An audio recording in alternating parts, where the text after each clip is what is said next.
classy. The cupcakes are sweet and sexy. Have fun and enjoy the journey.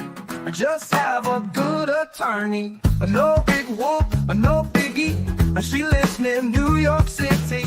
Not just a YouTube show. When you know, you better grab a straw. Learn about the law. It's cool here in the shade, sipping motions and lemonade. Cool heads will prevail, kindness will never fail. Be classy and vastly wise. Oh, Melanie Little is going live. Oh no, where is Melanie? Follow the island's melody. Is a concert within reach. No surprise, she's at Jones Beach. She heard some music far away. Captain Jack Stack Harbor Bay. He sings and his piano plays. Not all sounds are waterways. Speaking Yiddish and Latin, it's not just for Manhattan. It's for Goethe and Machegas. Ridiculousness that insanus. Oy vey, Marcus. Proceed, that's for schmucks. But be cool, be kind, be classy. My cupcakes are sweet and sassy. And not just a YouTube show. When you know,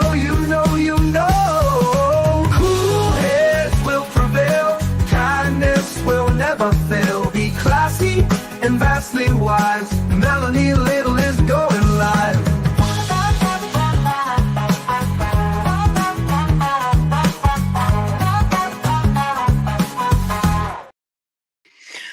Good morning. Good morning. Happy Monday. It's Monday. Monday fun day. Today is Monday fun day. It's May 5th. Cinco de Mayo. Happy Cinco de Mayo, everyone. Wonder if it'll be a half day for Cinco de Mayo. I don't know. I guess we'll see. Margarita Monday. Is that it? We are we're into day 9 of the Karen Retrial, beginning week 3. Week 3, day 9. We're here for it. The fan is already up. And we are going to begin the day with the continued cross-examination of Massachusetts Crime Lab employee Hannah Knowles, who did the blood alcohol content extrapolation regarding the OUI component of the Karen Reed persecution, re-persecution, upside down, inside out, Narnia. Norfolk County, how's everyone? Did you have a good weekend? Dublin is in the house. Dublin is, the world is watching, and you guys are here. Karen is here from Dublin, and you're watching it again. Thank you, Sean. Justice for John and Karen. I can't believe we're doing this again. And I can't believe the nonsense that we've been witnessing and all the witnesses who have been caught in lies so far, starting off on week 3. How do you think it's going so far? You guys, if you watched the first trial, how do you think it's going compared to the first trial? And how do you think it's going if it's your first time out with this case? Scotland is here. Look at this, 2 Scots in a row. I can't remember. And Linda, Scotland is here. Love you guys. Plant Lady says, just saw Karen and the dream team driving into court. Everyone is in great spirits. I love that. I love to hear that. I love that you're all here. I love that you're all interested in this. Please share the stream out so you can get more people interested in this.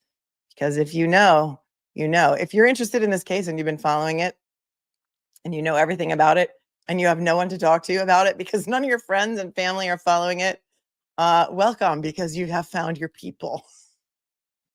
You've found your people and your people are here. And I wonder if they're going to discuss this morning whether or not the judge will allow the FBI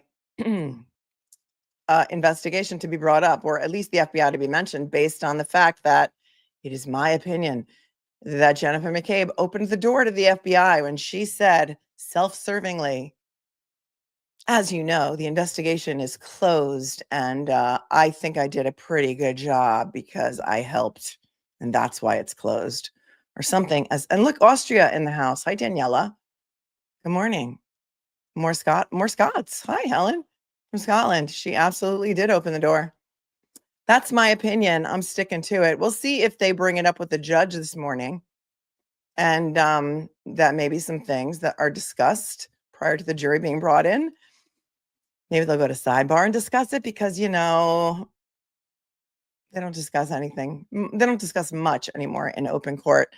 If you guys weren't here yesterday, I did a great show. First of all, I've never had, I don't think, in all of the hundreds of videos that I've done, more positive comments on a video than the one that I did yesterday with Tom Kokonowski, especially based on views. I think there's not even 70,000 views on that show, and it has something like 400 and almost 450 comments that were wildly positive. You guys love Tom Kokonowski.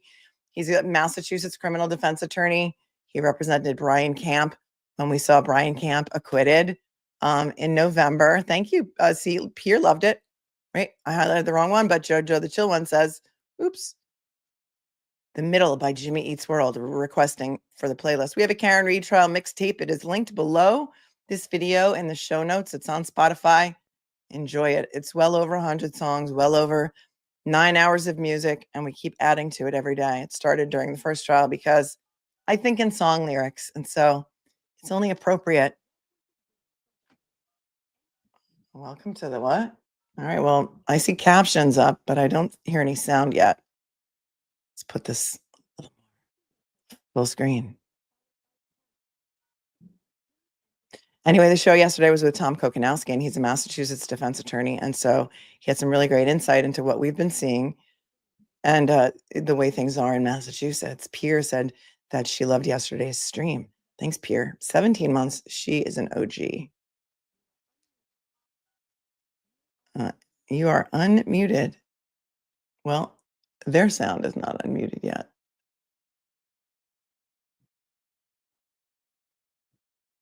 So if you didn't watch it, check it out. I thought it was a great show.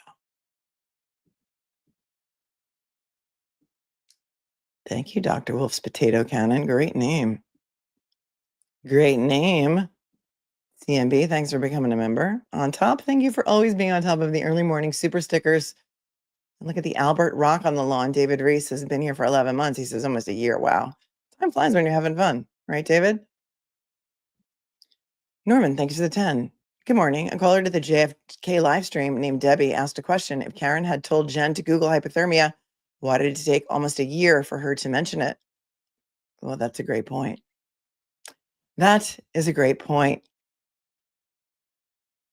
Although Kerry Roberts did mention it during the state grand jury, and I think Jen also mentioned it during the state grand jury, didn't she?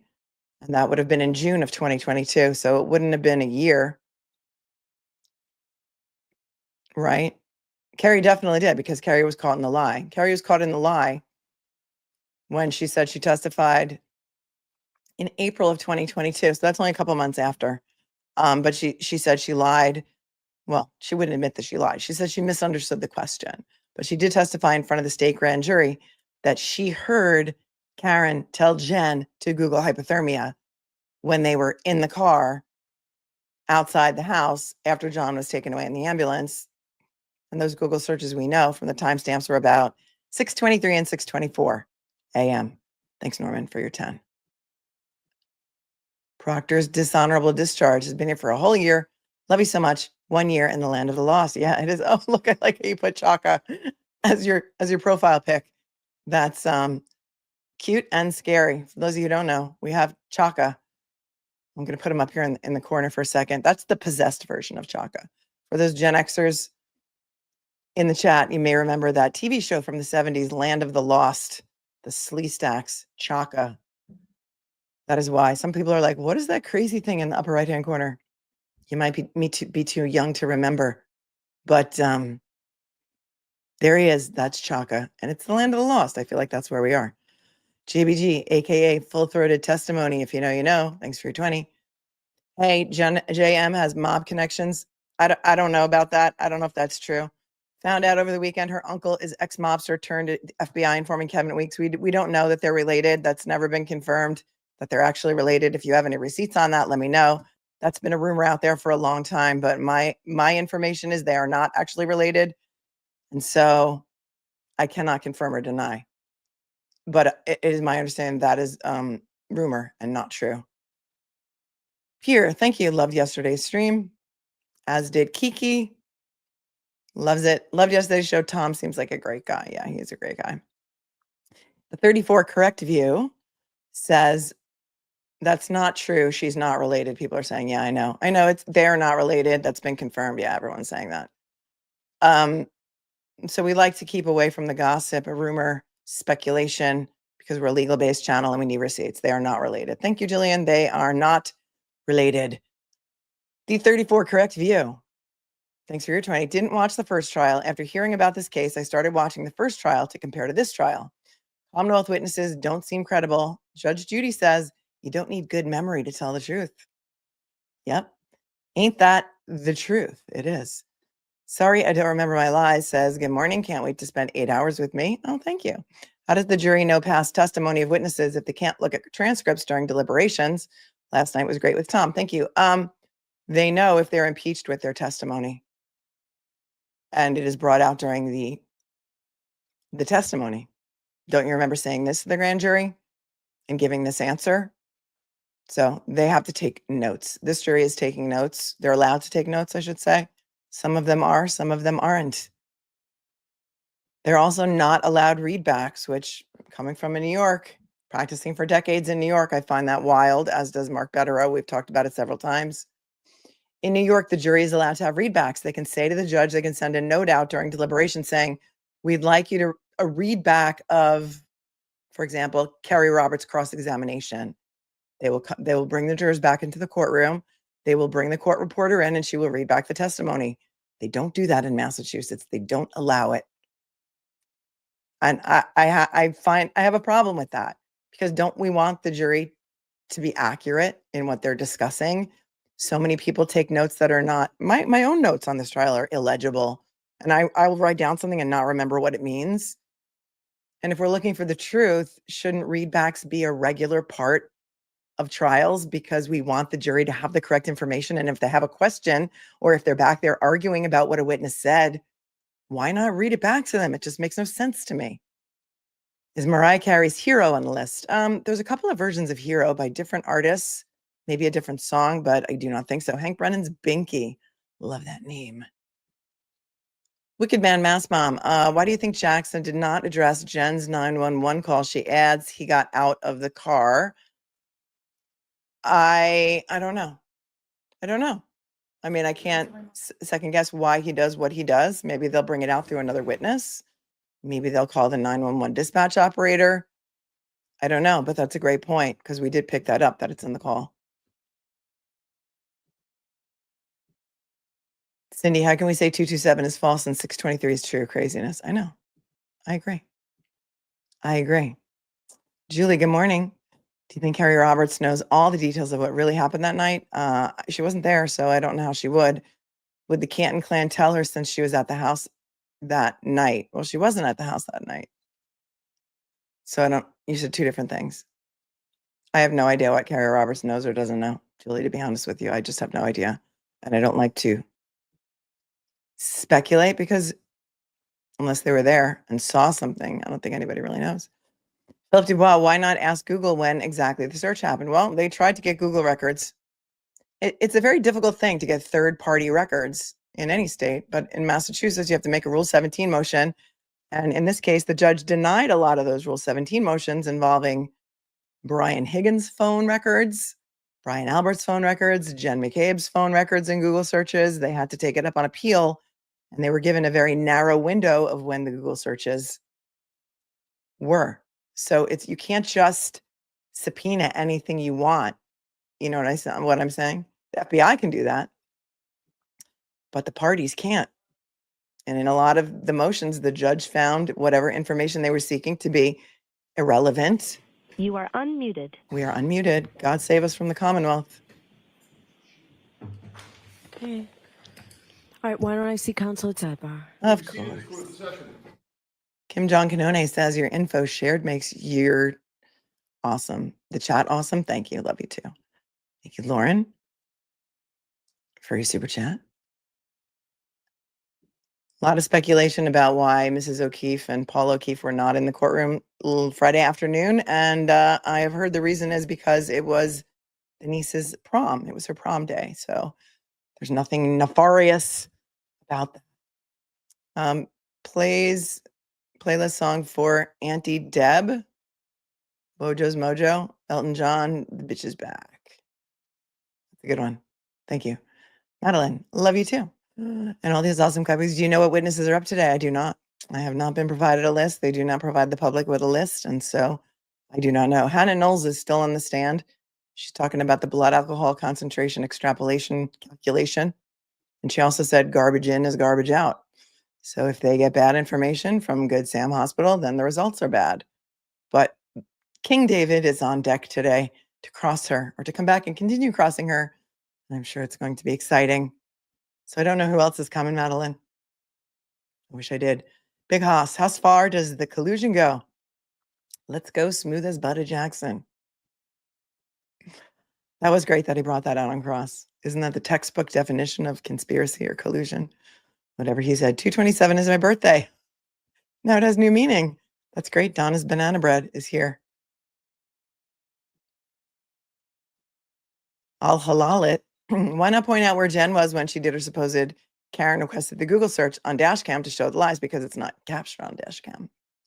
It is not there. It is off camera. It is out of frame. It was not on screen. We didn't get to see it. So she can kind of say whatever she wants. And it can't be disproven unless Karen takes the stand, which I don't think is necessary, and I do not think she will do. Joanne, VE Day ceremony for me today in UK. I'm not sure what VE is, Joanne, but congratulations. Stephanie, US reminds me of law in the UK before 1066, and things was done by a Witten. Oh, that's interesting, Stephanie. Thank you. Liz Loves the Law says everything about Jen McCabe is nefarious. Thank you, Liz, for hanging around with me for 4 months. It's been fun, hasn't it? Ben George, Haas long to dying cold is Haas far from spelling hypothermia. Yes, we talked about that yesterday on the show with Tom. I Googled it myself. Haas long to dying cold, the results that come up after the suicide hotline, everything after that is hypothermia. Go figure. Why wouldn't you just Google hypothermia? And if you wanted to know how long someone would survive in the cold, why wouldn't you type it in that way? How long can someone survive in cold? And why would she say it's not nefarious, unless it actually seemed to be nefarious, right? Very odd choice of words. Everything about this is sus. But sometimes I feel like I just know too much. So my opinions are a bit skewed. And that's why I love to hear from you in the chat. If you are watching this for the first time, how Jen McCabe came across to you, whether you found her credible, whether you found her to be an innocent soccer mom, whether you bought what she was selling. Sandy says the YouTube Jen McCabe's 911 call enhanced is so close. I don't know what you mean by so close. We've listened to it a couple of times before. It is sus, the things that she says. He got out of the car. How long has he been there? Maybe a couple of hours, she says. Would she know? Right?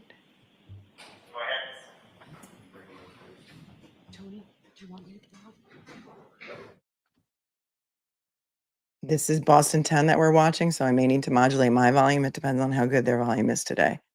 Oh, VE Day is victory in Europe.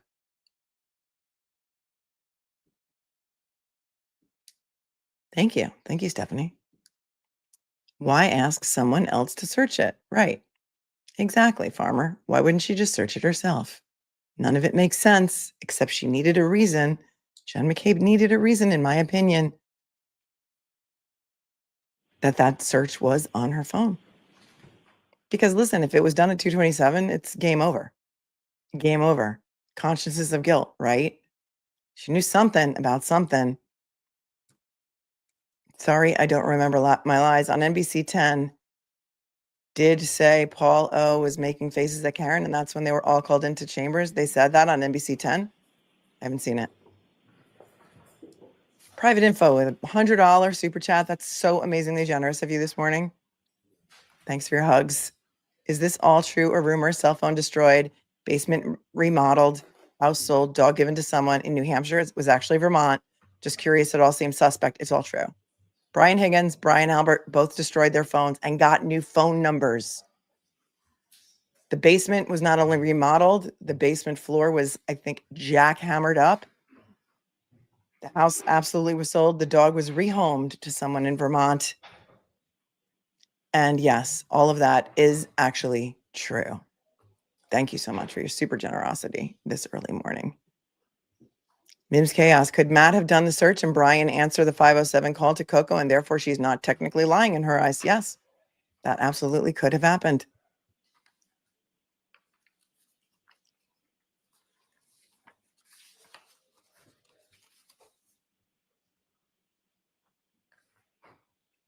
Coulda, shoulda, woulda. Maybe that should be on the playlist too. Name that artist. Coulda, shoulda, woulda. Good morning, Monique. Coach Mo, the masterful legal advocate navigating intricate evidence on YouTube. M, masterful E, educator. L, legal. A, advocate. N, navigating. I, intricate. E, evidence. Love you, Melanie. Oh, I love you more, Coach Mo. Thank you so much. That's awfully sweet. DS, good morning. Thanks for your super sticker. Just waiting for the jury. I guess their sound is off because you can kind of hear a pin dropping in that courtroom.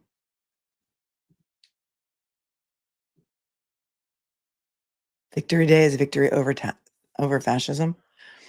Taylor Swift. It is Taylor Swift, Natalie. You're correct. Yes, Alessi has moved to the far left of the table. I see that too.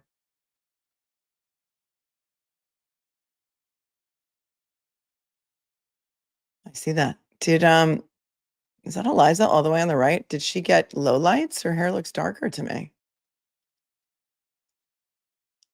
Interesting. Mother Swift. Mother Swift. Coulda, shoulda, woulda. Daniel says, I wish the jury was allowed this information, which it'll come out. It'll come out through Brian Albert and Brian Higgins that they destroyed their phones, if that's what you mean. Sandy says, when Karen wins, we will celebrate victory in Dedham Day. Think about it. That's a great idea. I'll allow it. I will absolutely allow it. Yeah, the courtroom is tiny.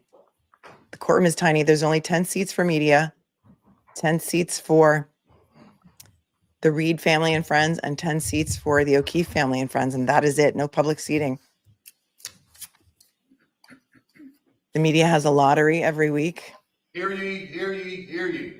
All persons having anything to do before the Honorable Beverly Canoni, the Justice of the Superior Court, holding in Dedham, within and for the County of Norfolk. Draw near, give your attendance, and you shall be heard. God save the Commonwealth of Massachusetts. This court is in session. Please be seated. Sound is good to me. Good morning again, counsel. Good morning, Ms. Reed. Good morning, juries. I have to ask you those same three questions. Were you all able to follow my instructions and refrain from discussing this case with anyone since we left here on Friday? Yes. Everyone said yes or nodded affirmatively. Were you also able to follow the instruction and refrain from doing any independent research or investigation into this case? Yes. Everyone said yes or nodded affirmatively. Did anyone happen to see anything about this case since we left here on Friday? No. Everyone said no or shook their heads. Thank you very much. All right, Mr. Brennan, your next witness, please. I understood that the defense informed they were still on cross-examination. I'm sorry. I got nervous. Okay. I thought that we were done with that witness. No, I had said to cut me off so that we could end early, but no, I have more. Okay, I didn't know that. I'm glad Mr. Brennan knew that. All right, come back in, Ms. Knowles, please. Well, I'm sorry, Judge. There's photos of you actually sleeping last week on the bench. I don't know really if she just had her eyes closed and somebody caught her in a screenshot that made it look like she was sleeping, but it did look like she was sleeping. Yeah, he was cut off. We all knew it. I'll remind you, you're still under oath. Thank you. Thank you. Pay attention. There's a All right, woman's Mr. life at Yannetti. stake.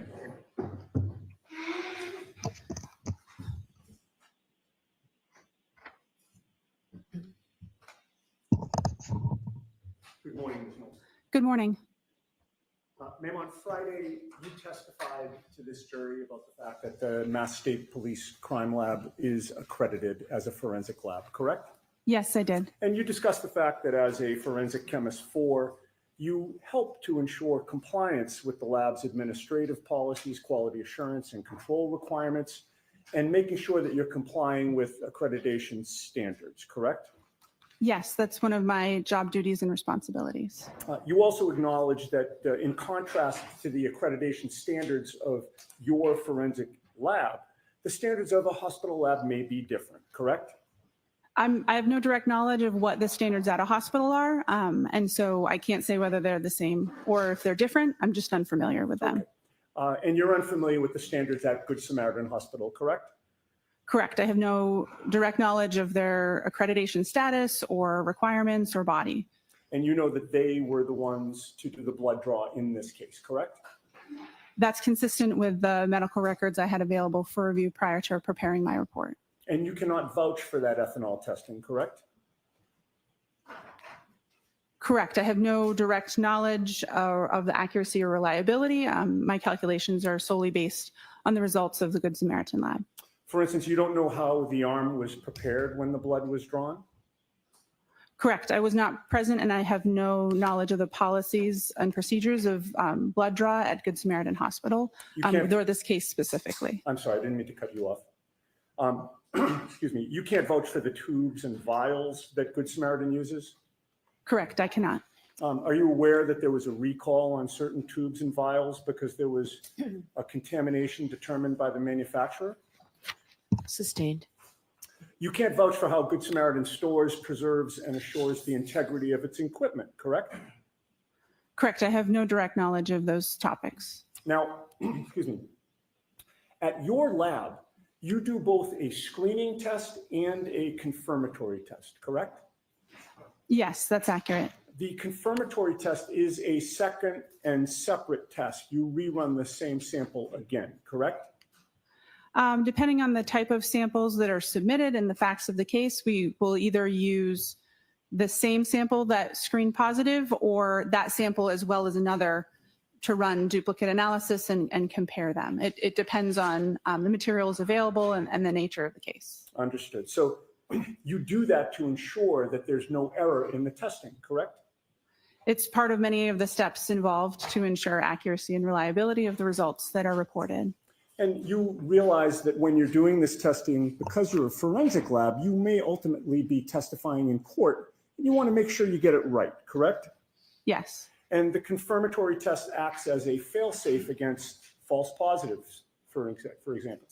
Correct. The screening and the confirmatory test are typically using different methodologies or different techniques to ensure that a false positive under one technique would not have similar issues with the confirmatory technique. Okay. In this case, your lab did not do any confirmatory testing, correct? My lab did not have samples submitted for this individual to perform testing on. You know of no confirmatory testing that was done by Good Samaritan, correct? I don't know what their policies and procedures are and if the results on the report were the results of confirmatory testing or otherwise. You just had to assume the accuracy of the testing that they did do, correct? I used the results that were reported on the medical records provided to perform calculations. And you cannot testify that the testing done at Good Samaritan meets your accreditation standards, correct? Correct. Now, your lab does whole blood testing, does it not? If whole blood is submitted for a case, then we will test whole blood. If serum or plasma is the only available sample appropriate for testing, then we will proceed with testing on serum or plasma. Whole blood testing leads to more accurate readings of the percentage of alcohol in somebody's blood, correct? Correct. If you would like to know the percentage of alcohol in someone's blood, the best sample to test would be their blood. And you've learned through your training and experience that many hospitals, including Good Samaritan, use a different method of testing than whole blood testing, correct? Yes. Good Samaritan uses serum or plasma testing as opposed to whole blood testing. I'm not familiar with their specific technique or methodology. I haven't undergone training for their methods, but it is my understanding that this type of sample used for their method is serum or plasma. Now, whole blood includes plasma, but it also includes white blood cells, platelets, and red blood cells, correct? Correct. Typically, we describe serum or plasma as the liquid portion of blood, and the other cellular components that you described typically are removed or separated before testing. Plasma has a higher water content than red blood cells, white blood cells, or platelets, right? Yes, it is. Alcohol is highly soluble in water, is it not? Yes. So alcohol has a better affinity with water. Is that fair to say? Yes. That means that alcohol prefers to distribute into the more watery components of blood, correct? Yes, that's accurate. And that also means that alcohol is found in higher concentrations in serum and plasma testing than in whole blood testing, correct? That's correct. That difference in water content is the basis of the serum conversion that I described on Friday. Okay. So a lab like Good Samaritans, that in this case did serum or plasma testing, will therefore provide results of blood alcohol concentration that are higher than what the true blood alcohol concentrations are, correct? The serum alcohol or plasma alcohol concentrations that they report on their medical records would be higher than the corresponding blood alcohol concentration. That's correct. So to translate the Good Samaritan results into a more accurate reading of blood alcohol content, you need to convert the serum and plasma results to what those results would be in whole blood testing, correct? I'll allow it. Can you answer it as stated? Yes. The accuracy of the value isn't changed by the reading. It's a different value. It's a serum or plasma alcohol concentration versus an estimated blood alcohol concentration. So if it is helpful or relevant to know what the whole blood analysis would have been if the testing had been performed on whole blood, then that conversion, starting with the serum alcohol or plasma alcohol concentration, is helpful to do. But to calculate a precise conversion rate, you'd first need to know precisely the amount of water in somebody's blood, correct? The range of serum factors or serum conversion factors that are used in the preparation of my report and the calculations that I performed accounts for total body water variation from individual to individual.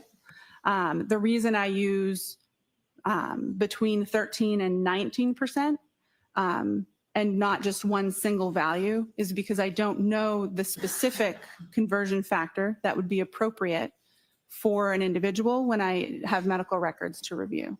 I think that was a long way of saying yes to my question, right? My question was to calculate a precise conversion rate for somebody, you'd first need to precisely know the amount of water in that person's blood, correct? Sustained. Ask it differently, Mr. Yannetti. Is it scientifically possible to predict with accuracy a precise conversion rate for one individual person? Yes. Everybody has a different amount of water in his or her blood, correct? There is a normal variation between individuals. I'm sorry, I'm going to do my best to ask yes or no questions, and then if there's an explanation, Mr. Lally can stand up afterward and have you explain, but So this will go more quickly. No comments, just go ahead and ask a question. Sure. Everybody has a different amount of water in his or her blood, correct? Yes. And there are a number of factors that influence the amount of water in somebody's blood, correct? Yes. What is hematocrit? I don't know. Hematocrit is the percentage of red blood cells in whole blood cells. Do you know that? Oh, Sustained. Are you aware that individual hematocrit can vary and that it affects the water content in blood? Sustained. Would somebody's age be a factor in determining the amount of water in their blood? I don't know. Could somebody's gender affect the amount of water in their blood? Yes. Could when somebody had eaten and what somebody had eaten before the blood was drawn affect the amount of water in their blood?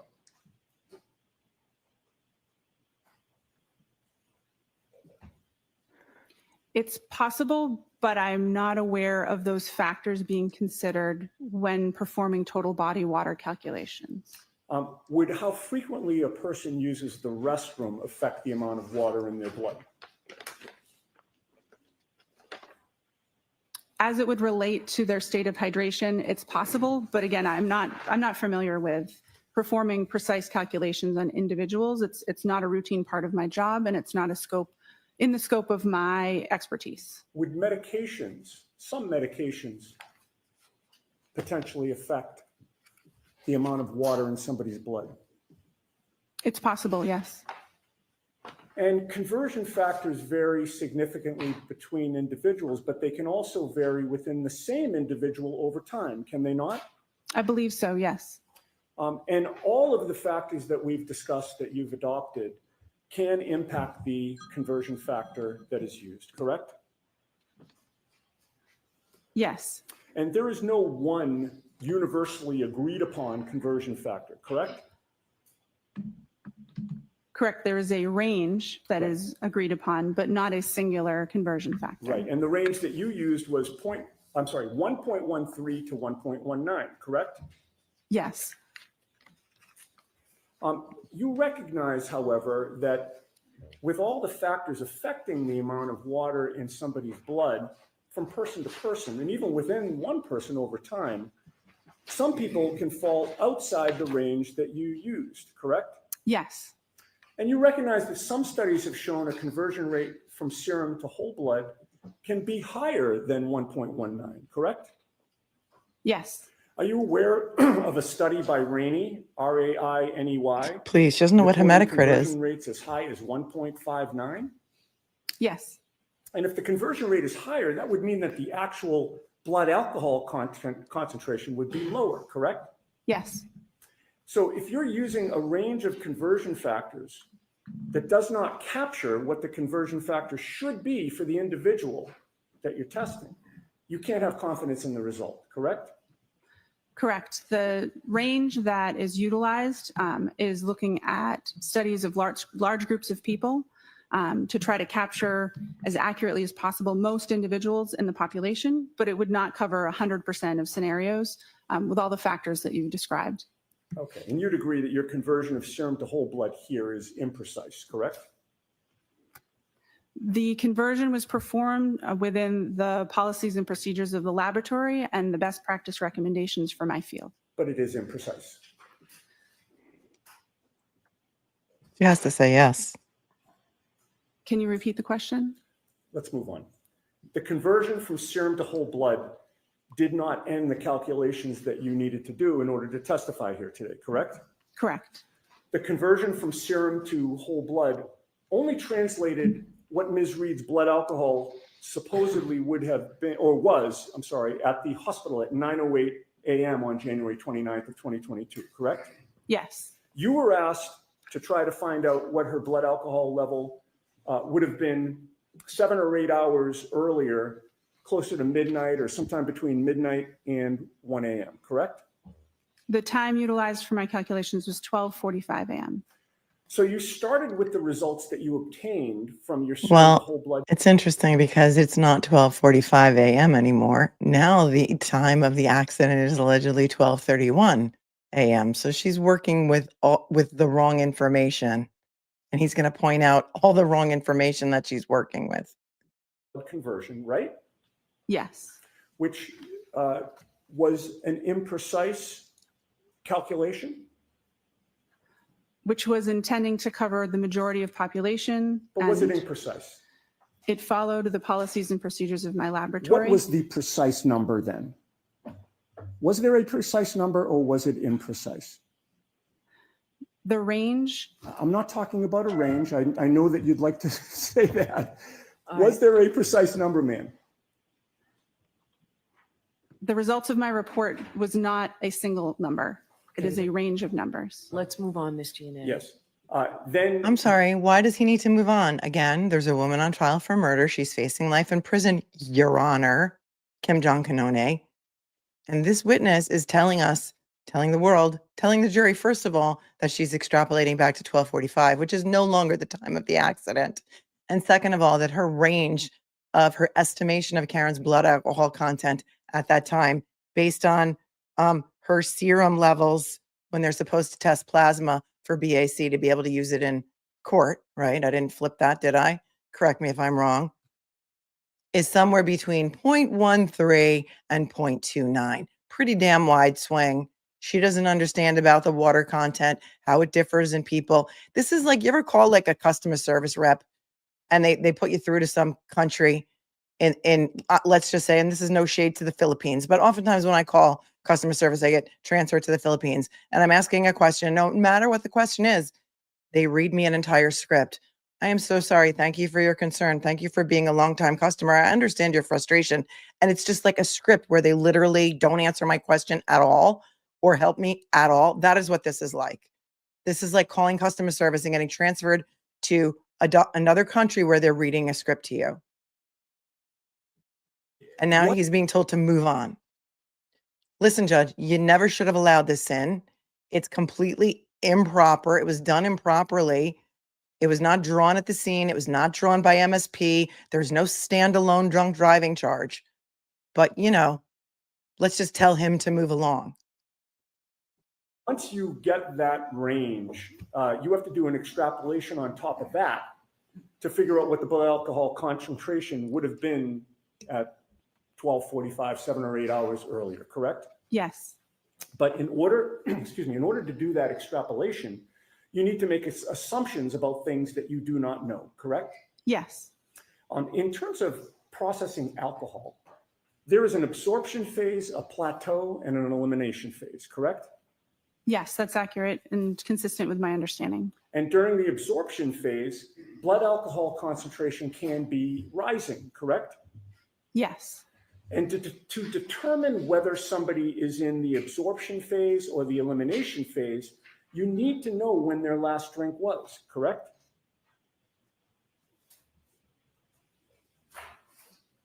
Yes, if you're performing that type of calculation, or if you're trying to determine if they've reached their maximum, that would be helpful information to have. The longer the time between the last drink and the test, the more variability and potential for error there is in the extrapolation, correct? Can you ask the question again, please? In this case, you assumed that Ms. Reed's last drink was at 12:45 a.m., correct?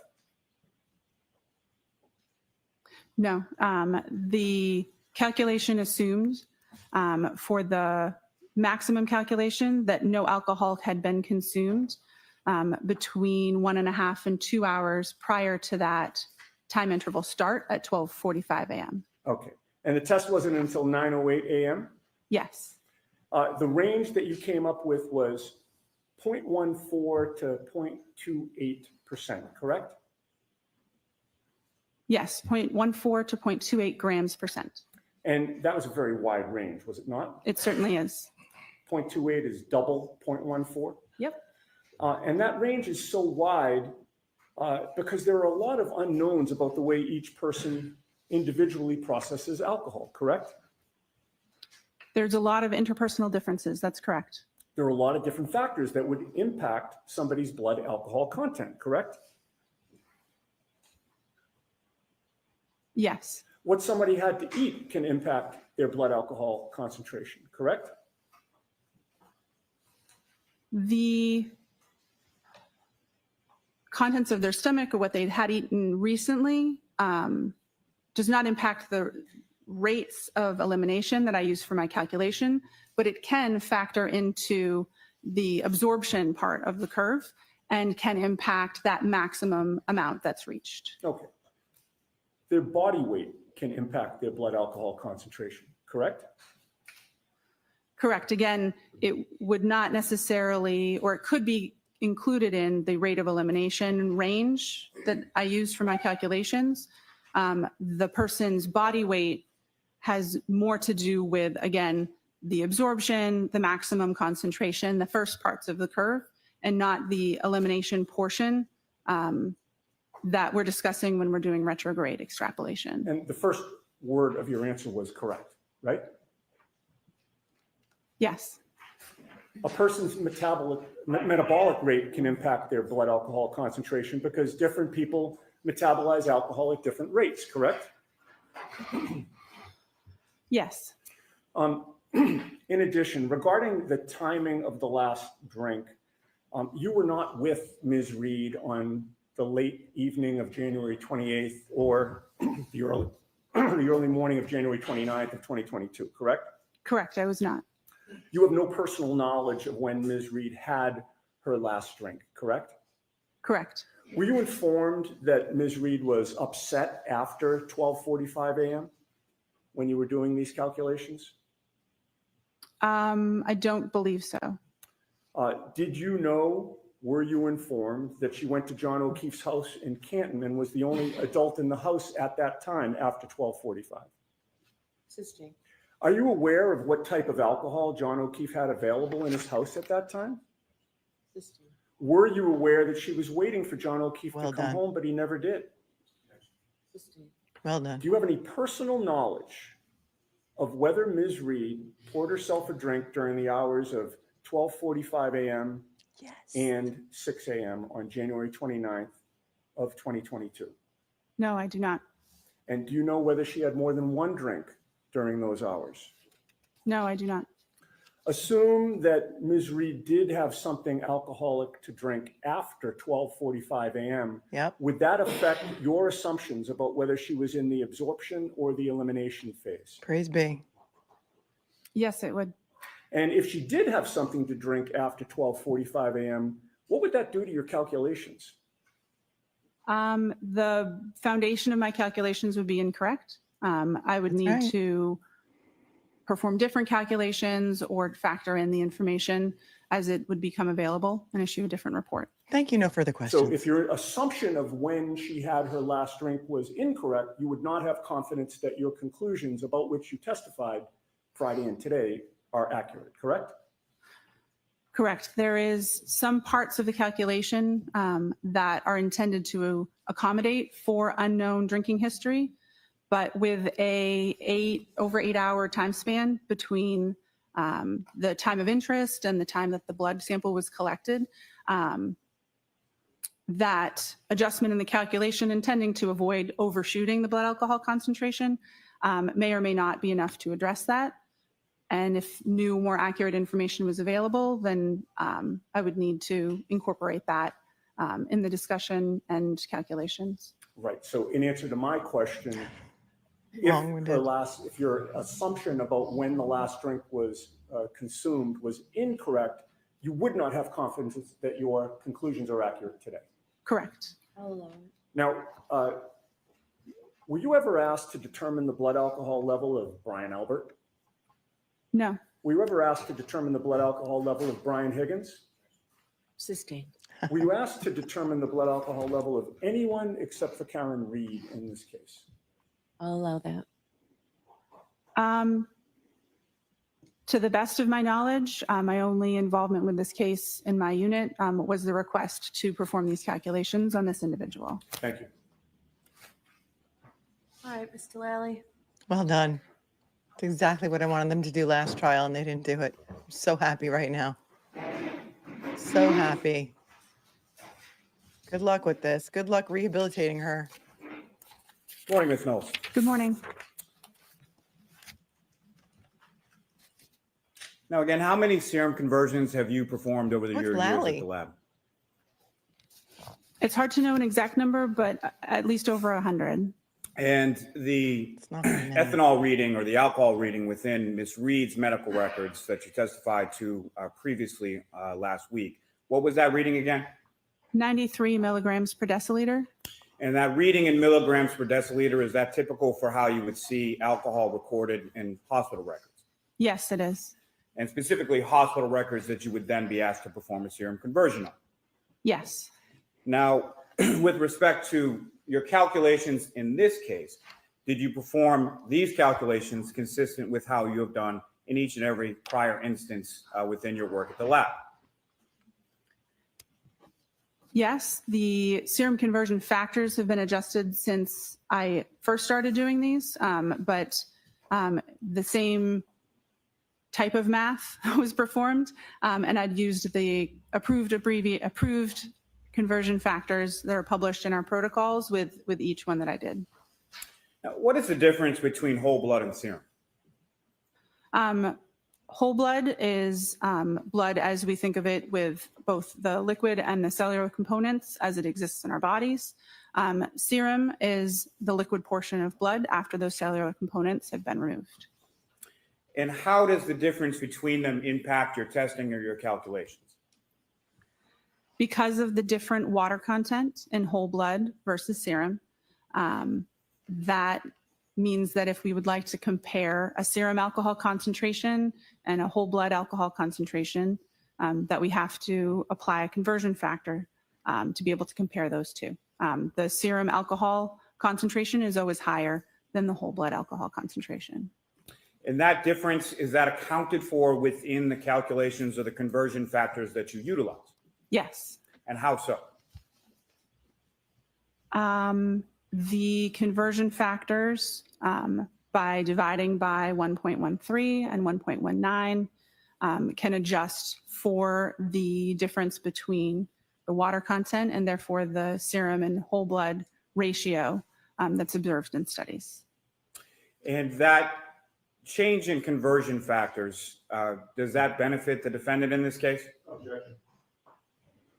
Benefit the defendant. What? Ask it differently, Mr. Sure. All right, hold on. First of all, I feel like Lally got his groove back. Lally got his groove back. He's getting up. He's feeling confident. He doesn't sound as downtrodden as he did in the first trial, says Mochi. I feel it. I feel like Lally has grown, and I'm happy to hear him, which is shocking. But I don't like this question. Does the calculations and the way you did it benefit the defendant? You don't even know when her last drink was, okay? This is a huge L. She just admitted that. She doesn't know what kind of alcohol John O'Keefe kept in his house. She doesn't know what Karen drank all night. She doesn't know anything, and therefore her results are ineffective, inefficient, inaccurate, and cannot be trusted. This is a big L, okay? Lally, I don't think that you can help her now, but at least you got your voice back, so you have that going for you. The change in conversion factors recently implemented in your lab and your protocols, who does that benefit? Does it benefit? They're not supposed to be used in legal proceedings. It says the question of benefit depends on the context. Speaking to the math, dividing by a larger number means the resulting number would be smaller. So the whole blood alcohol concentration numbers would be smaller when using the current between 13 and 19% factors, as opposed to the previously used between 12 and 18% factors. Now, these conversion factors, where again do they come from? The conversion factors come from published studies involving individuals that consumed alcohol, had samples collected from them, and their whole blood and their serum alcohol concentrations were compared. Those conversion factors are present in the protocols in use in the laboratory where I work, and they're also consistent with best practice recommendations or consensus body documents in the field that I work. Now, you were asked on cross-examination about a number of different factors.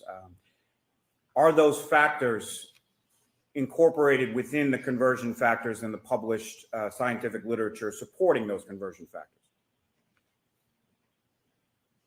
By basing it on studies with like a large number of people, that's the intention, is to capture the interpersonal differences and different factors within that range that's used. She's using a Now, lot of, if you know, she's how using a lot of big words and a lot of word salad. We have a salad emoji for that. And all I'm hearing is Charlie Brown's teacher. Wah, wah, wah, wah, wah, wah. Dan points out, and since over time the conversions have changed, means this is junk science, and the factors have been proven to be inaccurate. Thank you, Dan. how much in the elimination phase, as far as bladders are concerned, how much loss of alcohol is concerned in the elimination phase with reference to bladder loss?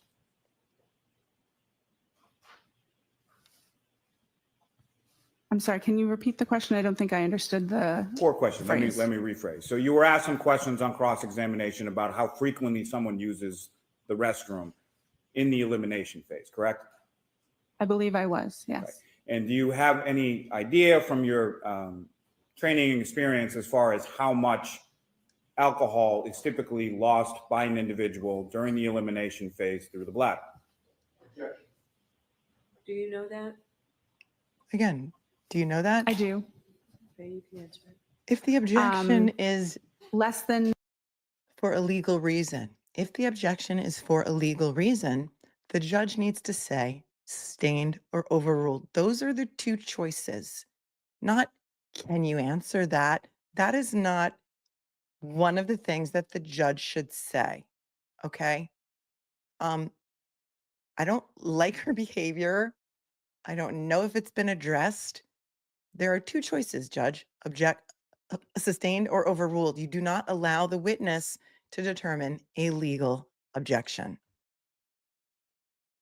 It's day 9, and I feel like a broken record. Listen to this again. Elimination phase, correct? I believe I was, yes. And do you have any idea from your training and experience as far as how much alcohol is typically lost by an individual during the elimination phase through the bladder? Do you know that? Typically, I do. Okay, you can answer it. Less than 5%. The vast majority of alcohol is eliminated from the body by an enzyme that breaks it down from alcohol into carbon dioxide and water. I can't remember exactly how much is generally eliminated, but I believe it's less than 5% of. Well, then the answer is I can't remember. I don't know. That's the answer. What if you have Crohn's? What if 90% of your colon has been removed? What if a lot of things? But you can't forget it. The We'll just total push it up. blood alcohol concentration. Now, you were asked about whether or not the defendant had a drink after 12:45 a.m. Do you have any evidence that the defendant did in fact have any alcohol to drink after 12:45 a.m.? Sustained. If there was a drink at approximately 1 a.m., what kind of impact would that have on your calculations? What if there's a drink at 5 a.m.? What if she drank half a bottle It of would vodka? depend on how much had been consumed. If any alcohol had been consumed, then it would adjust the calculations depending on that information. And what I'm asking, Ms. Knowles, is if there is a slight differential in the time of incident or last drink, how much impact would that have on the range that you're able to calculate?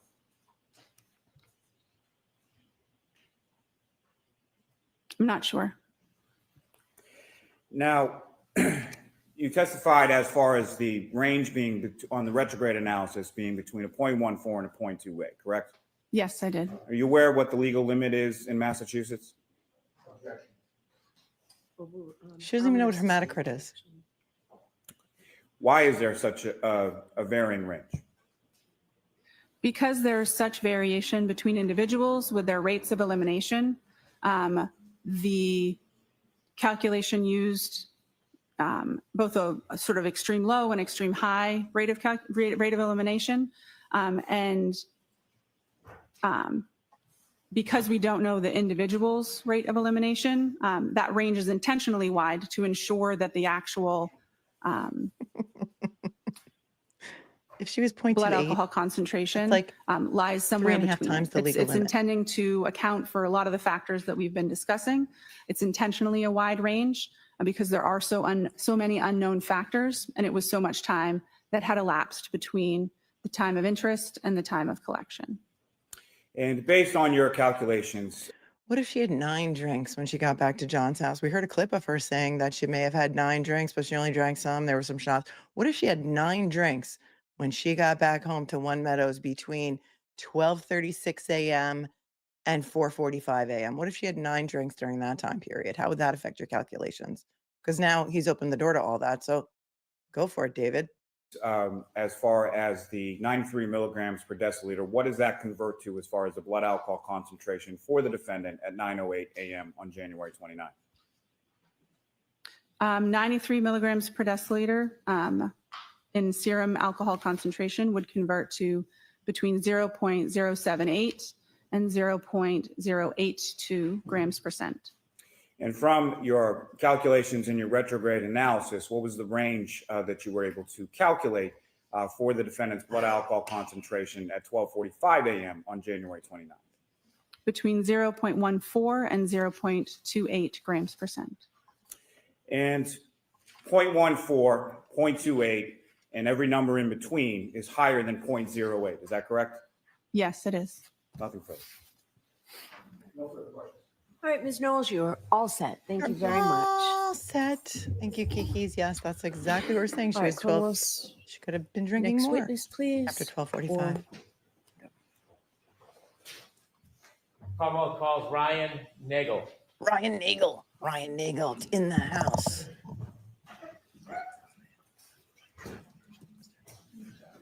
Is it NAGEL or NAGLE? We're a little behind. I can FF. You raise your right hand. Do you solemnly swear the evidence given to the court and jury in the case now and hearing the truth? NAG. Nothing but the truth, so You guys are giving me two different spellings. Morning. May I proceed? Yes. Good morning, sir. Good morning. Could you please introduce yourself to the jury?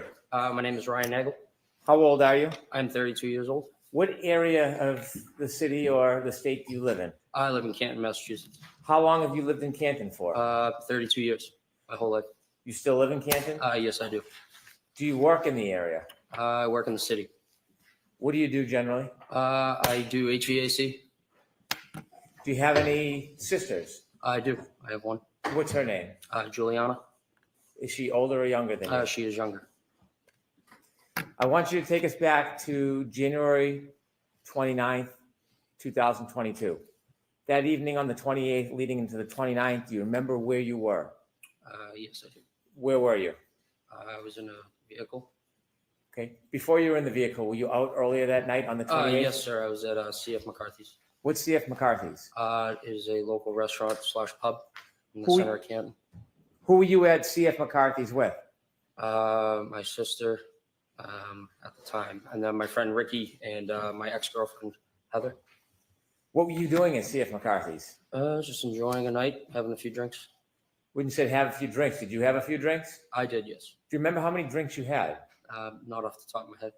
Do you remember whether the drinks you had, the alcohol drinks that you had, it affected your ability at all? Were you impaired in any way? I wouldn't say impaired, but I only drank beer.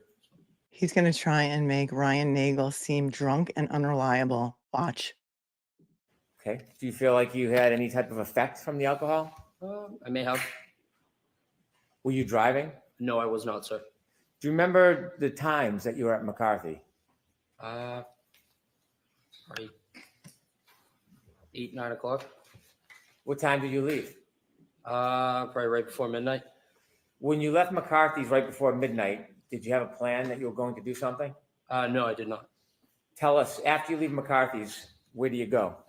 I was going to go home, but my sister Julie texted me to be picked up. When you were going to go home, tell us, when you leave McCarthy's, what kind of vehicle were you in?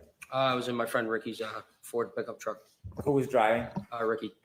Was anybody else with you too? My ex-girlfriend Heather. Heather. You know Heather's last name? Maxon. Was she in the front or the back of the truck? She was in the back seat. So you three were in the truck and Ricky was driving? Correct, sir. You mentioned you were going to go home. Did you start to head towards your home? Mr. Brennan, slow down a little bit for the Oh. court reporter, please. Pardon me. You mentioned you were going to go home. Did you start heading towards your house? Yes. Do you remember what time you got the text from your sister? Around midnight. I can't remember that far back. You don't have a firm memory of it? No, I do not. There's a screenshot that After you Jennifer received McCabe the text has. from your sister, did your plan change? Yes. And what was the plan after you received the text from your sister? To go pick her up. Did you know where she was? Yes, I did. Where was she? She was at her friend Brian's house. Did you know the address? Not off the top of my head, but I knew the street. Did you know the house? Yes. Did you know her friend Brian? Yes, I did. What is his last name? Albert, Is he a senior or a junior? he is a junior. About how old is he? I think 27, 28 years old. Were you friends with Brian Albert Jr.? Just through my sister. Had you ever been to that house before inside the house? No, I have not, sir. Do you have any other purpose of going to that address other than to pick up your sister? No, sir. How long did it take you after you left to redirect and get to that address? Probably roughly 5 to 7 minutes. Do you know what time specifically you arrived at that address? Probably a little before 12:30. Is that a general guess? Yes. Did you look at your watch and note the time, or is this an No. estimate? Just an estimate, sir. So the estimate is you arrived around 12:30? Correct. When you approach the house, before you approach the house, is there a road that intersects Fairview? Yes. And what's the name of that road? Can you actually, give me a second. I can't think of the name. Okay. Are you right now? Are you familiar with any roads in that area? Yes, sir. Are you familiar with the road Cedar Crest? Yes, sir. Had you driven on Cedar Crest before? Yes, I have. If you're driving on Cedar Crest, can you loop around like a circle on that road? Yes. At some point, do the two parts of that circle intersect with another road? I believe so. Is Fairview, from your knowledge, attached to Cedar Crest Road? Yes. Attached. As you were to- traveling, did you travel on Cedar Crest before you got to Fairview? Yes. Okay, I want to ask you some questions about right before you turn on, or Ricky turns on to Fairview. As you're driving down Cedar Crest, before you turn on to Fairview, did you see anything? I saw a vehicle coming at us. Not directly at us, but obviously traveling on the other side of the road. And where was that vehicle traveling towards? Us, and then they put their blinker on to take a right. For And them to take a right. that vehicle was going to take a right onto Fairview? Correct, sir. And your vehicle is coming in the opposite direction? Correct. Where was your vehicle going? Taking a left onto Fairview. Did you both meet at that intersection? Yes, roughly around the same time. Who turned onto Fairview first? The other vehicle. How did that happen? I believe Ricky flashed his lights to let them go. Did you see the other vehicle? Yes. Do you remember what kind of vehicle it was? That was a black SUV. When that car turned right onto Fairview, how long after did Ricky turn left onto Fairview? Seconds. When you came to that intersection and met that car, when Ricky blinked his lights, could you see inside that SUV? Say that again? When you came to the intersection at Fairview, Mhm. and you said that the driver of your truck, Ricky, blinked his lights, could you see anything inside the SUV? I wasn't really looking. After that SUV turned right onto Fairview and Ricky turned left onto Fairview, who was in front of who? The other vehicle was in front of us. Was the other vehicle in front of you the entire time you saw it? Yes, sir. Did Ricky ever drive and park in front of that vehicle? No, we were behind them. Always behind it? Always. When Ricky pulled up to Fairview, where did he stop? Right in front of the driveway of the Albert's house. You were in the front passenger side of the truck? Correct, sir. If you looked directly outside that window, what would you have seen? The driveway and the house. The other vehicle, did it stop at the driveway? No, it was probably like a car length in front of us. So it was in front of you. Correct, sir. Did you ever see that car stop at the driveway? At the driveway, I don't recall. Did you Did you ever see a Jeep parked in front of the mailbox in between you and Karen Reed's car? So she could have pulled up to the driveway, let John out, and then pulled up to let you guys pull up? Because you don't recall if she stopped in front of the driveway, so that's good for the defense. wait before you got to Fairview, or did Ricky drive directly to Fairview after he took the left? Well, he turned the left onto Fairview. Okay. Did he wait or did he drive directly to Fairview? He drove directly there. The car in front of you, did you ever see it move behind you in front of the driveway? It was in front of me the whole time. And so I'll ask the question again. Did you ever see that SUV stop at the foot of the driveway? No, but I did see the brake lights. It looked like it moved, but it wasn't. So the brake lights were on, they released them and then stopped again. So probably moved another car length up, How many times did you see the brake lights on? just once, sir. After there you a stopped shattered at the foot of taillight? the driveway, did you keep your attention on that SUV? Not really, no, I was more concerned about my sister. So you weren't studying it? No, Were you making any notes or trying to mark its direction of travel? no, But you do know, or do you have any doubt that it was in front of you the entire time? yes, it was. When you pulled to the driveway, did you go in to see your sister? No, What did you do? I texted her saying we're here, and she came out, opened up the door. She looks at me and Rick and said, "Hey, do you guys want to come in? For a drink or whatever." And I looked at him, looked in the back seat, asked Heather. We said, "No, we're all set. We're gonna go home." And so she decided to stay. So the idea was to give her a ride home. You did not give her a ride home? Correct, we did not. Let me ask you some questions. Before your sister came out of the house, do you remember how long you waited for her? For roughly 2 minutes. In its entirety, how long was that truck parked at the foot of the driveway in front of Fairview? Probably closer to 5 minutes, sir. Is that an estimate? Yes, I'm just guessing from what I can remember. Did you mark the time in any way? Look at your watch in any way? No, sir. That's your general memory? You're just roughly trying to remember. When you looked up at the house, did you see there were more than one door? Yes, there were Do you two remember? doors. Yes. Do you remember what door your sister came out of? She came out of the side door, which is to the left of the garage. Did you watch her? Yes. Where did she walk? From where to where? She walked out of that door down the driveway towards us. When she reached you, how did you have a conversation with her if you were in the truck? I opened the door, my passenger door. Why not just roll the window down? As you were speaking with her, were you watching anything else, or was your attention directed to your sister? Nope, just on my sister. At some point after your sister turned to go inside, did you wait for her, or did you leave right away? Or did Ricky leave right away? We waited for her to get back into the house. At any point before your sister went back in the house, did you see any lights, like dome lighting, come on inside that SUV? Yes, I did, sir. Before or after your sister went in the house? Roughly like as she was getting in the door. Before you ended your conversation with her, did you see the dome light go on in that SUV?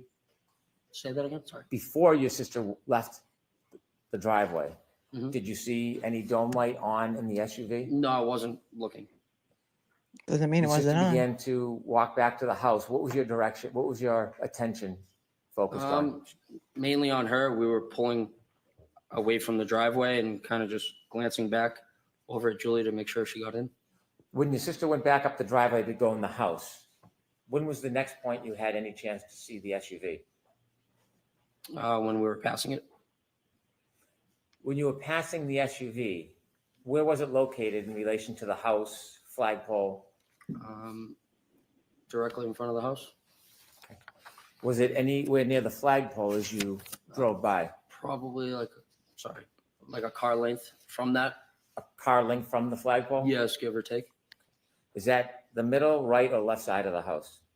That would be towards the left side of the house. As you drove by that SUV, what was your primary focus? My sister, sir. My Like sister. watching her get in. You were being attentive to her getting in? So he was turned around waiting to watch her go in the side door. He wasn't really looking at Karen's car. So far, his testimony is the same to me. I do remember him saying that she invited them in. It's all in his original statement that he gave the police when they finally interviewed him. She invited them to come in. They said no. And then she said, well, I'm staying. And she stayed. Correct, sir. As you watched her get in, did you glance or see anything else in your vision as you were watching your sister go into the I house? saw that there was a woman in the driver's seat of the black SUV in front of me, sitting there with her hands on the steering wheel at 10 and 2.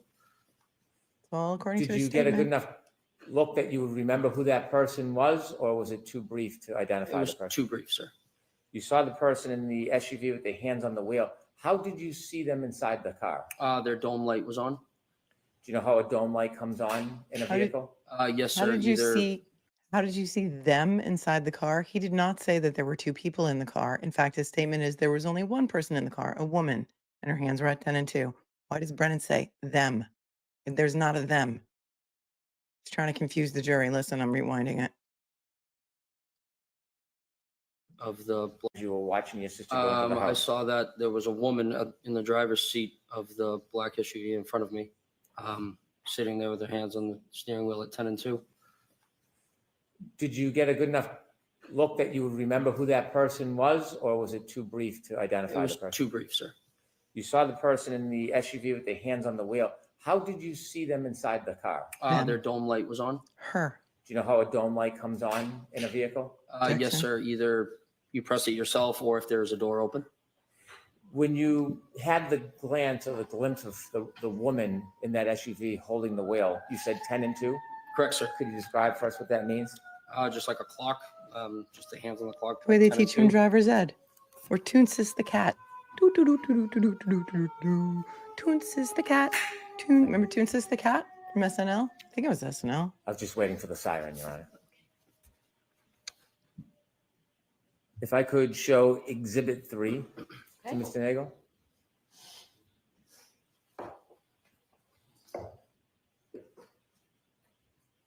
Sir, do you recognize that address? Yes, sir. And what is that address? That is 34 Fairview Road. Do you recognize the flagpole? Yes, I do, sir. Thank you. When you drove by and you said you saw a woman sitting in the front and the dome light was on, did you see anybody else in the car? No, sir. Were you looking for anybody? No, sir. Could there have been somebody else in the vehicle at that time? It could have been, yes. Could there have been someone standing outside the door? Yes, it could have been. When you saw the person, were you studying the person? No. How long of a time did you have to take a glimpse of that person? 5-10 seconds, maybe. Now, 5, I want 10 to ask you some seconds. questions about the He looked at entire. her for 5 or 10 seconds. He would have seen if there was a man in the car. This is all consistent with the first statement that he gave all the way back in 2022 or 2023.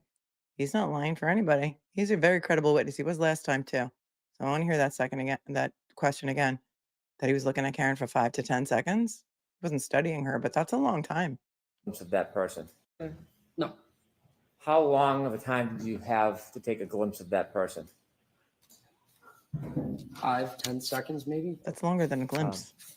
Now, I want to ask you some questions about the entire time you were parked at the foot of the driveway until the point that you left Fairview.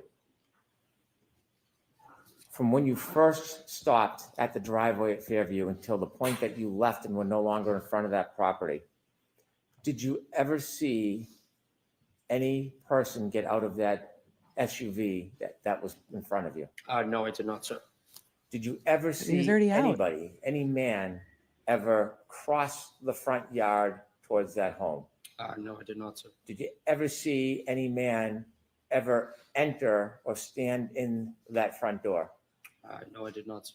Did you ever see anybody walk across the front yard to the side door? I'll allow it. No, I did not, sir. Did you ever see anybody enter that side door other than your sister? Was it No, I did Yannetti not, that sir. objected? As you were parked at the driveway the entire time, that generally 5-minute time, did you ever see anybody get out of the SUV and walk down the street towards the driveway? I'll allow it. No, I did not, sir. Did you ever see anybody walk past your truck and up the driveway?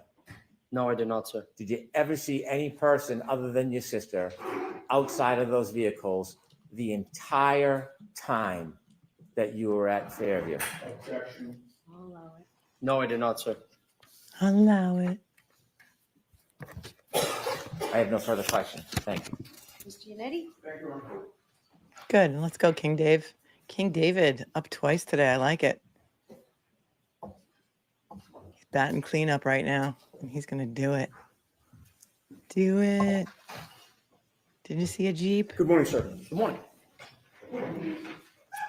You testified about having seen a black SUV before the vehicle that you were in entered Fairview Road at around midnight on January 29th of 2022, correct?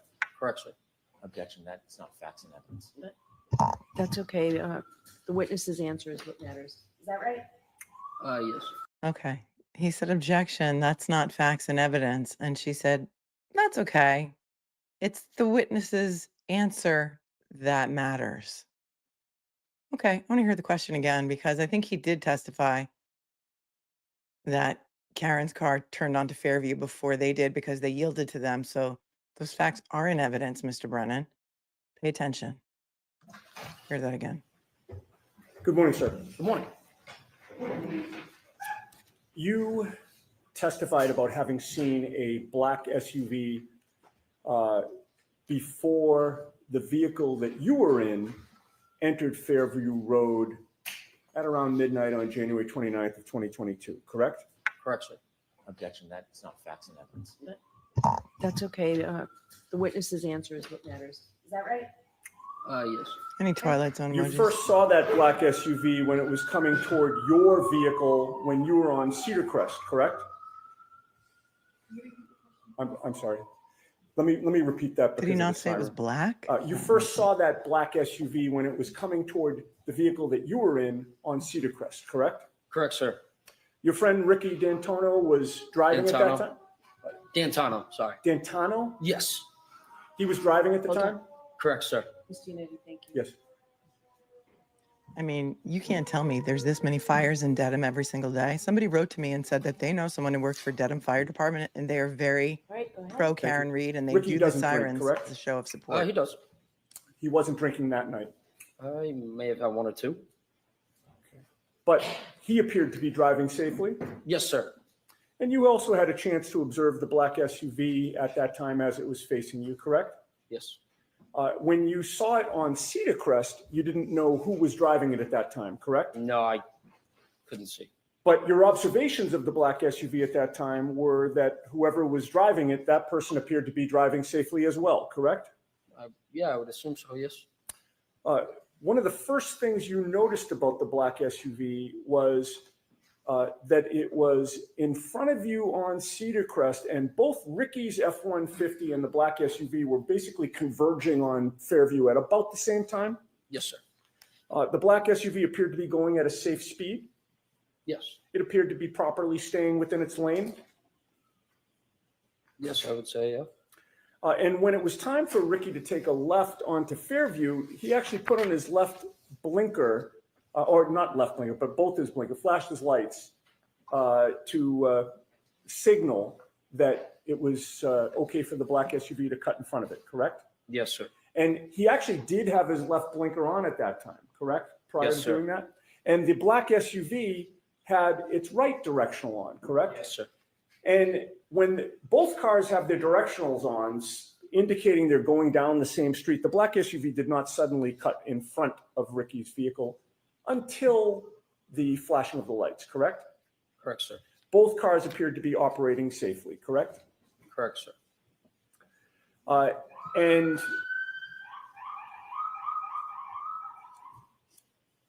once the lights were flashed, there was nothing about the operation of that black SUV that told you that the driver appeared to be confused about what the flashing meant, correct? Correct, sir. The black SUV didn't hesitate at that time. It just proceeded onto Fairview in front of you, correct? Correct, sir. And it did so in a safe manner. Correct, sir. I'm And- aware of the proximity of Dedham PD and Dedham Fire Department to the courthouse. And we did hear the sirens during the first trial, but you can't tell me that they need to use sirens every single 10 minutes in Dedham. There's a reason for it. I'm telling you what the reason is, but I do know that it is in close proximity. I'm telling you what I've been told the reason is by people who work at Dedham Fire Department. So take that for what it's worth. The black SUV in that sense got ahead of Ricky's vehicle, correct? Correct, sir. And once you got to the Albert home, you noticed that the black SUV was parked outside the Albert home, correct? Correct, sir. And at that time, the snow had not yet started sticking to the pavement, correct? Correct, sir. You could see the pavement in both the driveway and the street. Correct, sir. You could also see the grass on the lawn. Yeah, for the most part, yes. The snow was only just starting to accumulate on the grass, correct? Correct, sir. And with that little snow on the ground, you saw no tire marks behind the SUV, correct? No, sir. In fact, you saw no tire marks in the street at all. Correct, sir. May I have the map displayed, please? He is a credible witness. Blue eyes. In blue. evidence already, Mr. Yannetti? May we approach? Okay. Excellent. Please approach. He's an honest witness. This is the same way he testified last time. He really doesn't want to be there. He wants no part in this.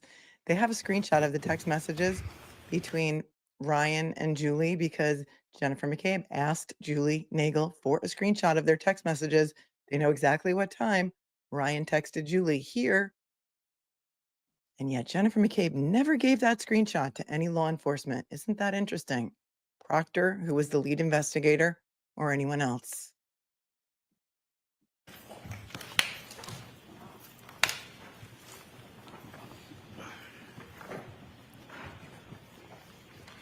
Okay.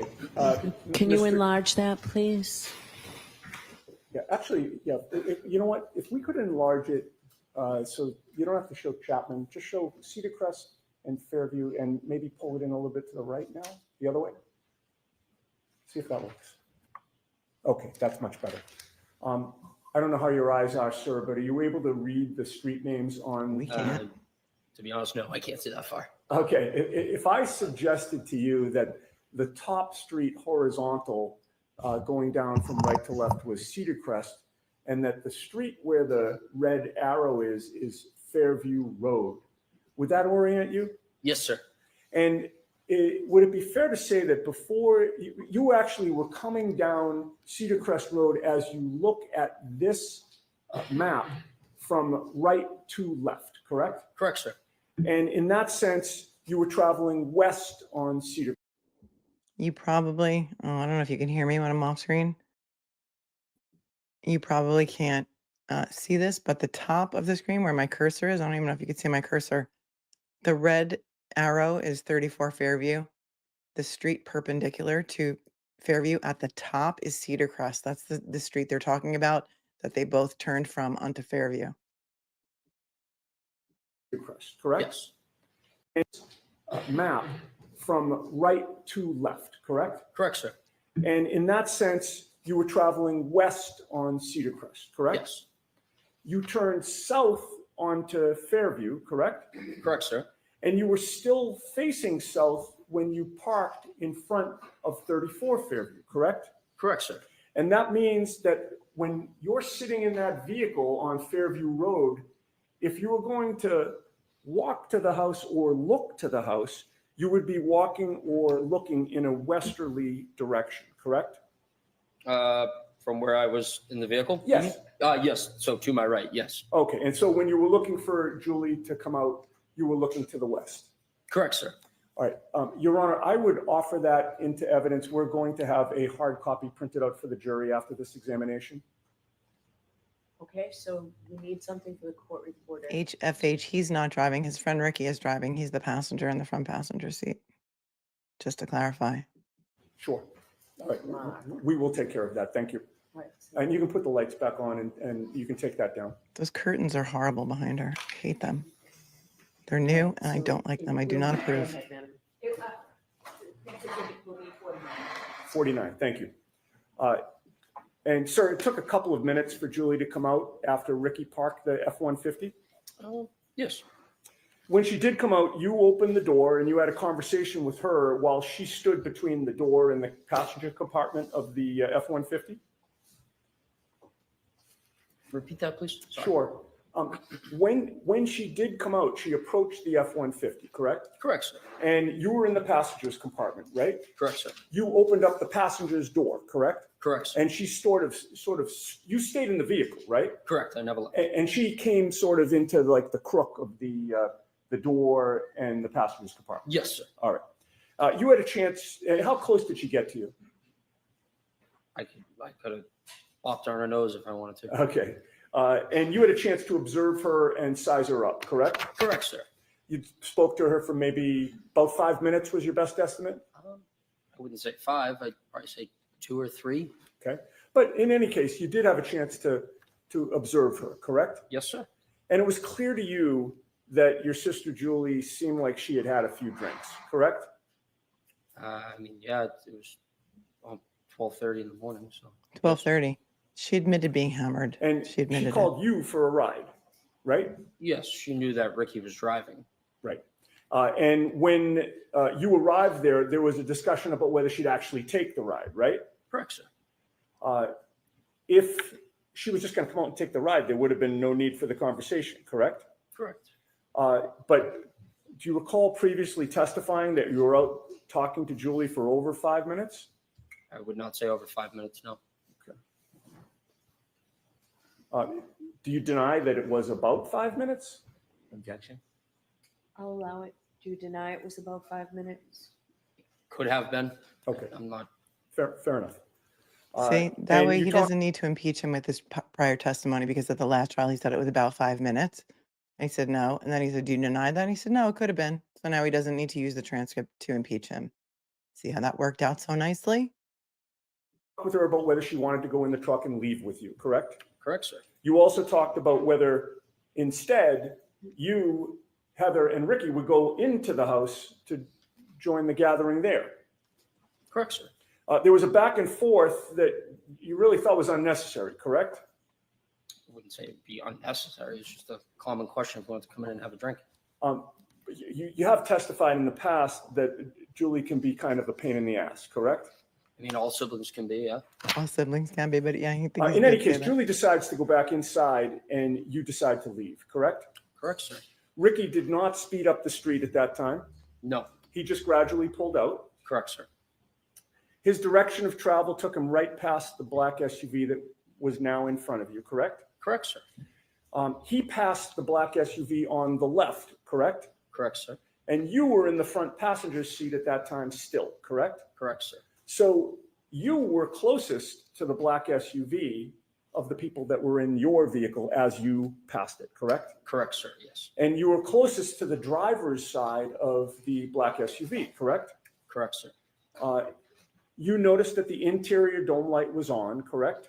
That is correct, sir. That lit up the whole front compartment of the SUV, did it not?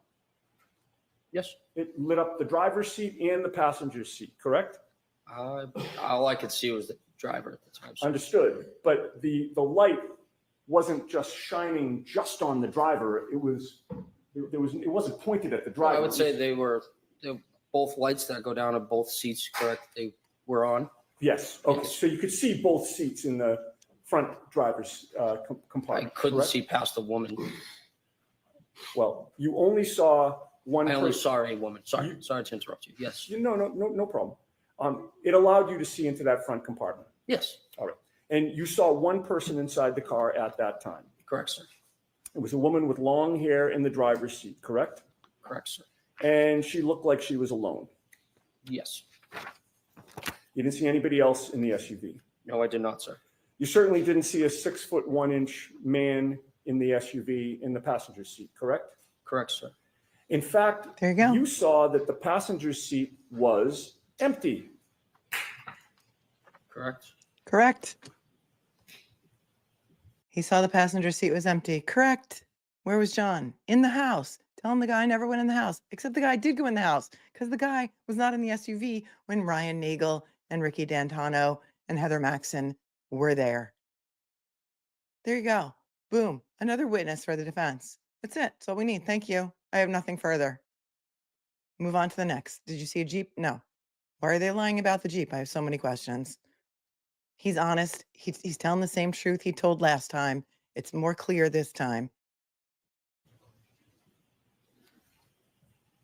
That's it.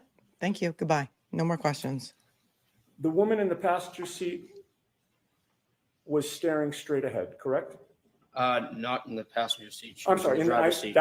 Thank you for catching Even that. better. The that woman he in the corrected- driver's seat was staring straight ahead. That is correct, sir. You didn't see her lips moving as if she were talking, correct? I wasn't looking for that. But Just you happened to didn't- see a woman figure with her hands like this. Okay. Facing straight. Correct, sir. You had no music on in Ricky's truck at that time, correct? No, sir. Ricky had turned the music down when Julie came out so that you could actually speak to her, correct? That is correct, sir. And when you got close to that SUV while you were passing it, you didn't hear any arguing there, correct? Correct. You didn't hear any yelling, correct? No, I did not. You didn't hear any screaming? No, I did not. You heard no noises within that SUV at all? No, I did not, sir.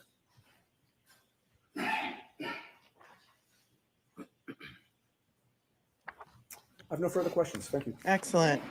Well done. That's it. No arguing, no screaming, no man in the car.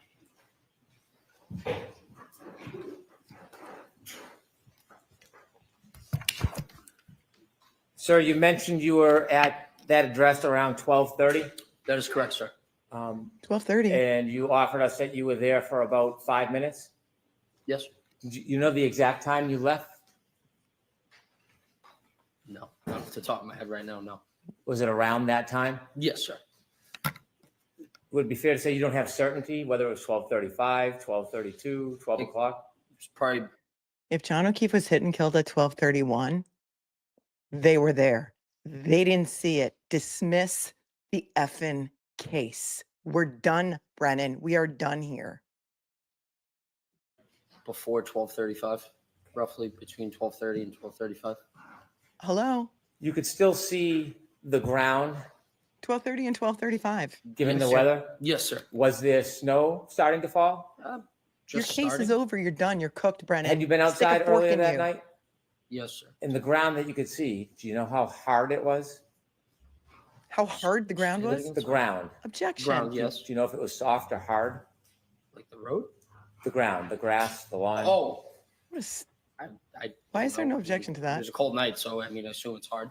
Around that time, around 12:30 when you left, Mhm. Was there inches 12:35. of snow?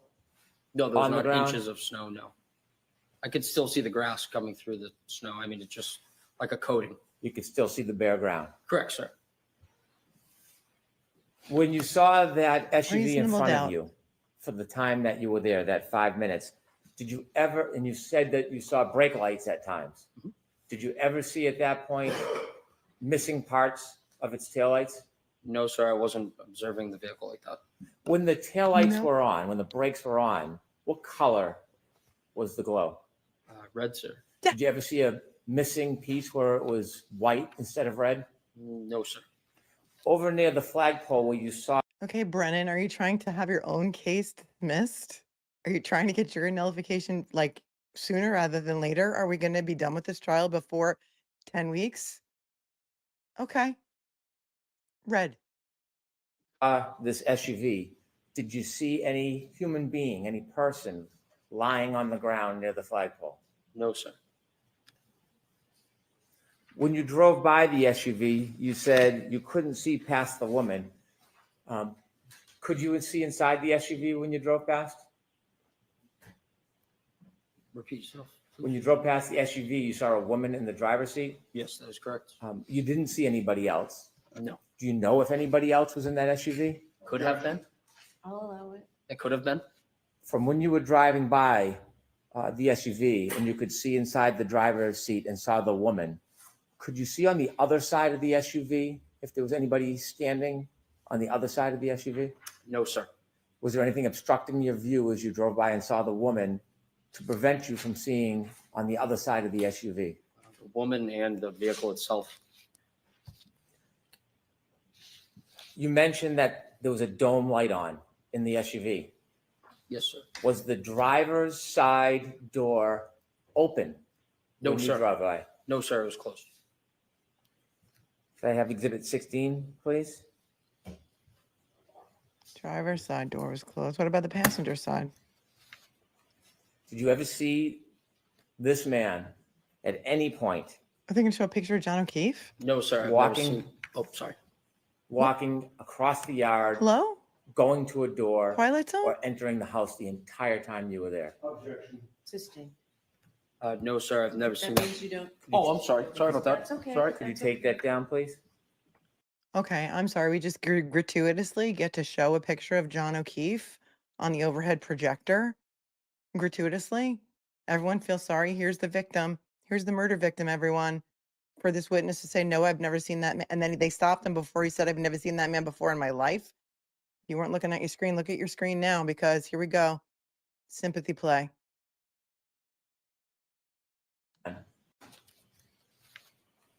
Did you ever see this man at any point No, sir. I've never Walking. seen- Oh, sorry. walking across the yard, going to a door, or entering the house the entire time you were there? Objection. Sustain.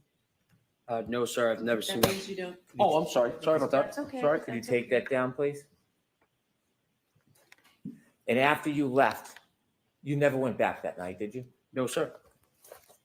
Thank you. Just briefly, on those issues, sir, you just testified on cross-examination before Mr. Brennan stood up again that you saw that the passenger's seat was empty. Do you remember that?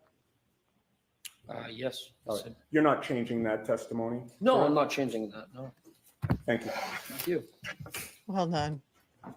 Well All done. right, you are all set, Mr. Nagel. Thank you very much. You're all set. Na, na, na, na, na, na, na, na. Hey, hey, hey. All together Next now. witness, Mr. Brennan. Goodbye. Thank you, Your Honor. Commonwealth calls Heather Mason. Her name is Heather Maxon, first of all. Learn the case. She's a good witness, except she was kind of asleep in the back seat. And she's the ex-girlfriend of Ryan.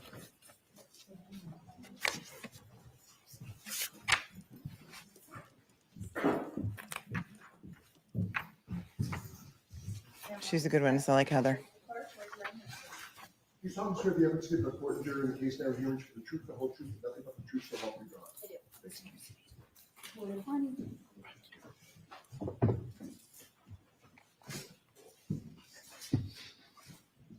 Whenever you're ready.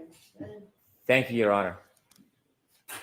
Good morning, ma'am. Good morning. Could you Ma'am. please introduce yourself to the jury? How about Miss? Hi, I'm Heather Maxon, MAXON. How old are you? I'm 31. Do you live in the area? I do. How long have you lived in the area for? My whole life. Do you know a person by the name of Ryan Nagel? Yes. And how do you know him? I dated him a few years back. I want to have you take us back a few years to Sure. January 28th, during January 29th, 2022. Do you remember that evening? Yep. Where were you earlier that evening on January 28th, 2022? We were at Ryan's parents' house, just hanging out. Whose Out there at parents? CF Ryan's. McCarthy's. Nice. Were you with anybody else besides Ryan and his parents? Eventually, we met up with friends Where? at local restaurants. Did you end up at one restaurant or bar in particular at the end of the night? We were first at CF McCarthy's, and then we went over to the hillside. Were you drinking? Yes. Do you remember about how many drinks you had? No. Did the alcohol affect your perception or your memory at all? Most likely, yes. Do you feel like you were impaired in any way? I believe so, yes. After you left the establishments, after they closed, did you go somewhere? We went to pick Ryan's sister up, Julie, from a friend's house. She needed a ride. Before you went to pick Ryan's sister up, did you have other plans before that? Sorry, could you repeat the question? Yes. Before the decision was made to go pick up Ryan's sister, was there other plans that you were? No. Okay, that was just the plan to go get her? Yeah. Do you get her remember generally or specifically what time that was?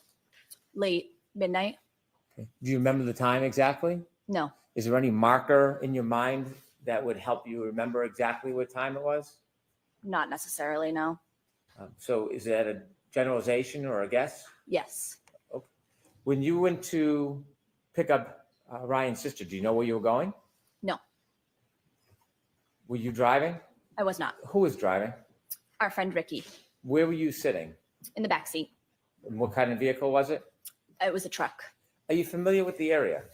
Not necessarily, no. Do you remember at some point taking a turn onto the road Yes. that had the house where you were going to arrive? Yes. How do you remember that? Just a visual bystander, and I'm aware of my surroundings, I'd say. Did anything happen that made you remember the turn before you got onto that road? There was another vehicle also on the road coming from the opposite direction, and we had let that other vehicle turn onto the road before us. Describe in a little detail what happened at that intersection. So I don't recall the name of the street that we were on before we took the left onto the street that the house was located, but the car coming from the opposite direction was taking a right onto the same street. So we had somewhat yielded to the car coming from the opposite direction to have let them take a turn onto the street before us. Did you see if the driver of either vehicle gave any indication to the other vehicle who should go first? I don't necessarily recall, but I'm assuming maybe I don't want you to assume. That's Oh, okay if you don't okay. recall. Sure. Who turned first onto the road, Ricky or the other car? The other vehicle. The other vehicle, do you know what type of vehicle it was? It was a big, like a SUV, a bigger car. The SUV turned before you? Yes. Before or when the SUV turned, did you get to see inside the vehicle? I did see inside the vehicle, Could yes. you describe to the jury what you remember seeing? I saw a male and a female inside the car. Where was the female? Female was driving and the male was in the passenger seat. Was the male in the front passenger seat? Yes. Were you able to recognize either the female driving or the male in the front passenger seat? Recognize? Yes. I'm not sure if I understand the Did question. you know who they were? No. Strangers? Yeah. When they turned and then Ricky turned after them, how far ahead of Ricky were they? Maybe 100 feet. Could you see them the entire time? No. When you drove to Fairview, how long did it take after the turn? There it A is. couple minutes. It took Couple a of couple minutes minutes. to get from Cedar Crest to Fairview? Oh, That's maybe. okay. Yeah, I'm not sure. Okay. When you arrived at Fairview, where did Ricky stop? Outside the house on the street. Do you remember where on the street in relation to the driveway? No. The other vehicle, the SUV, was it in front of you or behind you when you stopped? It was in front of us. When it was in front of you, did you notice anything about the vehicle? No. Did you notice anything about its lights? No. Did you see whether the interior light, the dome light, was on or off? I did as we were leaving. Before you left, No. did you ever see that dome light come on? No. Did you notice anything about the brake lights? No. Did you notice anything about the vehicle's tail lights, whether they were intact or broken? Nope. When you arrived at that address, do you know the street address? I do not. When you arrived at that address, what happened next? I believe Ryan had reached out to Julie saying, we're here, time to go. And so she had come outside and we had a short conversation and she decided that she was actually going to stay at the house. She had invited us in, but I had said that I didn't want to go inside. I just wanted to go back to the house. From the time you first arrived at that address and until the time you left, did you ever see anybody get out of the SUV that was in front of the truck? I did not. Did you ever see anybody? The SUV was 100 feet away, not always in her sight. Says Alessi's binder is better than Brina's binder. John could have gotten out. He had no coat on. We know that. So he could have gotten out, run up the driveway before they even got or made their turn. They were 100 feet behind Karen's SUV. Travel across the front yard to the doorway. He from wouldn't that have. He would have SUV? gone up the driveway. Did anybody ever walk by on the street, walk by the truck in front of you or behind your truck and walk on the driveway? No. Well, No. besides Julie, sorry. So Julie. Julie is the only person that you saw in the driveway that night, Yes. and then you left? Yes, When you left, did you drive by the SUV? we did. When you drove by, what were you looking at? My surroundings. Okay. What did you see? I saw the female that I saw beforehand, also still in the car, Where did you see her? in the driver's side. Was there at that point any lights on inside the car? There was, yes. Which The light? dome lights, Was the driver's side door open? not to my knowledge. Did you see anybody else inside the SUV? I did not. Was there anybody else inside the SUV? You didn't see anybody inside the car? Besides the driver. Again, Okay, next question. Do you know She whether there didn't was see anybody else anybody. inside the SUV at that time other than She the said she didn't see anybody other than the driver. Thank you, Bev. driver? No. Did you look in and study the interior of the SUV? No. How long did you look inside the SUV for when you passed? It was just passing, so I don't know, a couple seconds. Did you see if there was anybody or a man standing outside the door of the SUV? I did not. Outside the door? No, Did you see anybody lying on the front lawn? no. Because he was already Thank in you. the I have no further house. questions. Thanks, Brennan. He was already inside.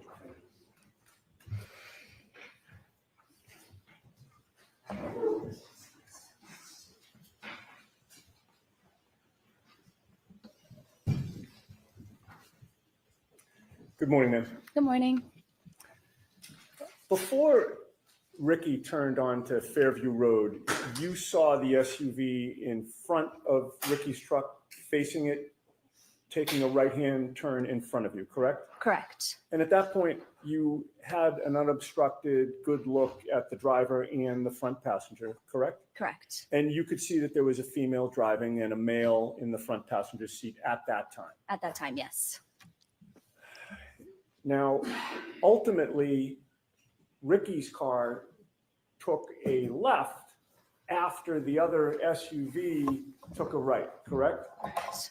And eventually, when you reached the house where Julie was, you saw that that SUV was in front of that house, parked now further down ahead of you, correct? Correct. And it took Julie a couple of minutes to come out of the house? I'd say so, yeah.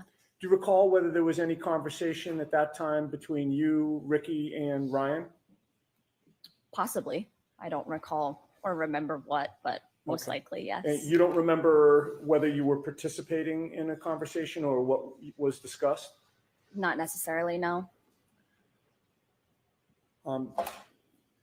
You had your cell phone with you that night? I did. Like many of us, is your cell phone something that you tend to check when you're bored or there's a break in a conversation or you're not actively engaged in a discussion?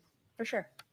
And while you were waiting for Julie to come out of the house, do you recall whether you were checking out any web page or Instagram or text message or app on your cell phone? I don't recall. Can you testify with certainty that you were not checking your cell phone during that period of time? Not with certainty, no.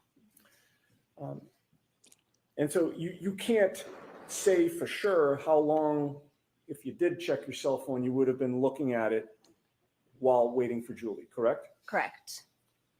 And no one's asked you for your phone so that they can analyze what you were doing during that period of time outside 34 Fairview, correct? Correct. All right. Well, you testified that you didn't see anybody get out of the SUV or approach the house, correct? Correct. You obviously don't know what did or didn't happen before you, Ricky, and Ryan arrived there, correct? Correct. While you were parked near the driveway, you weren't thinking that you had to watch the SUV every second in case you were later asked to describe what was going on with that vehicle, correct? Correct. And that SUV was the same vehicle that you recognize as previously having a female driving and a male in the passenger seat, correct? Correct. And as far as you know, you didn't know either of them at that time? No.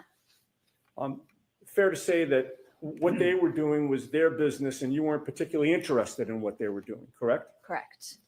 You were there to pick up your boyfriend's sister, correct? Yes. It was late and you were tired.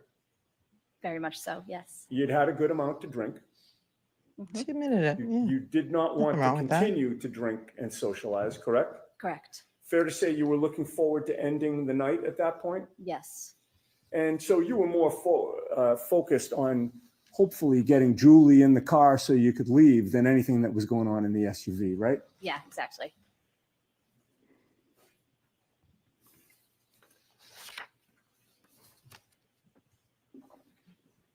Then Julie came out and it wasn't as simple as her just jumping in the vehicle and leaving, correct? Correct. There had to be a discussion, Right. right? And she came out to speak to the three of you for about 5 minutes or so. I'd say. like a back and forth about who's going where? Yeah, And when Ricky was pulling away, you looked over to the SUV and you saw that the interior light was lighting up the front compartment, correct? correct. And it was then that you looked over and you saw a female in the driver's seat, correct? Yes, You did not see any person in the passenger seat, correct? correct. And you certainly did not see a 6-foot-tall off-duty police officer in the SUV at any point on Fairview Road. Correct. I have nothing further. Thank you. Anything, Mr. Brennan? Leave it alone, Brennan. Leave it alone. Really? When Ricky was speaking to Julie and you were in the back cabin of the truck, what direction were you facing? I don't recall. Were you paying attention to the conversation with Julie? I was probably in and out of the conversation, yes. Were you facing the direction of the house in the SUV, or were you facing the opposite direction? I don't think I was facing the opposite. When you were in the cabin of the car and Ricky was having a conversation with Julie, did you ever see anybody other than Julie come in or out of the house? No. I'll allow it. No further questions. Thank you. Jennifer McCabe drove a big, I think it was a Yukon, right? And she said it was parked in the driveway on the left side. If John ran up to the left of that vehicle, it's a very tall vehicle, as they were coming down the street, they would not have seen him going in the house. Mystery solved. I just solved it. I just cracked the case. Mr. Brennan, your next witness. The Commonwealth calls Katie McLaughlin. Oh boy. Katie McLaughlin, EMT. Sorry, She went to school with a girl named Caitlin Albert. I'm gonna FF it a little so you can get closer to real time. This could be brutal. The judge is leaving the bench. Oh, they're gonna take their recess now. Is she having cold feet? All rise, please. Jurors, close your notebooks and follow me. Okay, that's interesting. We're a little bit behind. Let's see. We're about 9 minutes behind, so they're going to take a 20-minute break.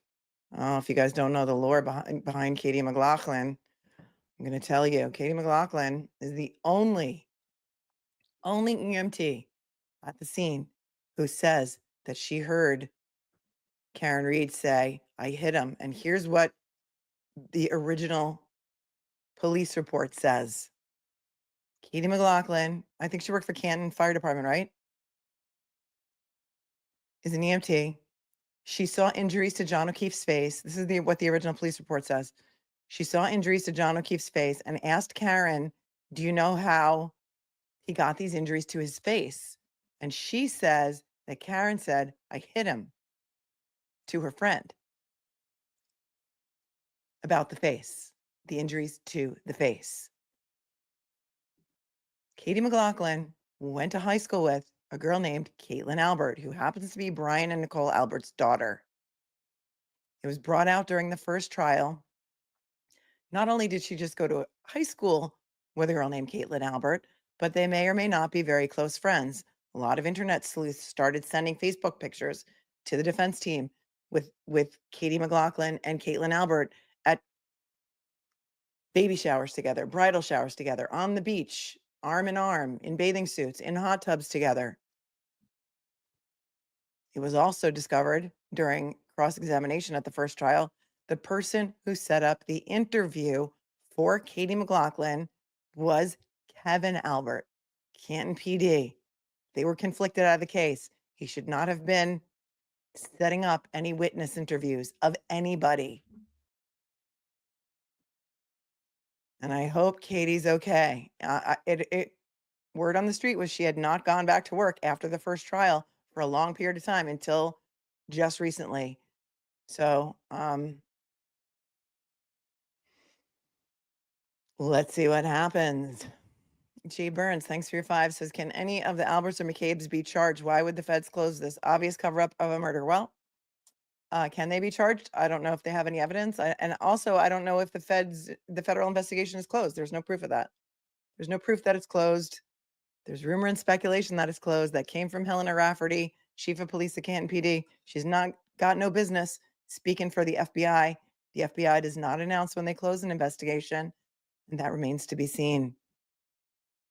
How do you become a member? Saddle up, Vicky Sue. There is a link in the show notes underneath the video that says something like link for membership. I'm not sure exactly what it says, but you have to close out the chat to get to it. iPhones are weird, and so it's hard. Some of the iPhones don't have a join button the way that other phones do. Sometimes it's easier to do from your laptop, but if you go to the show notes underneath, right after where it says intro song written and produced by Melissa, it says join this channel to get access to perks, and there's a link, and hopefully that'll work from your phone. If not, you may have to do it from a computer. Thank you for asking. Lola, the good dog. Mark Betterow said that during Jen McCabe's cross, he heard Hank whisper, "Take it easy," to Jen and Bev's, and Bev said, "Excuse me." Yeah, we rewound that a couple times ago, Lola, the good dog. When we heard it, "Are you cheating on me with another channel?" Because if you were here, you would have heard it. We rewound it like 3 times. Do you remember? I don't remember exactly when it was or which day of her testimony. She testified for 3 days, but we heard it, and we sure did rewind it. Thank you, Lola, the good dog. If anybody remembers, let Lola, the good dog, know. Dr. Edward Moskowitz, hello. Thank you, Queen. Attorney Melanie, how to rejoin with money, where to go. How to rejoin as a member, underneath in the show notes. There's a link. Summer D. Inquiring Minds is Lally sporting the baby hairdo, little curl on top. If you know, you know. We call it the baby shark hairdo. We call it the dippity-doo baby shark, that when your babies were little and they would go in the bubble bath and they would make a little shark fin on top of their head. That's what we call it. They didn't really show Lally, did they? Unless I was distracted and I didn't see him, but we call him Baby Shark. In these parts, tough tiff. If you will not let the FBI agent Easterly testify to proper police procedures, the only way the defense can get the procedures out on trial is by making the witnesses answer the questions. Yes, but it has to be law enforcement witnesses. Your ruling, King Jung, yes, but they have to be law enforcement witnesses, and we haven't seen any of them yet. Interestingly enough, we are on day 9 of this trial. Not one law enforcement officer has testified, with the exception of Garino, and the only thing Trooper Garino has talked about is text messages. Right? Yeah, seems that way. Seems that Ryan Nagel confirmed that he left at 12:35 a.m. There was no collision. However, we haven't seen the screenshot of those text messages yet. Serenity, RPH. Maybe Julie Nagel is going to be the one, because she's the one who screenshotted it and sent it to Jennifer McCabe at Jennifer McCabe's request. And I don't remember off the top of my head what time Ryan sent that message that said here, but he did say that they were there for about 5 minutes. And so we're still here. Thank you, Suzanne, for becoming a member.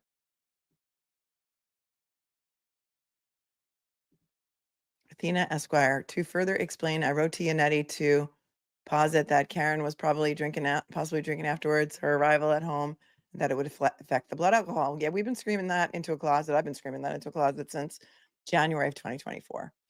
And so I'm sure he gets 7 million emails. I don't know if he received yours or not. I have no idea. But yeah, we've been screaming that into a closet forever. And also, further evidence of that, in my opinion, has always been that is why she started calling incessantly, leaving voicemails that became increasingly more and more and more angry, because number one, she was being ignored. Number two, she was thinking that maybe he was cheating on her because he was ignoring her calls, and maybe she went home and started drinking more. My opinion, maybe the 9 drinks that she's talking about throughout the evening, maybe 5 of them were when she got back to One Meadows, because Hank is loving using these clips. And also, I don't think she ever should have done these interviews, but they're out there and they're showing the clips. But maybe 5 of those drinks were after she got back to One Meadows. We don't know, because she hasn't testified, and she probably will not. Maybe Pearl, my daughter is a lab tech. She has had to deliver these kind of reports to court. She said after listening to her, She wants to know, am I doing my job wrong? She's funny. No, I'm sure your daughter's doing her job right. This witness didn't know what hematocrit is. Anna, can the feds get at Bev for connection to the Alberts? I don't know what they're investigating or whether they have found any connection or anything is nefarious. I can't really opine on that. Is she immune to everything? No, judges have wide judicial immunity if they're in during the course of judicial functions. Isn't a judge having connection and bias illegal? It's not illegal. It could be deemed improper. If you were not here for the first trial, we went all over all of the pretrial motions. There was a motion to recuse her before the first trial. I have an extensive playlist on the pretrial motions from Karen Reed. And if you look, there's one called motion to recuse. We went over that at length, not only the papers, but also the hearing. And many things were brought out during that motion. It was my opinion that she should have recused herself just because of the appearance of impropriety. You don't need actual impropriety, actual connections, but there were a lot of things that gave the appearance of impropriety. She is the one who heard that motion. She is the one who decided not to recuse herself. Elle said, did John see Julie come out the side door? John O'Keefe? So he went in that same door as well? I don't know. I don't know. Julie says she never saw him. So he may have gone up to the side door and he may have gone into the garage door. Somebody may have met him at the garage door or in front of a car that may have been parked in front of the garage on the right side. He may have been in the house or in the garage or in the backyard before she even came out of the house because she says she never saw him. But we haven't heard from Julie yet. Morgan Louderback, why do these experts seem to have a side? I don't find that the Massachusetts lab techs seem to have a side. I just think that she was made to seem that she didn't really know what she was talking about. And I also think she helped the defense. So I don't find her to be, she's not a hired expert. She actually works for the MSP crime lab. And so I wouldn't really call her a hired expert witness. Traveling Mary gifted a membership. Thank you, Traveling Mary. Nightclubs. Alberts had John O'Keefe's phone at 5 a.m. That's the theory. Albert's looking at his ring video and they saw Karen hit John O'Keefe's truck at 5:08 a.m. That is why Jen called Coco at 5:08 a.m. I think that call was 5:07, but I hear what you're saying. That's an interesting theory. Thank you for that. I'm not going to pronounce your name. Why is defense not asking about Higgins' Jeep? I don't know. Maybe they're going to save that for the driver, Ricky. JBG, Nagel doesn't seem like he likes Brennan too much. Vibes I'm getting, yeah. Seemed that way. Fire an acid, Hank. Read the room. No one believes you. Misinterpretations. Brennan still thinks the brake lights would show white if broken, missing. Be in trouble. 31 videos show the bulb lights are red. Brake lights always show red. Thank you. Hashtag acquaintances says just Irish. Yep. I wonder if Katie McLaughlin got cold feet, if she was in the bathroom, if she ran away. I don't know.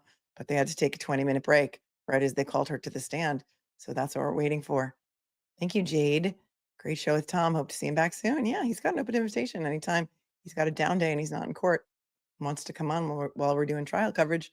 I can just send him a link. Thanks, JP. Bucket for Melanie's rolling heads. Nagel for the win. Nagel, Nagle. Thank you. Thank you for the 10. Appreciate you. JP says, did these people not believe in Ubers or Lyft? Yeah, that's the thing. Why was he hassling Karen? You need to come and get me. You need to come and get me because when Kurt leaves, I'm going to need a ride. I don't know. Are there no Ubers in Canton? You guys, is it hard to get an Uber there? I don't know. AJ's Beard, wonder if Katie got an invite to Caitlin's wedding. That would be interesting question. I don't know that the wedding has happened yet. I'm not sure. Kay Willis is here. She's a realtor. Thanks for gifting 5 memberships. You're awfully generous. She also works south of Boston. If you'd like to sell your house south of Boston, give Kay Willis a call. Thanks, Kay.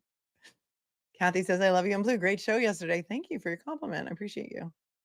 I could not crush on a Leslie Moore, says Uber and Lyft are usually not available in the suburbs, especially on weekends. See, that's exactly what I wanted to know. They were actually outlawed in the Hamptons for a long time. It was against, they could not operate in the Hamptons here in New York. And so you had to call a real taxi. That's interesting. They're all in Boston. Thank you. And this, remember, was 3 years ago in 2022. Welcome, Saddle Up Vicky Sue. I think you're going to like it here. Lola, why would Hank call Ryan and ex-girlfriend as witnesses? Because they were interviewed by the police and because they're percipient witnesses. And if he didn't call them, the defense was going to. I don't think they helped him either. Big Hoss loves you, Mel, and everyone in the chat. Great stuff. Thank you. Thanks for your 5. Teresa V, thanks for your super sticker. SMB became a member. Welcome on top with another super sticker. Stephanie says, missed hour. Have they been asking about the Jeep? They didn't ask Heather and Ryan about the Jeep. Maybe they're saving it for Ricky. Welcome, Allison, and welcome, Shelly. Court is on a random 20-minute break, waiting for Katie McLaughlin on the stand. Salty, thank you for your 20 for memberships with the Apple products. Use Safari and open YouTube there. It's the only way to join. Thank you. Ahmad can open the link from Safari and post that link for Apple users. I absolutely adore your humor and love your coverage. Oh, thank you, Salty C. And I adore you even more. Thank you for straightening that out for iPhone users. Open it up in Safari. I don't know. Apple and YouTube, I guess, don't play well together. YouTube is owned by Google. They have their own phone products. You know how it is. Auntie Ree, didn't think I could do this one. You're the best. A lot of people said they didn't think they could watch it again. And here we are. So I'm glad you're here. We have to keep laughing. You guys are called the Snark Tank. The chat is called the Snark Tank for a reason. Because if we don't keep laughing, we're just going to cry all the time, all day, every day. Jade says, every time I purchase something on an iPhone, the message is, you're all set. Yep. It has to, super chats. After super chats, it says, you're all set. Reminds me of corrupt KNOWLES now. This case is going to be with me for years. Thank God for your channel, especially. Oh, thank you. Thank you. Thank you. I've done it before, so I know I can do it again because I ain't got no quit. And I'm not going to shut up about this case until Karen Reed is acquitted because John O'Keefe was not hit by a car and a car did not hit John O'Keefe. And despite the fact that the feds investigated and hired these incredible accident reconstruction experts called the crash daddy, well, we call them the crash daddies, and paid them something like $250,000 to determine one question or two questions. Do the injuries to John O'Keefe line up with a pedestrian versus motor vehicle accident? And number two, do the damages to Karen's Lexus line up with striking a pedestrian? And their answer to both those questions is no, because physics and science. And here we are. District Attorney did not drop these charges. We're here. Karen Reed is facing murder too, which is a mandatory life in prison sentence with possibility for parole after 15 years. Karen Reed is very lucky that she had money and that she was able to afford the $100,000 cash bail that was required to keep her out of jail for the past 3+ years. If she didn't, she'd still be sitting in the Norfolk County Pokey, and that should outrage you. You should be outraged. And based on what you've seen in the past, only 8 days of testimony, in my opinion, the Commonwealth's case has tanked, totally tanked. And we haven't even heard from the experts yet. Lisa Lou, what are your thoughts about Officer John O'Keefe's phone moving at 6:04 a.m., but his body wasn't taken into the ambulance until 6:15 a.m.? Safari arrived. Oh, Saraf, yes. I call him Wimpy. I will gladly pay you Tuesday for a hamburger today. And if you haven't seen him, you'll know why when he shows up. What are my thoughts? Somebody had that phone. Somebody was walking around with it. Somebody maybe put it back outside. It could have been in a Faraday bag up until then. A lot of thoughts, a lot of theories. Don't know for sure, but you're asking the right questions, Lisa Lou. Stephanie said, Court is back in session. You may be seated. 12:35 and 12:36. Karen was on John Have you O'Keefe's next week. Wi-Fi. I do. I'm also going to call Sarah Levinson. Oh, okay. Thank you. It's not going to be Katie. It's going to be Sarah Levinson. Sarah Levinson was in the house. Okay, very interesting turn of events.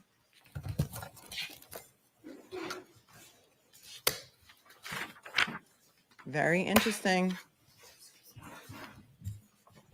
Wonder if she's split.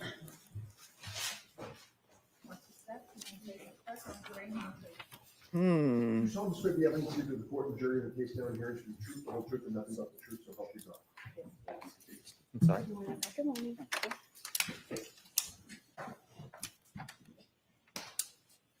All right, Mr. Brennan, whenever you're ready. Thank you, Your Honor. Good afternoon, ma'am. Good afternoon. Could you please introduce yourself to the jury? My name is Sarah Levinson. For the court reporter, would you mind spelling your last name? So it's Sarah with an H and then Levinson. Ms. Levinson, do you mind if I ask how old you are? I'm 26. I'll be 27 next month. Do you work? Yes, What do you do? I'm a nurse. She's a nurse. How long have you been a nurse for? About 4 years. Before you became a nurse, did you go to school? Yes. Tell us a little bit about your educational background, please. I got my bachelor's at Regis College. Do you know a person by the name of Ryan Nagel? Yes. How do you know him? He's one of my good friend Julie's older brothers. Thank you, Shay. You mentioned Julie. What's Julie's name? Juliana Nagel. Are you friends with Julie Nagel Yes. to this day? Yes. Were you with Miss Nagel back on January 28, 2022? Yes. I want you to take us back to that day, the earlier evening hours of January 28, 2022, maybe around 5 or 6 p.m. Did you have a plan that day? Yes, we as in myself and Julie, were going to Brian Albert Jr.'s house to celebrate his birthday, which was the next day. Who was Brian Albert Jr. to you at that time? One of my good friends. How long had you known Brian Albert Jr. for? At that point, probably 8 or 9 years, I would say. Did you attend school with him? Yes, high school. Is that when you met Brian Albert Jr. in high school? Yes. Who was going to Brian Albert Jr.'s house with you? Just myself and Julie. Did you have a general plan for that evening other than to visit your friend and celebrate his birthday? It was kind of up in the air if we were going to stay there or go somewhere. But we were definitely going and celebrating with him. Do you know the address where Brian? Apparently Hank got his witnesses mixed up and he didn't realize who was on deck. That's the word on Twitter. I don't know that there's anything nefarious going on with Katie, but apparently he got it wrong. But I don't know. I can't vouch for the truth and veracity of that. Brian Albert Jr. lived. Yes. Could you share that with us? 34 Fairview Road, I believe. Road. Had you been to 34 Fairview Road before? Yes. Did you know Brian Albert Jr.'s family? Yes. Had you met them in the past? Yes. How often had you met with them before? Well, I was friends with him for, like I said, about 8 years. So I knew his older sister, Caitlin, pretty well. We went to high school together, but the younger siblings, I don't believe we overlapped in school. And then his mother, I had met, a good amount of times. And then his father too, I would say. How many times would you estimate you had been over 34 Fairview prior to the night of January 28, 2022? Over the years, maybe like 20. I don't know. Do you remember what time you arrived at 34 Fairview Road on that evening? It was between 7 and 8 o'clock at night. Who did you go with? Myself and Julie Nagel. Could you tell us how both you and Julie Nagel got from where you were living, your home, to 34 Fairview? Yes, Julie's dad drove us. When you first get to 34 Fairview Road, before you walk in the front door, what's the weather like outside? It was cold, but it wasn't raining or snowing or anything. No snow on the ground? No. When you walked in the door, did you go in the side door or the front door? The side door. Okay. Take us through walking into the house. What do you see?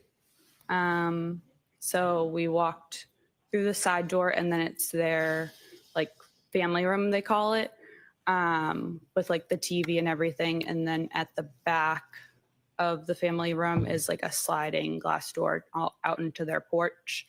And then if you turn left, It's like the kitchen / dining room. And then there's a back door. There's like a small bathroom over like near the back door.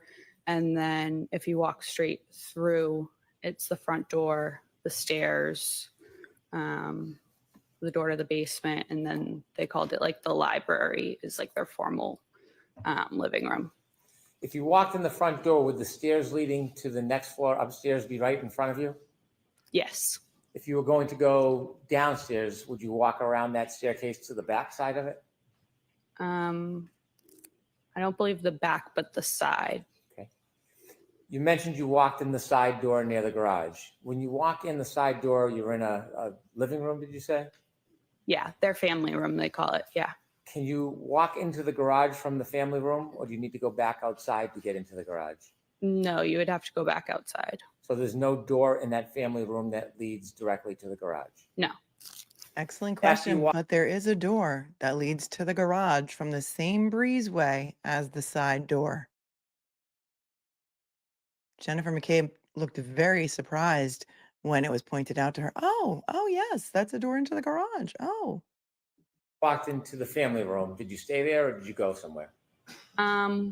We stayed there for a little bit, like 10, 15 minutes probably. Tell me who's in the house when you get there. It's Brian Jr., his mother, Nicole, his sister, Caitlin, and then his aunt, Julie. Julie you Albert do? was in the house when they first got there. I think we were just sitting on the couch, hanging out, waiting to see what the plan was, to see like when other people were going to show up. Did other people arrive or did people leave before other people arrived? Brian's mom, sister, and aunt left before anyone else arrived. Do you know generally around what time his aunt and mother and sister left? We got there, like I said, between 7 and 8, and they probably left within 20 minutes of us getting there. Okay. So I can't say for sure. When his sister and mother and aunt left, was there just a time when it was you, Julie, and Brian Albert Jr. alone? Yes. Were you doing anything other than watching TV? Were you eating, drinking? I don't think we were eating yet because we ordered later on Okay. food, but we might have been drinking. Tell us what happens over the course of the next couple hours. So at some point, probably between like 8 and 9, 4 other girls showed up.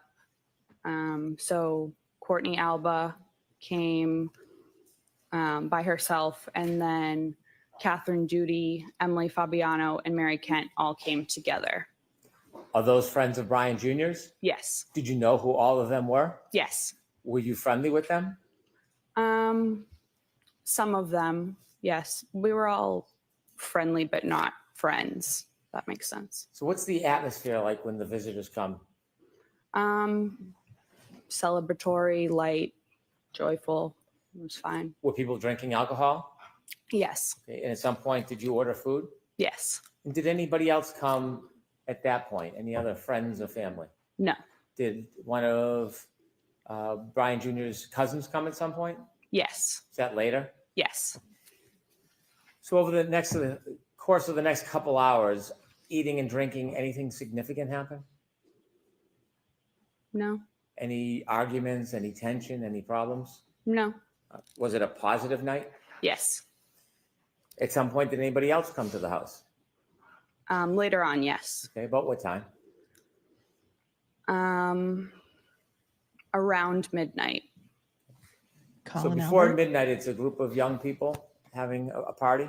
Yes. Any trouble? No.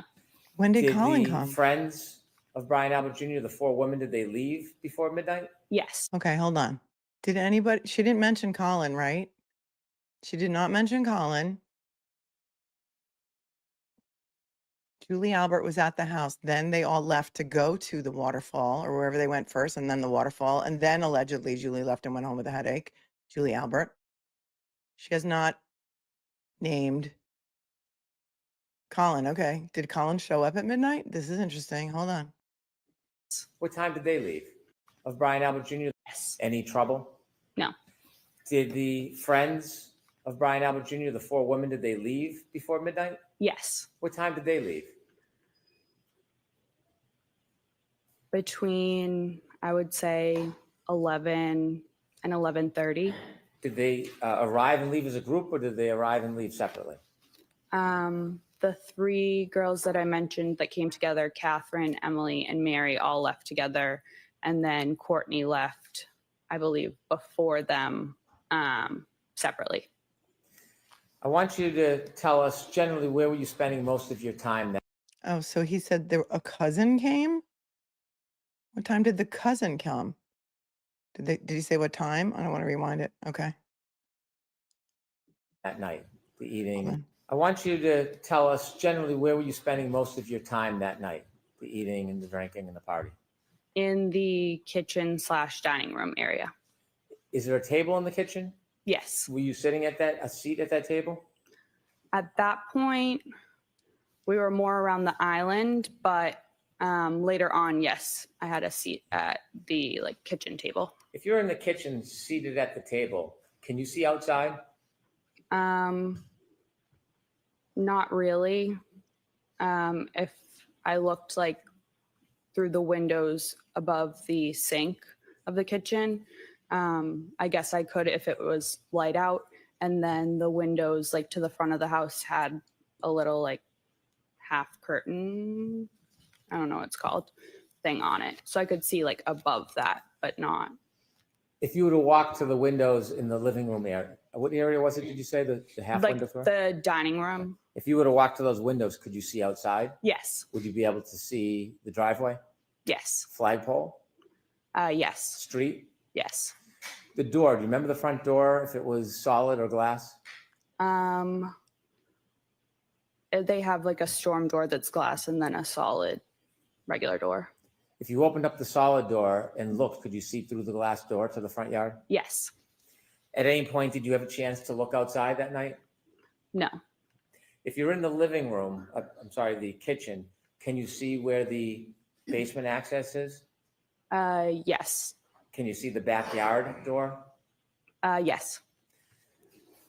You mentioned that the visitors, the young woman that came to see Brian Jr. left. After they left, did somebody else come to or arrive at Fairview?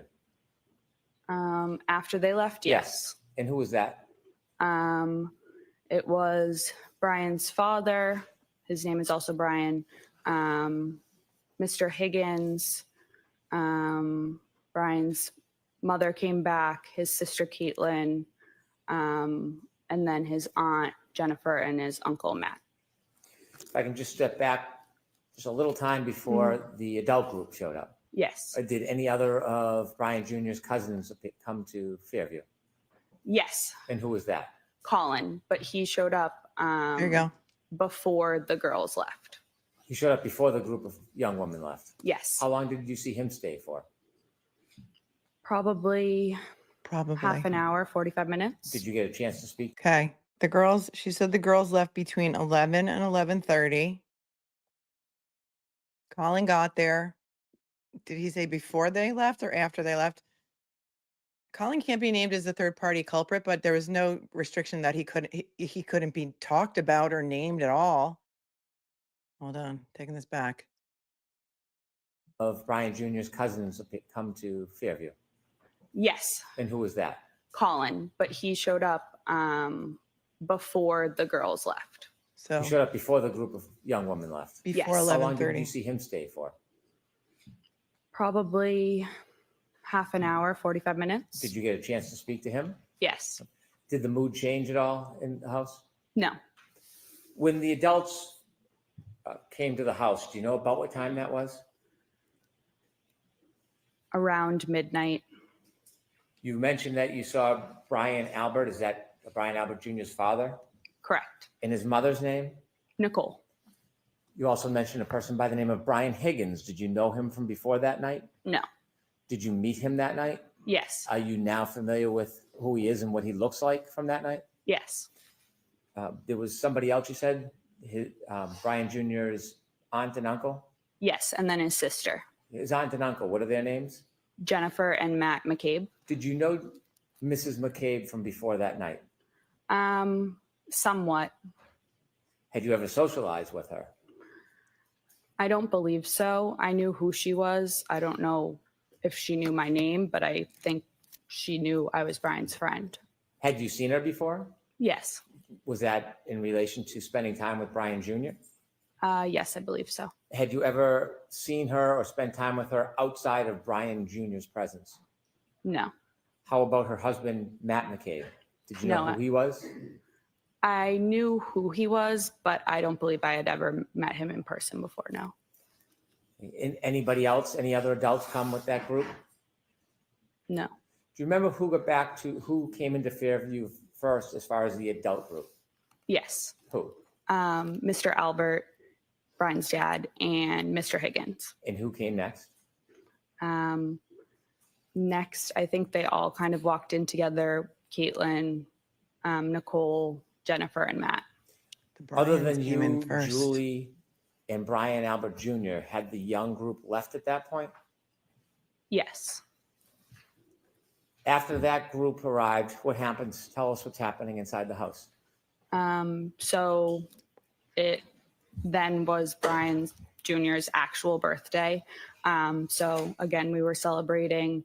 Caitlin, his sister, was playing music on one of the speakers.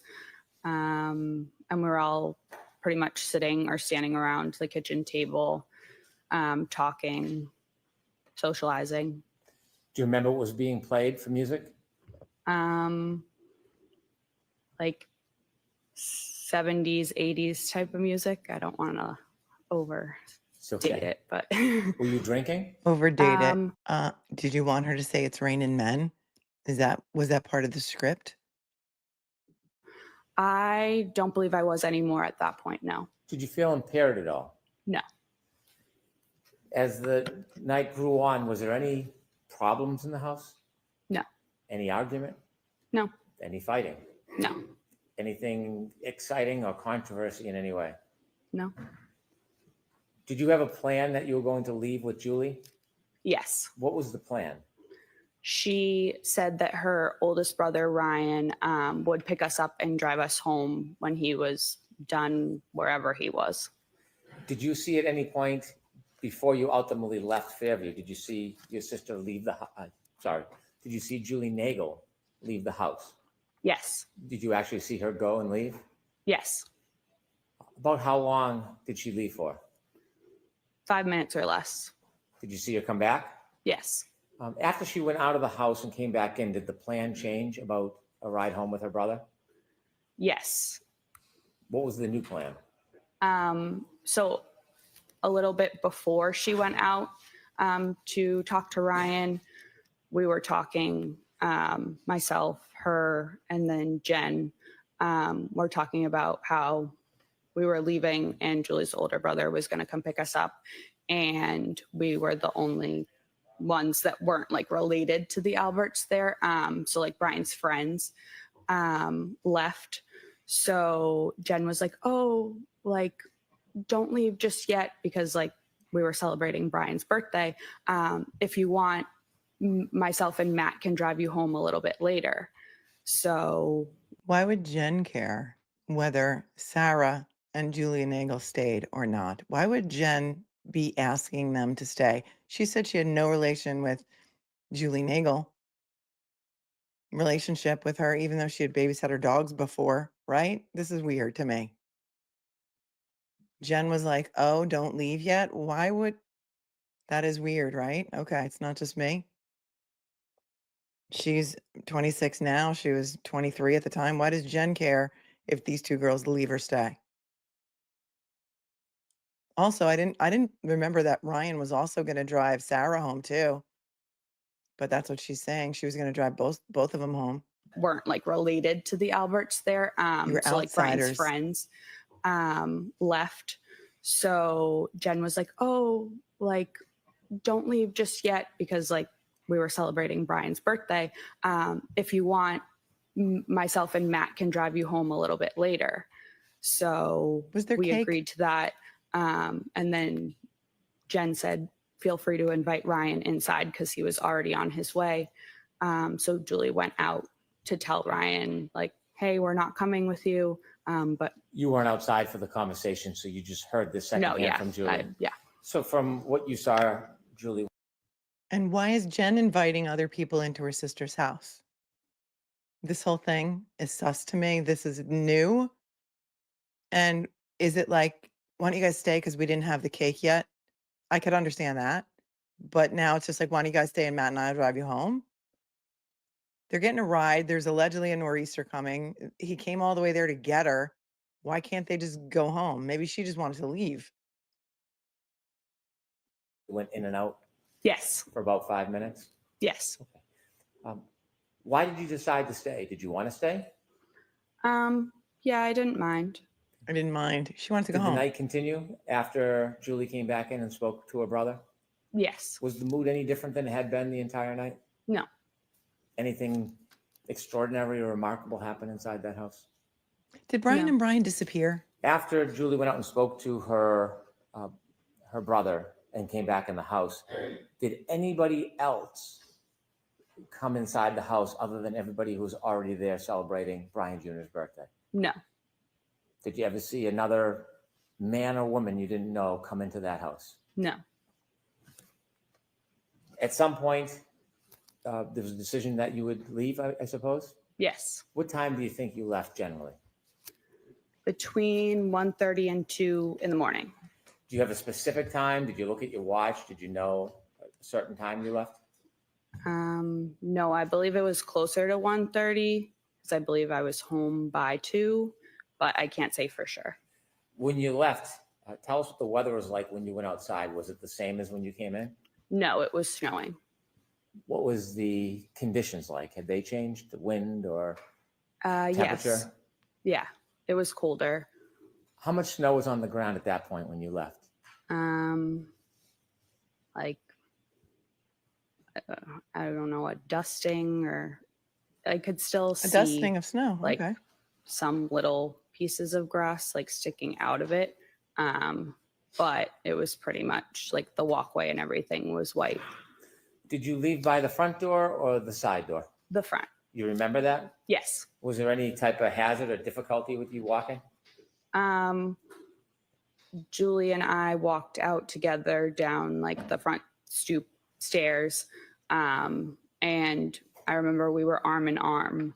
I Front was stoop. wearing shoes that didn't really have traction, so I was looking at my feet, so I didn't slip. So I didn't see the- And other than that, So I didn't see the body on the lawn. I think I was home by 2. Maybe we left between 1:30 and 2. We walked out the front door arm in arm, right where the body would have been, directly in front of us. But I was looking at my feet because I didn't want to slip. Well done, Brennan. Good prep. no real hazard, I wouldn't say. Whose car or vehicle did you walk to? Jennifer and Matt's. Did you get in? Yes. Which seat did you get in? The back seat behind the passenger. And where did Julie Nagel sit? The back seat behind the driver. Did the McCabe's get into the car? Yes. Who was driving? Matt. And then Jen was in the passenger seat. Front passenger? Yes. As you were leaving, was there any conversation or joking going on? Yes. So Matt actually forgot his jacket inside, so he went back in. Oh. And then Tell us the cute story about the I- PB&J. I believe myself and or Julie turned around just kind of looking, and we saw a lone loaf of bread in the third row. Oh, it had a third row. So one of us said something to Jen about the loaf of bread, which she had gotten because of the storm. And I believe Jen was turned around looking at us and said something along the lines of, does anyone want a peanut butter and jelly? Joking around. Uh-huh. Do you remember that moment, having the conversation about the bread? Yes. It stands out. Yes. As you drove out of Fairview, you were in, the McCabe vehicle was in the driveway? Yes. Did it back out or go out forward? No, backed out. When it backed out and began to drive away, what side of the vehicle was closest to Fairview? You mean the house? Yes, was it the, I'm sorry. Bad Was it question. the passenger side of the McCabe vehicle closest to 34 Fairview, the house, or was it the driver's side? The passenger. When you drove, did you drive towards the flagpole? Yes. And during those moments when you were, or Mr. McCabe was driving towards the flagpole, was that the time you were having conversations about the bread, or was that a different time? That was a different time. What was happening as you were driving past that area in front of the house? I believe maybe I was on my phone, and then Yep. She did say that the bread was there because of the storm. Jen said it was because she was driving her niece around from game to game, and she would just, throw her a peanut butter and sandwich every now and then when she was shuttling her niece around, right? Isn't that what she said? Not because of the storm. Thought it was her niece, not her daughter. Mm-hmm. Mm-hmm. maybe I was on my phone, and then Julie said Objection. something. Did you ever look out the window near the front yard, near the flagpole area? Not like at the front yard, but a little ways up the street. Yes. Next to 34 Fairview up the street is 32 Fairview? I believe so, yes. When you looked out the window, the first time you looked out the window, what were you facing in relation to 32, 34 Fairview? What could you see? There's like a little bit of woods in between the two houses, so it was the trees. Did you notice anything that stood out? No. Ultimately, Yeah. did you get home that night? Yes. She was on her phone too. Thank you. I have no further questions. Mhm. Well, that was a whole lot of nothing.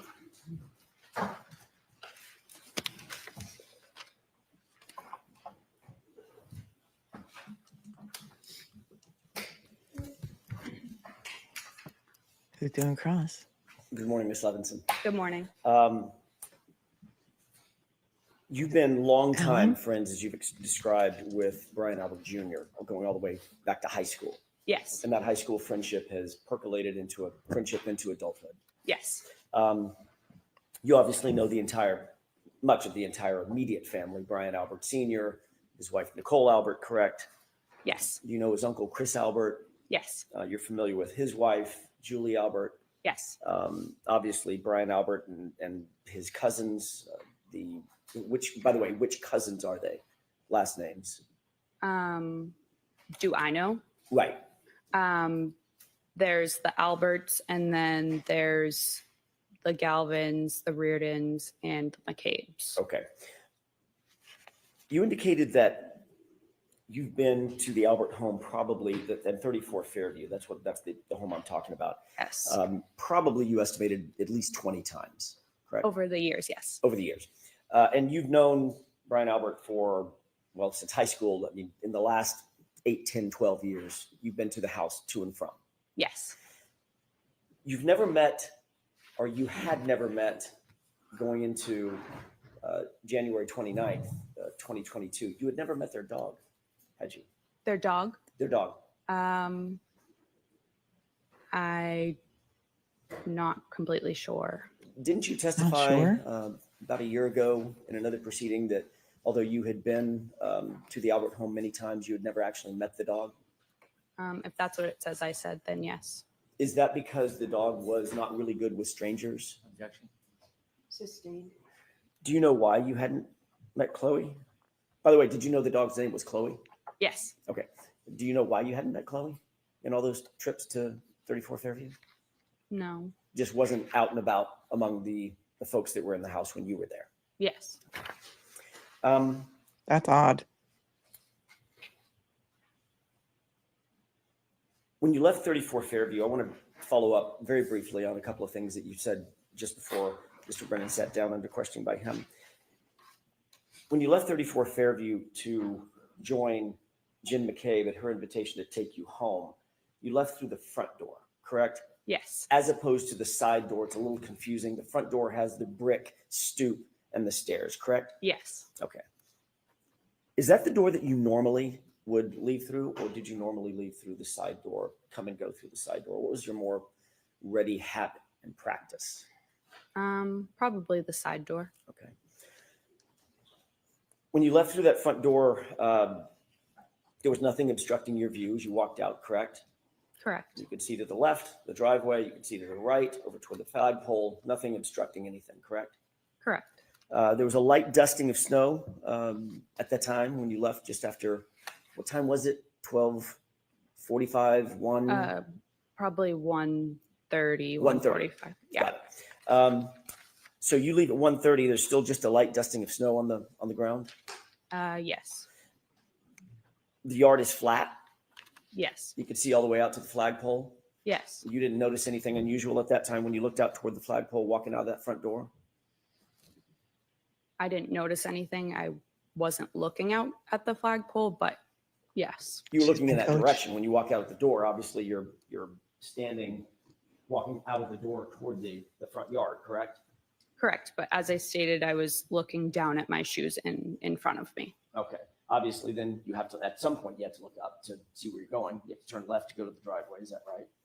Yes. Okay. Then you walk over and walk parallel to the yard again to walk over to the car. Yes. And as soon as you walked out of the stoop, you had to figure out where the stairs were. So make sure you don't fall down the stairs, right? Yes. But you're still looking up like normal, correct? At some point. Most likely. My question is, you didn't see anything unusual in the yard, did you? No.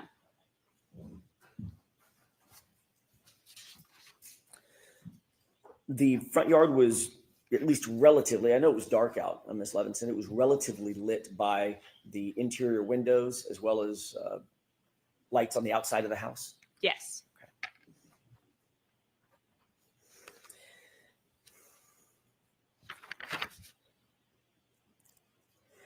You indicated that you did, in fact, get the ride home with Jen McCabe and Matt McCabe. Who brought up giving you a ride home? Was it Jen? Yes. Yep. And she also mentioned it, did she mention it in your presence to Julie as well? About the ride home? About the ride home? Yes, in my presence. Okay. You said that Matt McCabe was driving, but before he got in the car, he realized he had forgotten his jacket and went back in, correct? Yes, I don't know if he had gotten in the car and then got out, or he just opened the door, but yes. Just trying to be honest. Yes. So he had exited, by definition, he had to have exited, pardon me, the house through the front door as you did to go out to the car the first time? Yes. And then he got to the car, then realized he forgot his jacket, walked back toward the front door, went back in the main door? Correct. Yes. And you saw that? Yes. Then once he retrieved or fetched his jacket, he then walked back out that same front door down the stoop, looking out over the lawn and then over to the car, correct? I didn't see him walk back out, but I mean, probably. I don't want to say yes for sure because I wasn't watching him at that point. Understood. No reason to believe that he would have used a different door. Correct. Yeah. Okay.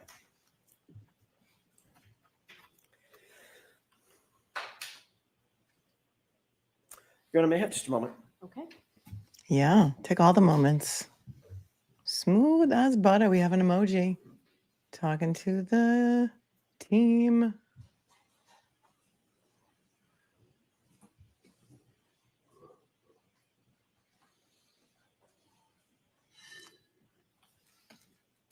Solomon Grundy says, what's up with the Jennifer Weeks thing? Jennifer Weeks is her maiden name.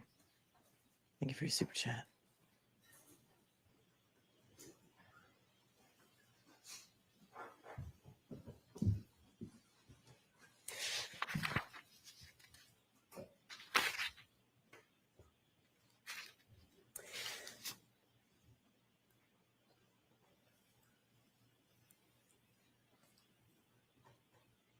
Pregnant pause. You were contacted ultimately by law enforcement to provide an interview, correct? Yes. That was not until October of 2022. Is that right? Yes. A couple of quick questions about that.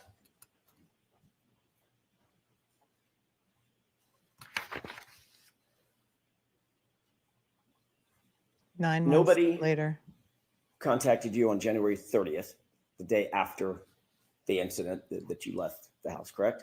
No. And when I say nobody, I mean from law enforcement. Nobody contacted you the next week, No, the next month. no, It was 9 months later. yes.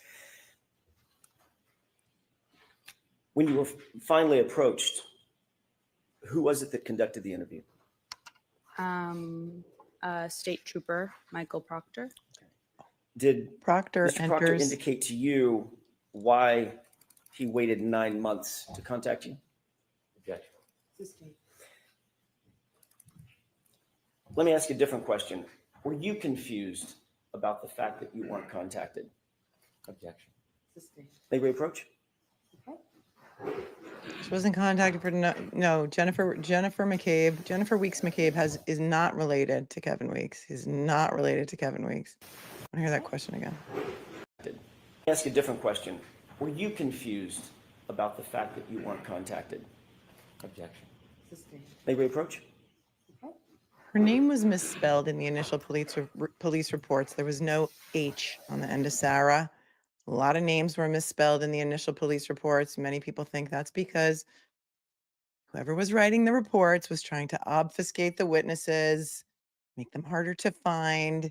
Why would they wait 9 months to contact her when she was in the house? Because they never looked at anyone else as any other suspect other than Karen Reed.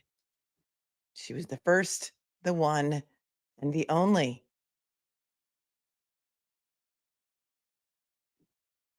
Jody Mitchell, thanks for your 10, says so incredibly sad how many lives were ruined by the nefarious actions of the McCabe's and Alberts clan, and they could not care less. Thank you for your thoughts and opinions.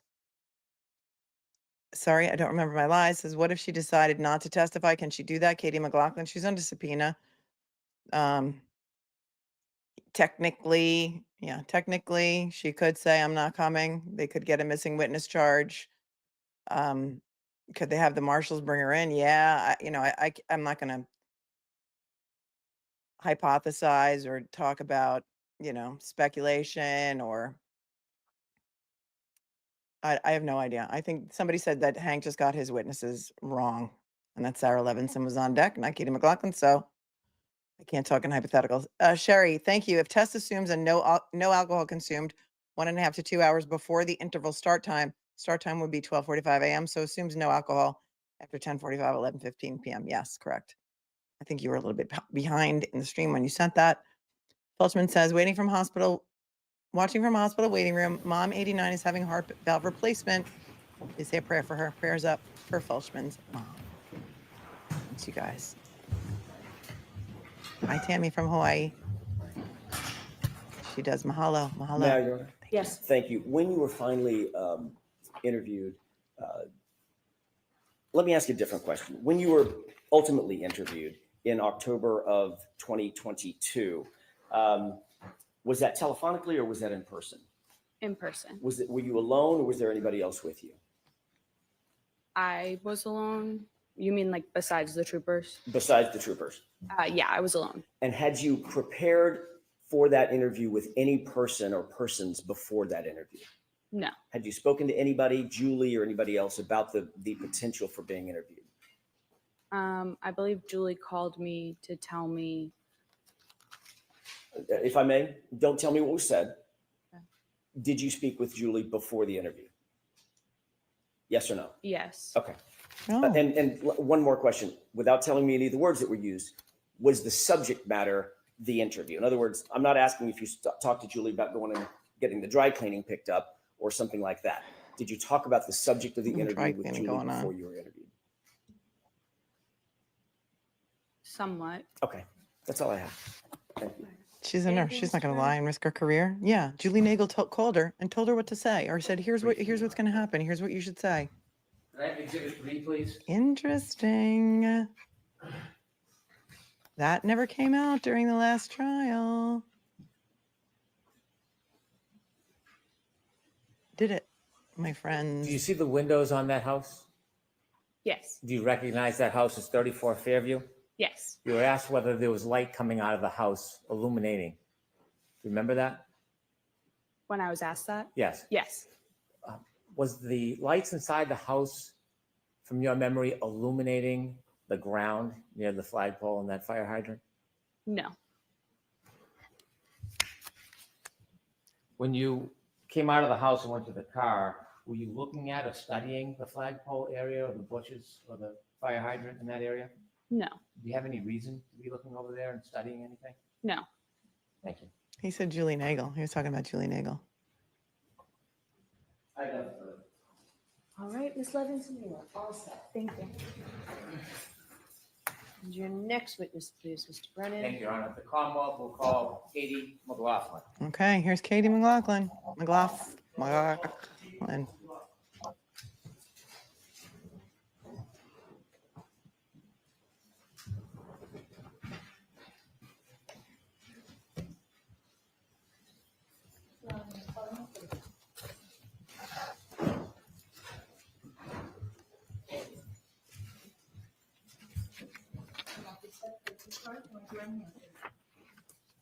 You told Mr. Yannetti to the court and jury in case now hearing the truth, the whole truth, and nothing but the truth, so help you God. Good morning. Oh, I'm sorry. This is a very important witness. Whenever you're ready, Mr. Brennan. Thank you. Ma'am, Commonwealth. could you please introduce yourself to the jury? Why are you yelling? My name is Katie McLaughlin. I'm 29 years old. I work for the town of Canton as a firefighter paramedic. Well, that was quite the introduction. That wasn't the question. She's been thoroughly prepped. Thoroughly prepped. I'm calling it right now. She looked right at the jury, name, age, almost her date of birth and social, where she works. Watch. I'm going to play that again. He spent a lot of time with her, in my opinion. And he's entitled to, but it's obvious. Whenever you're ready, Mr. Brennan. Thank you. Ma'am, could you please introduce yourself to the jury? My name is Katie McLaughlin. I'm 29 years old. I work for the town of Canton as a firefighter paramedic. Did you study to become a paramedic firefighter? Yes. Why did you become interested in becoming a paramedic firefighter? I enjoy helping people. I have some family members who work in the healthcare field, and I just always thought it was interesting, and I wanted to do something meaningful with my life. Did you have to have any special training or education to become a firefighter and paramedic? Yes, you do about 2 years of schooling. It's divided in between a didactic portion and then a clinical portion in the hospital and ambulance. So it takes about 2 years to finish. You completed that? Yes. Did you become a firefighter at the same time you became a paramedic, or were those separate educations? They're separate. I became a paramedic first before I became a firefighter. Did you work as a paramedic before you became a firefighter actively in the field? Yes, for a few years. Do you remember about when you first started working as a paramedic? 2016 or 17. And when did you first become a firefighter? 2017. Do you remember when you first began working for the Canton Fire Department? I believe it was May of 2017. Are you still employed by the Canton Fire Department? Yes. In your paramedic training, did you learn how to provide care for people who are in need? Yes. Had you, before 2022, responded to different events or people's homes or public locations to help people? Yes. About how many calls? Could you estimate how many different calls you had been on as a paramedic or firefighter leading into the beginning of 2022? Probably hundreds. I want to ask you some background as a paramedic firefighter, your role as you see it. As a paramedic firefighter, are you part of law enforcement? No. Do you investigate crimes? No. Do you write police reports? No. When you're going to a scene and using your skills to help somebody, are you interested in whether or not somebody was involved or responsible for an event? No. What is your focus when you go to a scene to help somebody? What's your priority? To help the patient, to save someone's life. Do you have a chance, or do you try to assess the patient, speak to them if they can speak to you? If we can, yep. Are there times when the person can't speak? Yes. If a person can't speak to you, is there a role that you take to try to get information to help assist the person? Yes, you would go to a bystander and you try to gather as much information as you can to help the patient. More information for us helps the patient in their treatment, and it helps the hospital when we bring them there. Is that responsibility or role separate and apart from police work? Yes. As a paramedic firefighter, are you involved in police work at all? No. Sometimes when you go to a scene and you try to help somebody, you write a report. In some, if you're in a particular role, you would write the report. So when you go and arrive at a scene, is it fair to say you don't always write a report? Correct. And the purpose of the report, is that to try to help law enforcement? No. What's the purpose of when someone would write a report as a firefighter paramedic? Depending on the call, there would be a report written by the officer on the call. That's just for logistics and dispatch information, what we responded to, and that's kind of simple. But the other report would be a medical report that the lead paramedic would write. Were you working on January 29th, 2022? Yes. Was that an assigned shift for you? Yes. Did you volunteer or ask to work specially that night, or was that already assigned? Ask it differently. Was that assignment already set before that night? Yes. When you get a shift assigned to you, is it night by night, week by week, month by month? It's just we rotate through. If you're on a group and you rotate through a schedule, it's set that you work 124, you have 1 day off, you work another 24, you have 5 off, and then the rotation begins again. So it's just a set schedule essentially, but it rotates through the weeks. Was January 29, 2022 part of your set schedule? Yes. When you have a set schedule, are you assigned a specific role in the department that might change from shift to shift? Yes. What was your specific role on January 29, 2022? For that shift, I was on the engine. I was the back step. So there's an engine driver, there's an engine lieutenant, and then there's one person in the back who's just a firefighter status. And we call that the back step. As the back step that night, did you have any specific or general responsibilities if there was a call? Generally, if it's a fire related call, you deal with that. If it's a medical call, you're there to assist the paramedics that are on the ambulance, and you take directive from them. Whatever they ask you to do or need you to do, you're just there to assist them so that they can best focus on the patient. When you arrive at a scene and you're on the back step, are you basically at the directive of the leader of the group? Yes.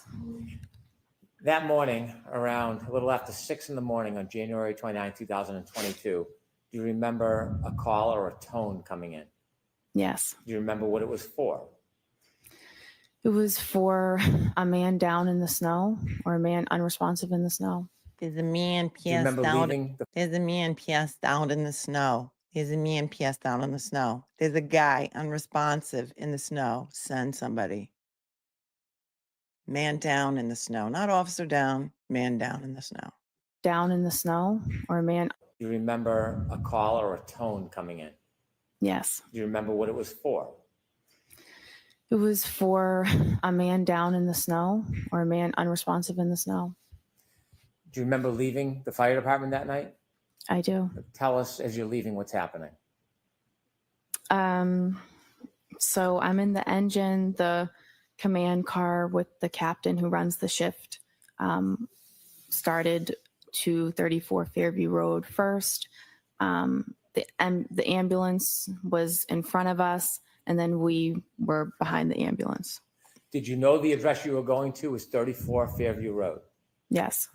When you left the police station, or the fire station, when you got on the back of the truck, Did you know at that time who lived at 34 Fairview Road? No. Tell us a little bit about the conditions outside as you rode to 34 Fairview Road.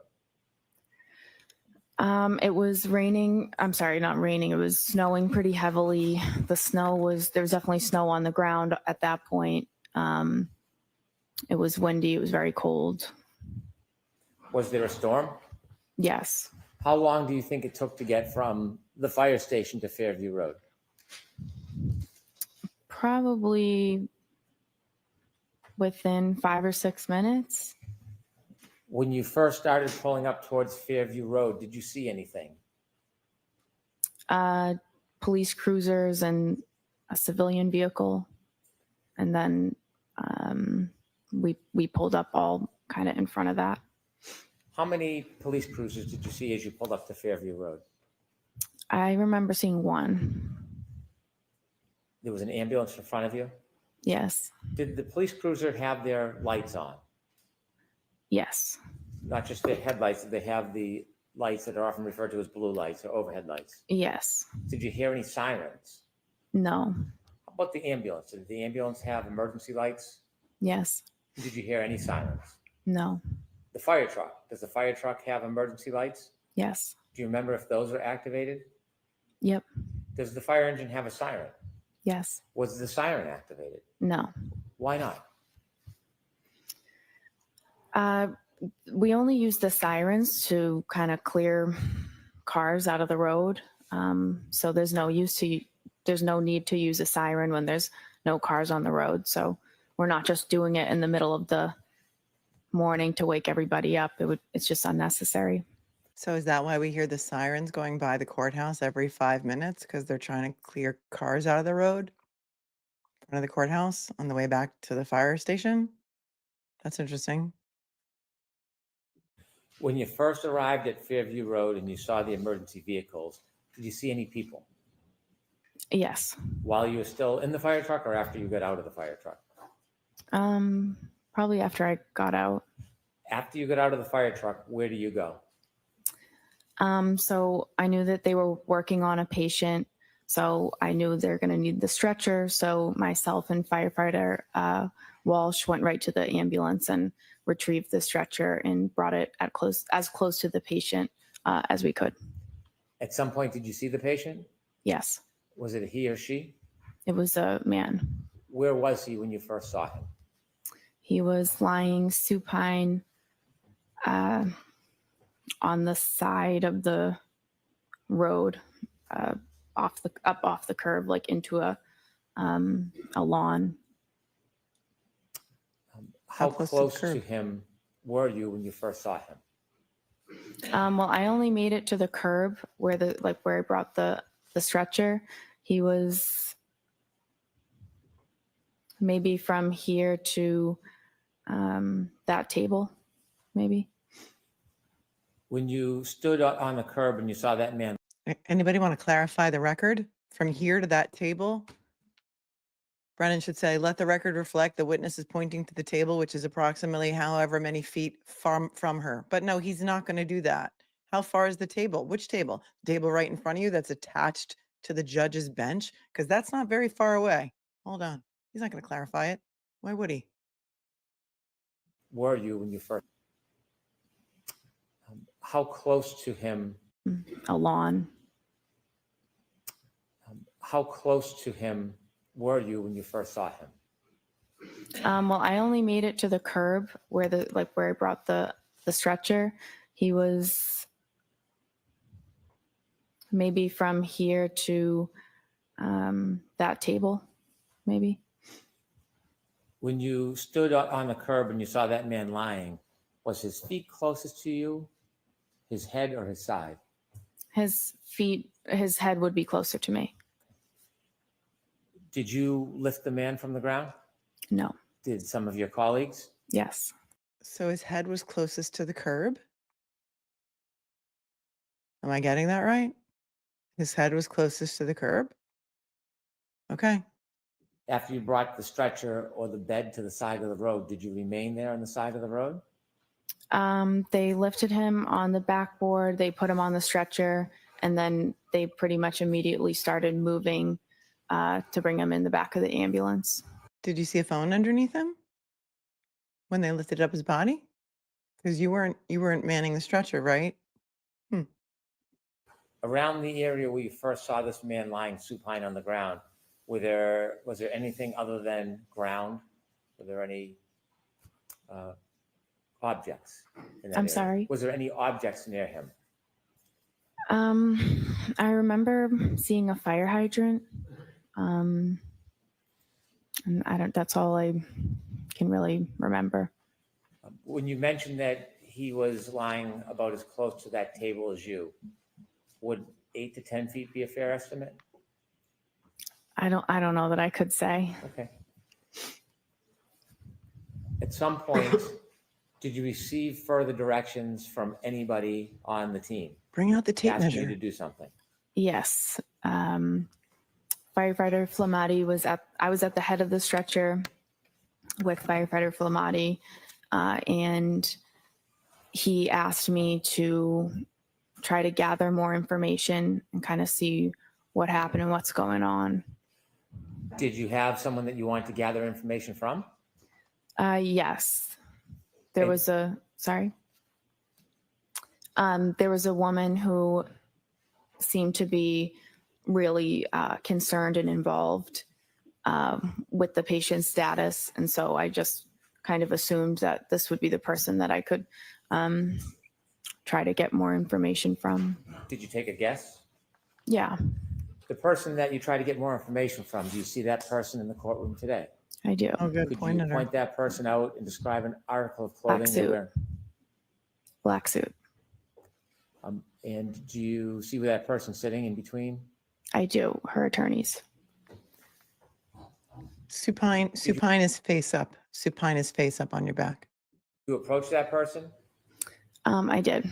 Now, you mentioned you're not a police officer or a criminal investigator. What type of information are you hoping to get generally in these circumstances? Some basic demographic info. You can answer a lot of questions by just asking a few very simple ones. So obviously you're trying to get his name and his date of birth. And then you ask questions. You guys are saying, look at her face when she pointed at Karen, and I was writing something down, so I'm gonna take it back so we can all look at it together. In case you're driving, rage cleaning, rage crocheting, come back and look at your camera.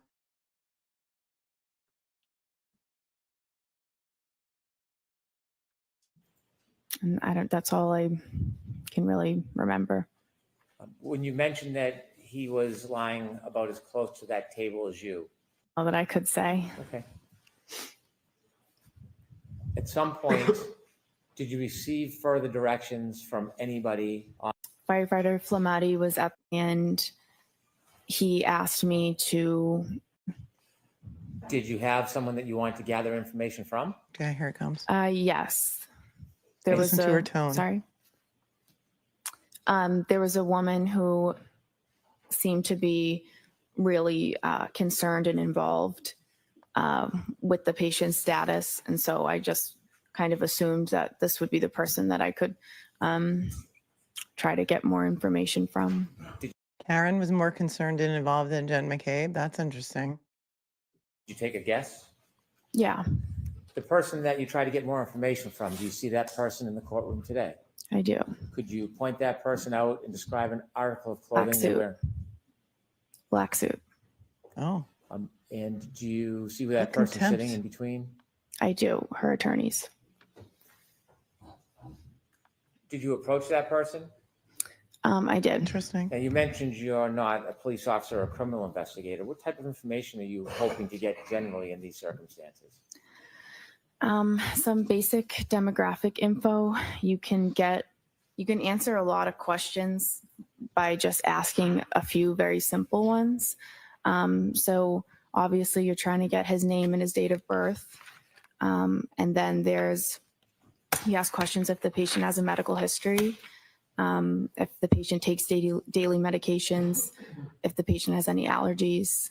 And that's all things that can help to sort of maybe explain why this person is in the position that he's in. For example, if someone says reported that he had a heart condition or a seizure disorder or he was a diabetic, that would help us sort of, that's relevant information for us for his treatment and to pass on to the hospital. Did you have a chance to speak with the person that you had pointed out? I did. When you spoke to that person, did you get a chance to ask any of those questions you would typically ask? I did. When you spoke to the person, what did they tell you? She gave me his name, his date of birth. She denied him having any medical history or daily medications or allergies. I was kind of moving around. She was moving around the scene. So I was kind of moving around, trying to gather the information with her. Did she say anything to you in addition to the typical background information that you would try to obtain from somebody? Yes. What did she say? Well, I asked another question. Once we had come to a stop, I asked if there had been any significant trauma that happened that preceded this. And she answered with a series of statements that she repeated. I hit him. I hit him. There was a woman. Okay. Come back and look at your screen because this is what we're here to do, assess credibility. Look at the little eye roll after the second time she says, I hit him, as if she's supposed to say this and she doesn't want to. That's my gut reaction to this. Come back. She knows she's supposed to say, I hit him, I hit him, I hit him. She's not happy about it. So listen, watch.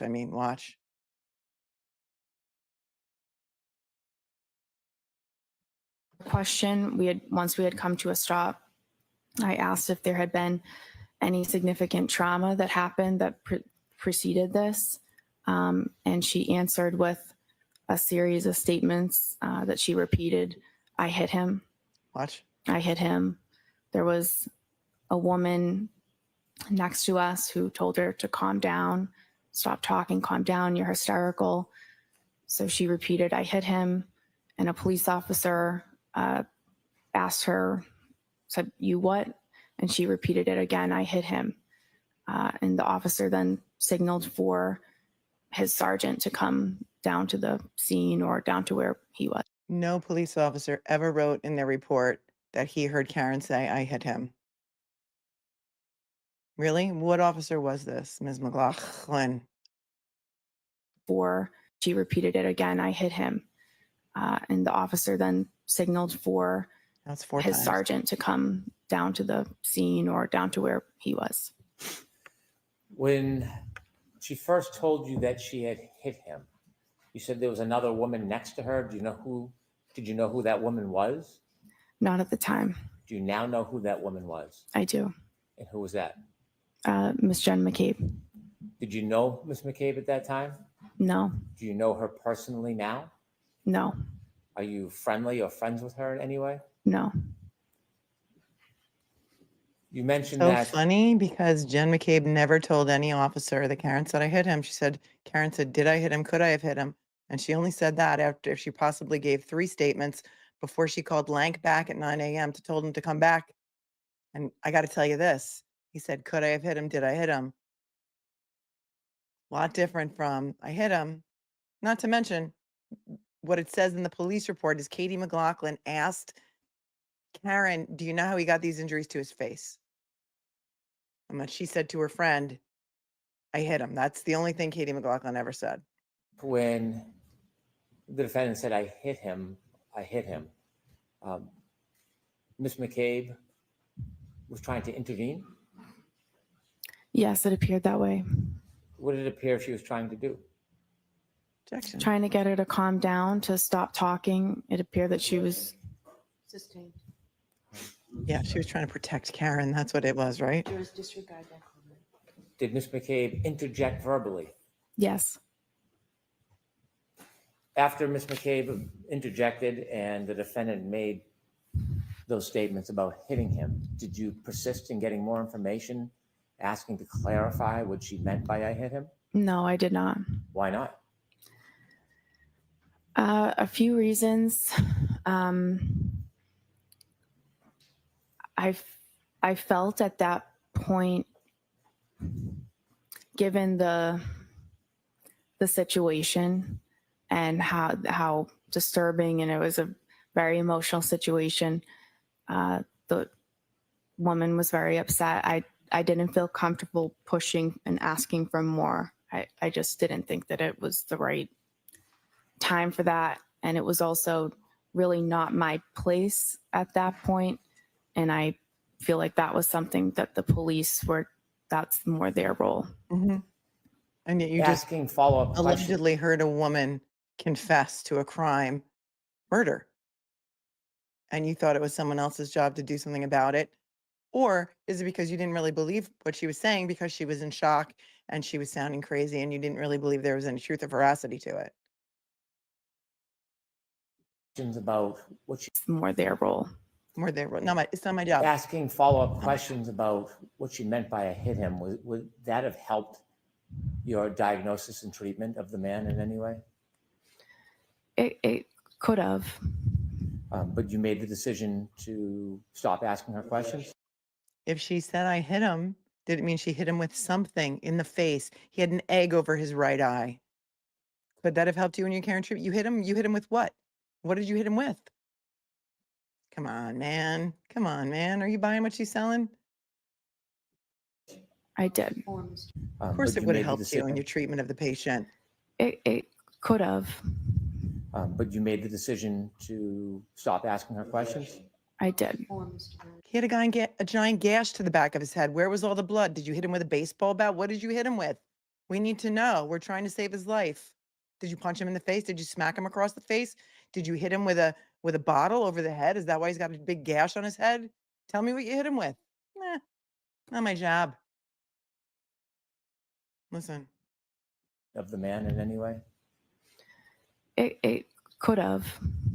But you made the decision to stop asking her questions? I did. Did you ask her any more questions after she said I hit him? I decided not to.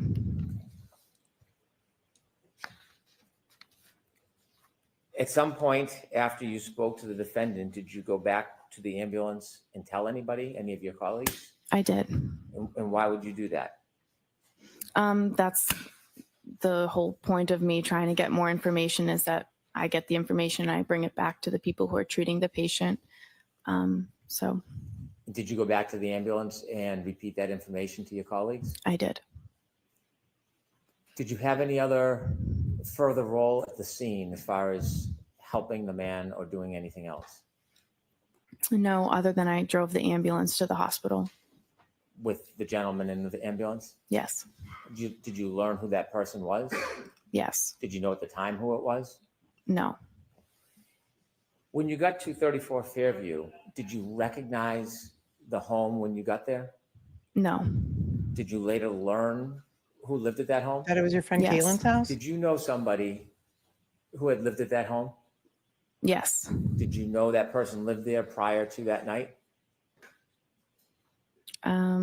I learned that she lived there. Okay. And that person that you knew lived there, what is their name? Caitlin Albert. How did you know Caitlin Albert? We went to high school together. We're in the same grade.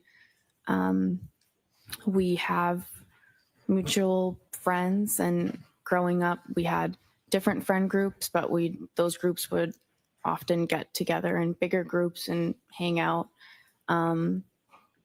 I see her in group settings. I socialize with her occasionally. I don't have a personal relationship with her. I wouldn't consider her to be a friend of mine, but I do see her occasionally because of social events. I don't have a one-on-one. I don't have a close personal relationship with her. Was she a friend? Well, that was a great monologue that he prepped her for because he knew this was coming when all the Facebook pictures come out of them in hot tubs together and such. Thank you, Mama Dobbs, for your 10 spot. Appreciate you more than you know. He knew it was coming. He had to get ahead of it. That was well prepped. On social media back at the time? Yeah. Since this, I'm going to just take that back a scooch. Close personal relationship with her. was she a friend on social media back at the time? Yeah.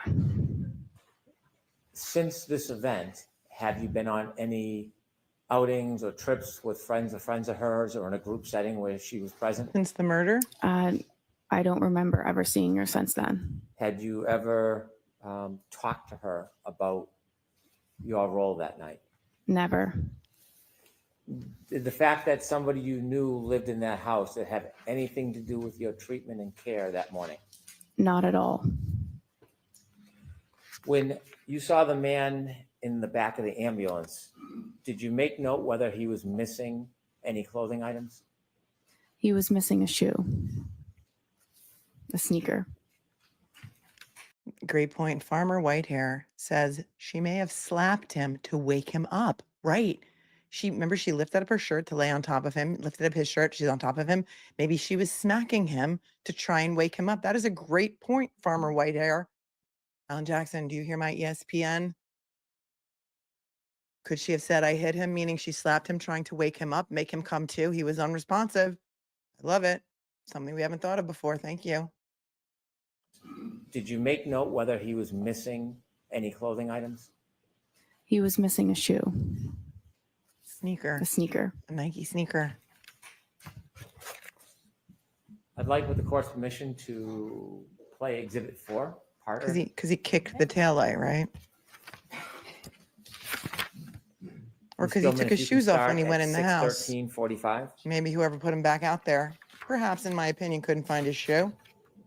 Sneaker. All right, here's the dash cam footage. Time is too small for me to read. I'm going to full screen this for you. Stop, please. Do you recognize whether or not you're in that video, ma'am? Yes.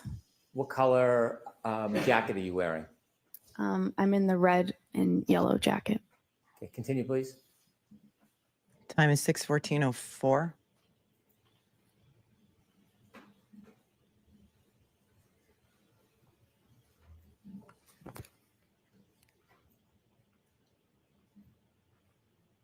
Karen and Jen to the right of your screen. They're bringing the stretcher into the street.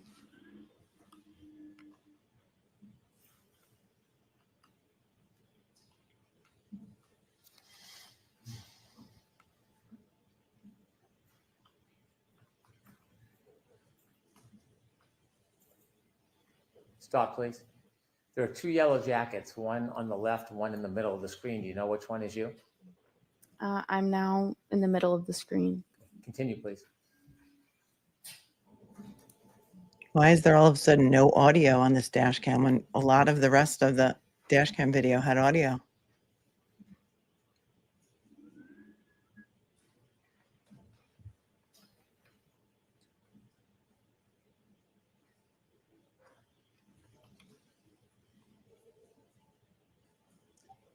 Stop, please. Do you know who that is on the left of the screen at the flagpole? Which one?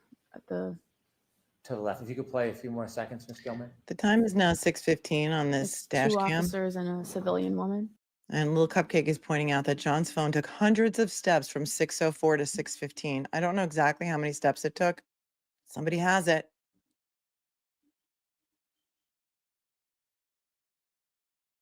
Okay. How about on the left? Do you know who that is? Oh, no.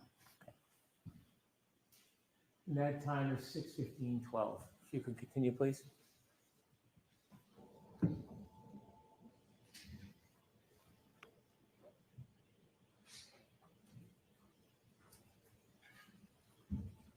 Stop, please. Is that you, ma'am, in the yellow? Yes. Okay, continue, please.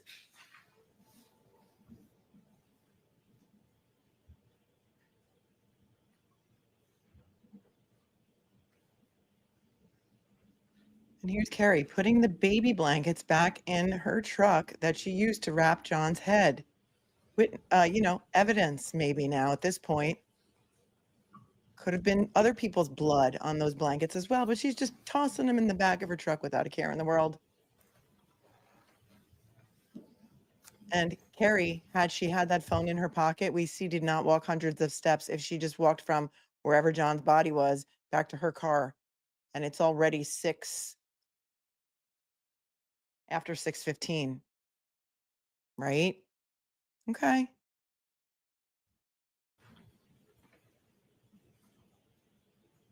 She says she picked up the phone when they took the stretcher, when they picked up the stretcher, which was right. You saw it. They just Stop, came right please. into the roadway with it. Do you see yourself on that screen? Yes, What color jacket? the red and yellow. And who's to your left? Miss Reed. And across from you with the blue or black jacket with the hood. Do you know who that is at this time? Miss McCabe. And you didn't know her at the time? No. You see the officer that's turned away from you? Yes. Do you know who he's speaking to? No. Do you know the exact moment that the defendant told you, I hit him, I hit him, I hit him? I think it was just prior to that. Continue.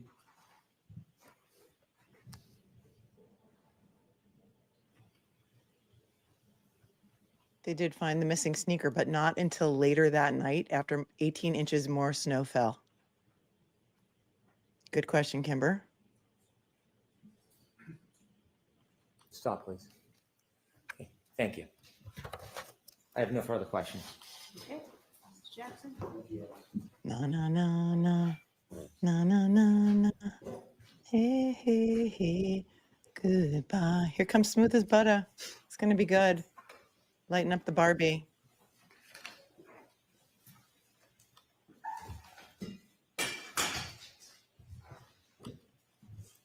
I'm ready for it. Are you ready for it? Are you ready for it? Baby, let the games Good morning, Mr. begin. McLaughlin. Good morning. You indicated that one of the things that is paramount to the life-saving effort or the medical assistance that you and your colleagues provide is to determine what the cause is of the injury, correct? To determine, just to gather as much information as we can about his history and like recent events that could have precipitated how we found the patient. What you said on direct examination was, quote, what happened and what's going on, end quote, correct? Yes. So for instance, the what happened, you want to find out and differentiate what happened. Is it a gunshot? Sure. When you're asking what happened or trying to determine what happened, for instance, one of the things you're trying to do is differentiate between a gunshot and a knife wound, correct? Yes. Or poison or ingestion of a poisonous substance or a heart attack. Yeah, in this particular Drugs? I'm this not asking about scenario, this it's instance. Or drugs. Next question. Thank you. I'm asking about in general, when you're taking on information, trying to download information at a scene, you're trying to determine, as you said, quote, what happened, correct? yeah, That's important to determine, correct? yeah, You want to get the person's age, you want to get the person's date of birth, you want to get the person's allergies, for instance. Yep. But you also, paramount among those, you want to find out what happened? Why are we here? Correct? yes, Did a person fall out of a tree? Or right, stumble down a stair step, correct? right.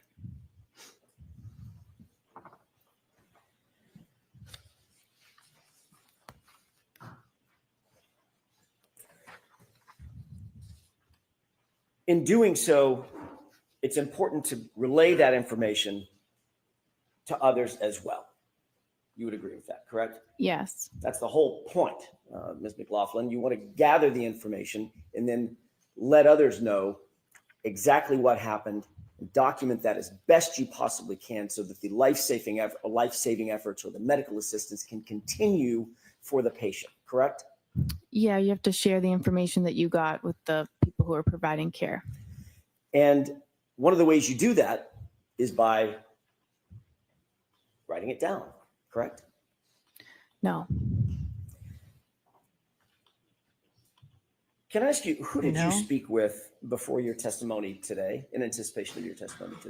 Pause for 1 second. Nico 2020 says, I'm sitting here with a firefighter. Absolutely not. Would a firefighter stop questioning, especially after that comment? Ask your firefighter buddy if he or she would write down anything. She just said she wouldn't write down anything. Listen to that again. that. with the people who are providing care. And one of the ways you do that is by writing it down, correct? No. She said no, she wouldn't write it down. Firefighter, Can I ask paramedics you, in the who chat. did you speak with before your testimony today, in anticipation of your testimony today? I met with the DA's office a few times. Who at the DA's office? Mr. Brennan, a witness advocate, and there were different troopers there at different meetings. Troopers were What did there. you and Mr. Brennan discuss at these? Well, let me ask you first of all, foundationally, how many meetings were there? 3.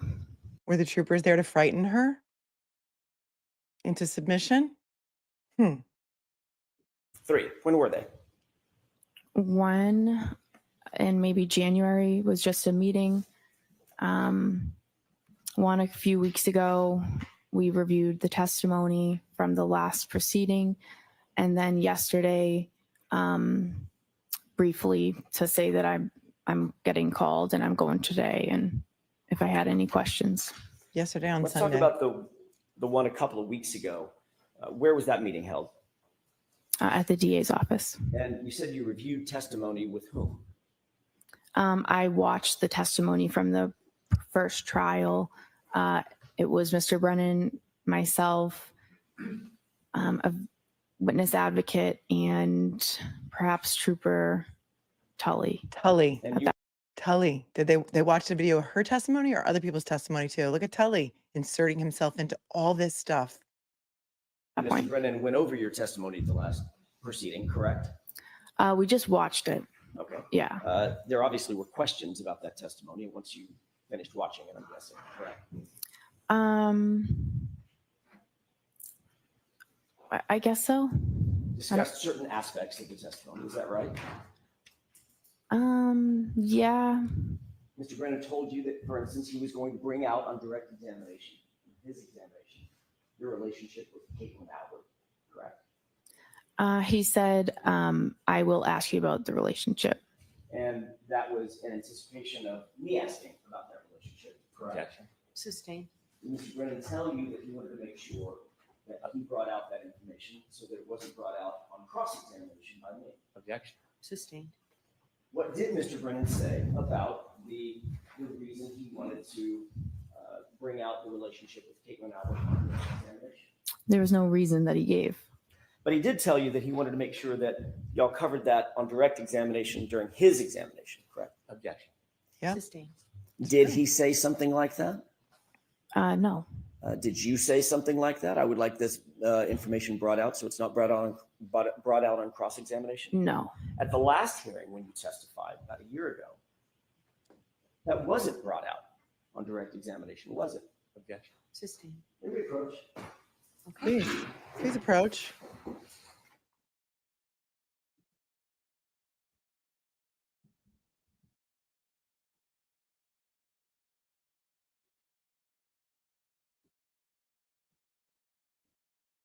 I've just received the papers. Thank you, Andrea, for sending this to me. A year ago.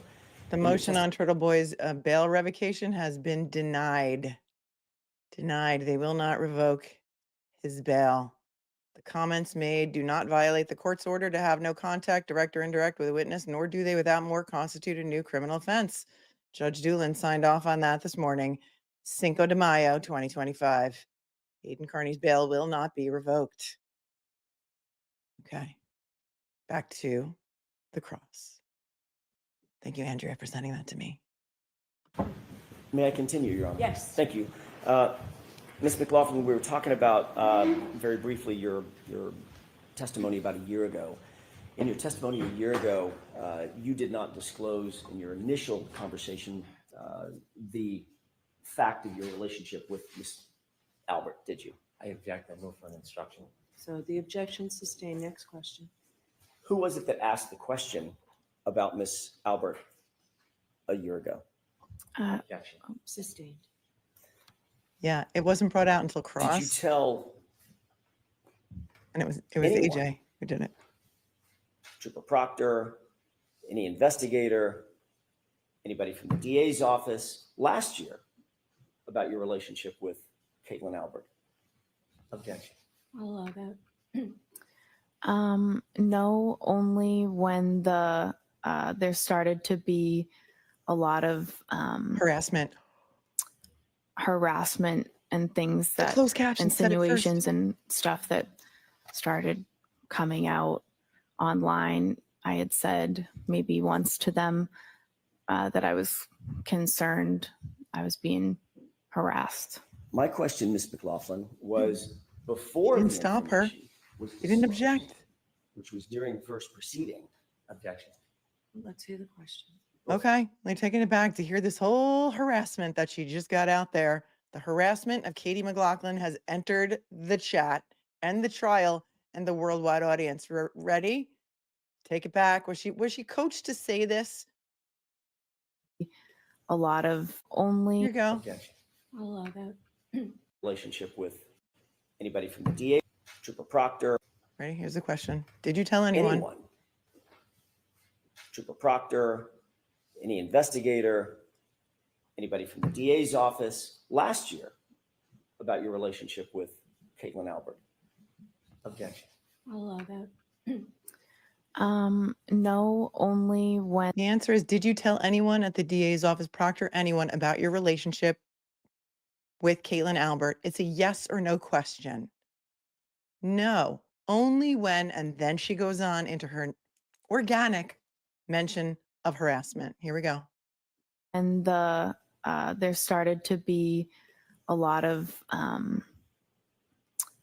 harassment and things that insinuations and stuff that started coming out online. I had said maybe once to them that I was concerned I was being harassed. My question, Ms. McLaughlin, was before the information was disclosed, which was during the first proceeding. Objection. Let's hear the question.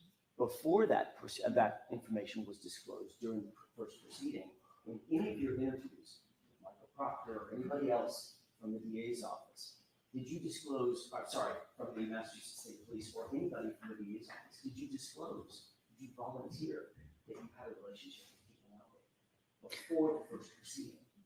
Yeah, I'm saying I told the DA about the harassment and the insinuations. That was before the first trial when I met with them. How was there harassment and insinuations that haven't been disclosed at the first proceeding? Because it's out there everywhere on the internet. Before it the has trial? been. Before the first proceeding, Ms. McLaughlin, It's- before you ever testified. That's my question. Do you understand my question?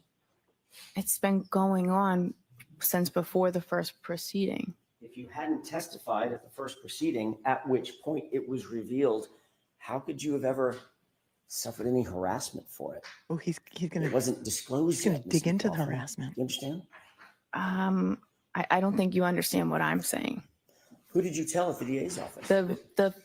The relationship that I had with Caitlin Albert had been out there. It had been published By Turtleboy? and proliferated on the internet. So that was before the first proceeding. And who did you tell at the DA's office about this before the first proceeding? I don't remember who it was or the meeting, but Was it Mr. Lally? it could have been. Do you have a memory of that? Not specifically. I don't remember who it was. Was it Ms. McLaughlin? Like I said, I don't remember Not you, specifically. obviously, Miss Laura McLaughlin, no relationship. Like I said, not specifically. So the DA's office knew about her relationship with Caitlin Albert and didn't tell the defense?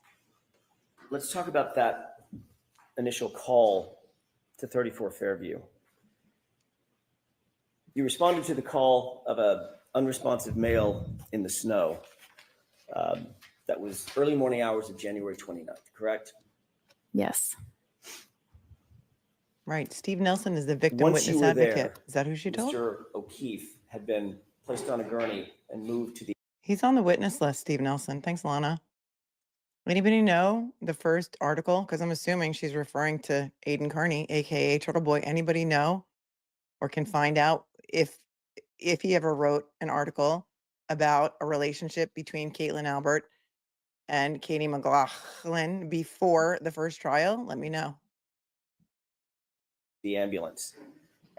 O'Keefe. Once you were there, Mr. O'Keefe had been placed on a gurney and moved to the ambulance. You were instructed to go get information about the victim. Yes.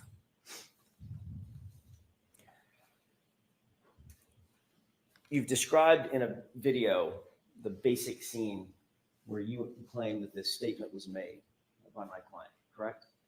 Yes. That was a situation in which you're standing there, Ms. Reed is standing there, Ms.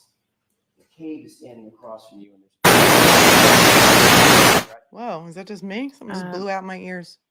Miss The first Reed article was is May on the 4th. right, Miss McCabe Okay, was on the first, left, I'm and not then there talking was about a any articles officer. that Karen read. I'm talking about specifically an article talking about the relationship between Katie McLaughlin and it was after she testified. Okay, so Suze, what you're saying, it was May 4th, 2024.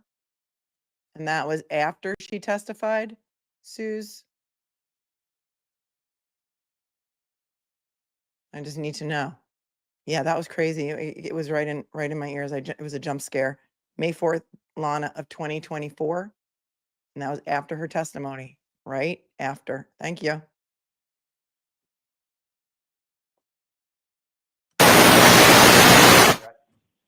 Sorry, guys. Sorry. Miss Reed was on the right, Miss McCabe was on the left, and then there was a officer kind of diagonal across from me. Yes.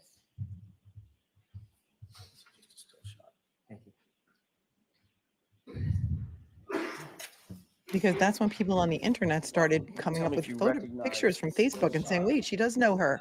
I think that's when Aiden wrote the article, right? I recognize me in it, yes. And when is that approximately, does that approximate what you're describing? Is that time in which you're standing there, I'm guessing in the yellow jacket, Miss Reed's to your right, Ms. McCabe's to your left, and there's an officer standing directly across from you? Yes. Is this the time that you indicate that that statement was made? Around this time. Yeah, I'd like to have that marked as next in order, Your Honor. Any objections to Brennan? None, thank you. May I retrieve? Yeah. 50?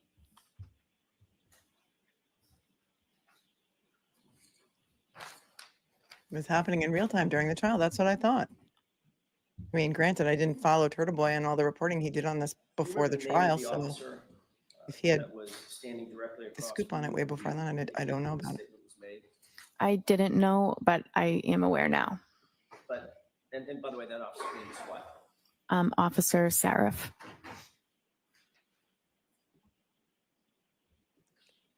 You're describing a situation in which you're standing there, Miss Reed is next to you, within earshot is a uniformed police officer, and she said, I hit him, correct? Correct. Then he said, what? Is that right? So it's, I hit him, Miss McCabe interjected, and then she said, I hit him. And then the officer said, you what? And then she said, I hit him. And he said, go get Goody down here. Okay, Goody. so is that 3 times or 4 times that you indicate she said I hit him? 4 times. Oh, now it's 4 times.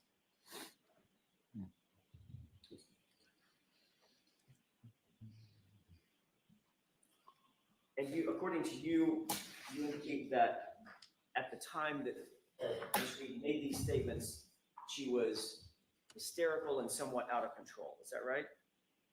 She was upset. I would say hysterical, yeah. Did you describe her last year as obviously upset, overly frantic, and almost hysterical? Yeah, I believe it. I remember that. Okay. Why wasn't she arrested at the scene? Okay. Starting at 9, Court Commission, starting at 9:15, about 9:46.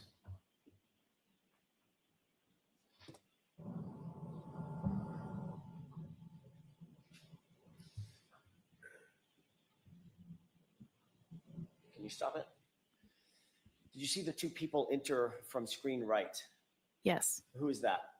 That would be myself and Miss Reed. Okay, this is the first point at which you and Miss Reed begin to converge with the other two individuals, Miss McCabe and the officer, correct?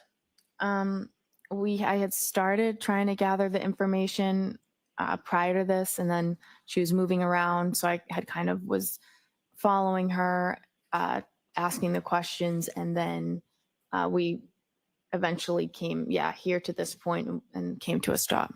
So my answer, your answer is yes. This is the point at which you converged with Miss McCabe and with the Yes, officer. yes. Okay, thank you.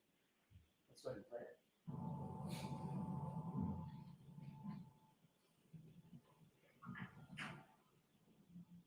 The time is around 6:15:23.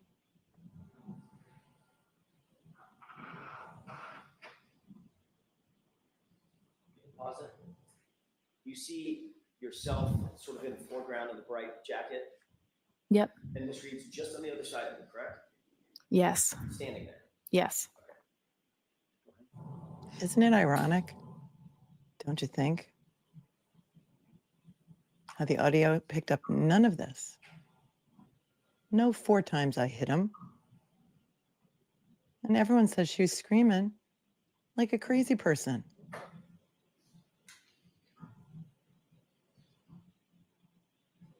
Where's the phone, Carrie?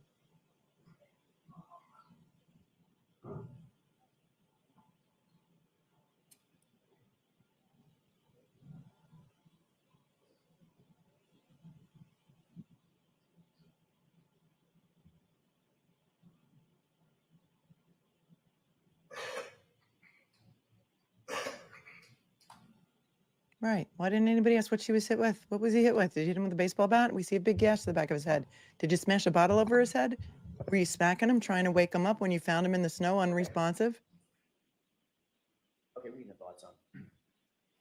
Ms. McLaughlin, during that video, that's the time in which you say, or you claimed last year that Ms. Reed was, in your words, obviously upset, overly frantic, and almost hysterical, correct? Yes. Did she look almost hysterical in that video? She was, well, in that video, that could not explain what that scene was like. Did she look overly frantic in that video? She was frantic throughout the whole scene. I think that was me describing the entire scene. I see. Yeah. So she did not look overly frantic in that video. She was upset for sure. Was she overly frantic and almost hysterical in that video? Just now. I don't know that you could really see from that video. Did you see anything that appeared to be overly frantic and almost hysterical? Like I said, that video is not really you can't hear anything, so it's hard to. Ah, Was yes. she running around? She had been. I didn't ask you if she had been. Yeah. There are a lot of things that happened. When she's Hold Had on. been. I didn't ask. So it's hard to. Was she running around? She had been. I didn't ask you if she had been. Yeah. There are a lot of things that happened. When she's standing there with you, was she running around? No, she had just stopped running around. Was she gesticulating? I don't know. Do you know what that means? I don't. Was she using her arms and going crazy? Jen McCabe was. Arms and running in circles? She had been, but I didn't like ask I you if said. she had been. Yeah, but I I'm think asking you about what happened before you you're- got there. I'm asking so- you what happened when. I'm sorry. Question and answer, please. Thank you. The co-reporter's like, asking you what please, I have happened to take it before we got down. to that video. All right? I'm asking you about the video in which you described her previously as being overly frantic and almost hysterical. Did she look like she was just gesticulating and moving her arms and spinning in circles? not in that video. Okay, thank you.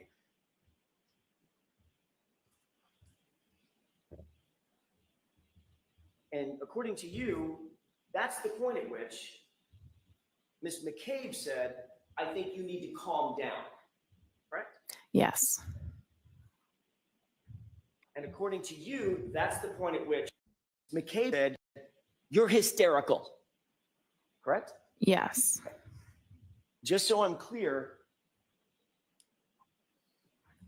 who in that video, Ms. Reed or Ms. McCabe, appeared to be doing most of the talking? You Okay. cannot see from that video. Who in that video I don't know. appeared to be gesticulating with their arms? My client or Miss McCabe? I think Miss McCabe was doing that, saying you need to calm down. You're hysterical. Oh, the whole time she's gesticulating, she's saying, calm down, Karen, you're being hysterical. Calm down, you're hysterical. And just repeating that? She was trying to get her to stop and to calm down because of the statement she was making. I see. And she was trying to get her to stop, calm down. I see. Okay. So during that entire video, that was probably 40, 50 seconds or so, maybe it's a minute. That's when you're saying now, Ms. McCabe was gesticulating and saying, calm down, Karen. You need to stop making statements. Calm down. Come back to your screen if you're rage crocheting or rage cleaning and not driving, and watch him imitate the gesticulating Alan Jackson. On point, fabulous as always. Here we go. 40, 50 seconds or so, maybe it's a minute. That's when you're saying now, Ms. McCabe was gesticulating and saying, calm down, Karen. You need to stop making statements. Calm down. Right? That's what she was doing. Yes. Okay. Well, I see. you'll Okay. agree that Miss Reed was standing relatively quietly to your right, not saying much of anything. No, what she had just said, she had seemed upset when she said that. And what she said was obviously Miss McCabe was trying to convince her that that was not, you need to calm down. Stop saying that. Right in front of a police officer who never said he heard her say it. Objection. Sustained. Yep. That's exactly right. Right in front of a police officer who never said that she said that. You were standing 18 inches, 2 feet from Officer Seraph, correct? I don't know exactly. Well, give me an idea. I mean, 2 feet, 3 feet, whatever. He was standing near me. And he was standing even closer to my client, wasn't he? Yes.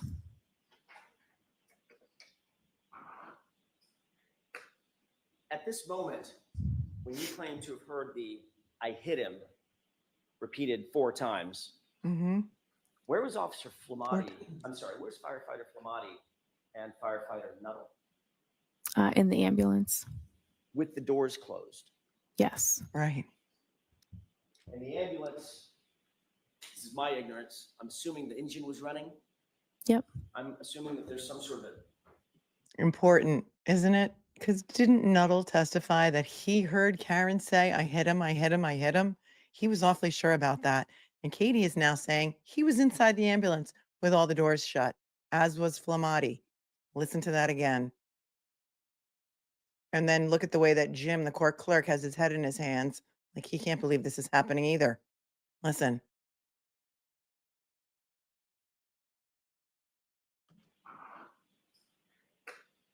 At this moment, when you claim to have heard the "I hit him" repeated 4 times, where was Officer Flamati? I'm sorry, where's Firefighter Flamati and Firefighter Nuttall?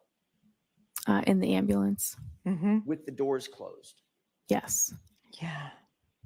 And the ambulance, this is my ignorance, I'm assuming the engine was running. Yep. I'm assuming that there's some sort of heating There you system go. inside that ambulance to keep it nice and warm for patients. Yes. That was running as well. Mm-hmm. Yes. Yep. So with that door closed, those doors closed, how many feet away, by the way, from where we're looking? How many feet away? How many yards away? I don't know. We were fairly close to the ambulance. Mm-hmm. Further than you and I are from each other right now, or closer? I think closer. Okay. How about now? I'm not sure. The ambulance was behind us. I'm not sure how close we were. Right. At least a few yards. Sure. Okay. And those doors are pretty thick, secure metal doors that lock. Yeah. They're right? pretty thick. Yes. A diesel engine, right? Obviously, when you saw them, I mean, I know you don't know what was happening inside the ambulance, but when you saw them, Firefighter Nuttall and Firefighter Flamati were engaged in life-saving measures with Mr. O'Keefe, one doing the bag, one doing chest compressions as they entered into the ambulance, which you did see, correct? Yes. When those doors closed, would you presume, from your experience, that those life-saving measures and their focus was on John O'Keefe? That continued. Yes. You testified that you went back to the ambulance at some point and you told Firefighter Flamati and Firefighter Nuttall what you claimed to have heard. You told this jury, correct? I went back to the ambulance after that and I told them what was said and gave them the demographic information that I got. Oh, So in other words, Firefighter Flamati and Firefighter Nuttall heard it from you. You didn't say it to somebody else and they reported it to those two. They heard it directly from you, correct? I went back and I said, I gave the demographics and I said, she's saying I hit him. Right. So in other words, they heard that from you. They I didn't gave hear. them, Objection. Is that yes or no? Objection. She answered the question. Next question. asked and answered, yeah. That's it. Nuttall didn't hear it directly. He heard it from Katie, who didn't ask what'd you hit him with. And neither did the two of I'm them. going to ask you a couple of questions about your relationship with Caitlin Albert. You were asked at a hearing about a year ago, back in May last year, May 3rd, as a matter of fact, 2024, about that relationship. Do you remember what your answer was? no, not specifically. You remember saying in response to the question, who's Caitlin Albert? Asked by me. I don't remember specifically what I said. Did you say, I went to high school with someone named Caitlin Albert? Have the page number and line, please. May 3rd transcript, 10-24, lines 2 and 3.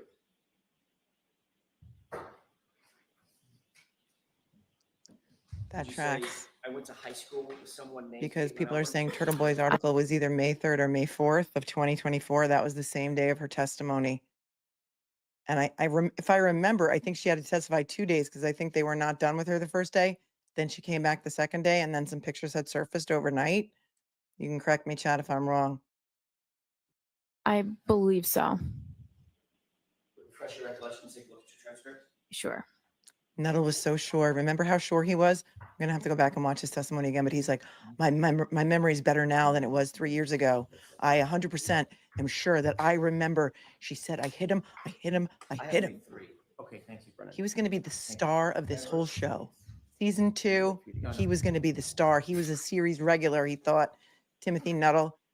He was going to be the guy who blew he was the lead witness, the first person called. He was in the opening statement. It was all about Timothy Nuttall and his call to glory when he heard the bell ring that morning. Wow. He was so sure about that puffy jacket too. Yes.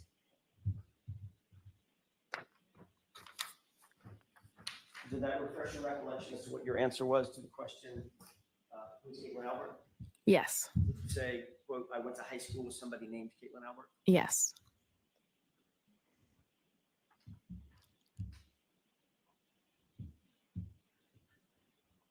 Ms. McLaughlin, that was not a full and accurate statement of your relationship with Caitlin Albert, correct? I object.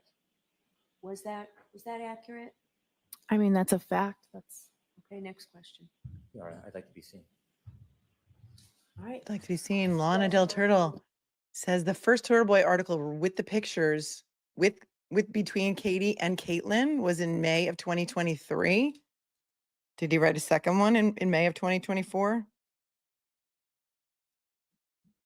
And that was specifically regarding his relationship, their relationship and Facebook pictures. Then why wasn't the Commonwealth prepared for that?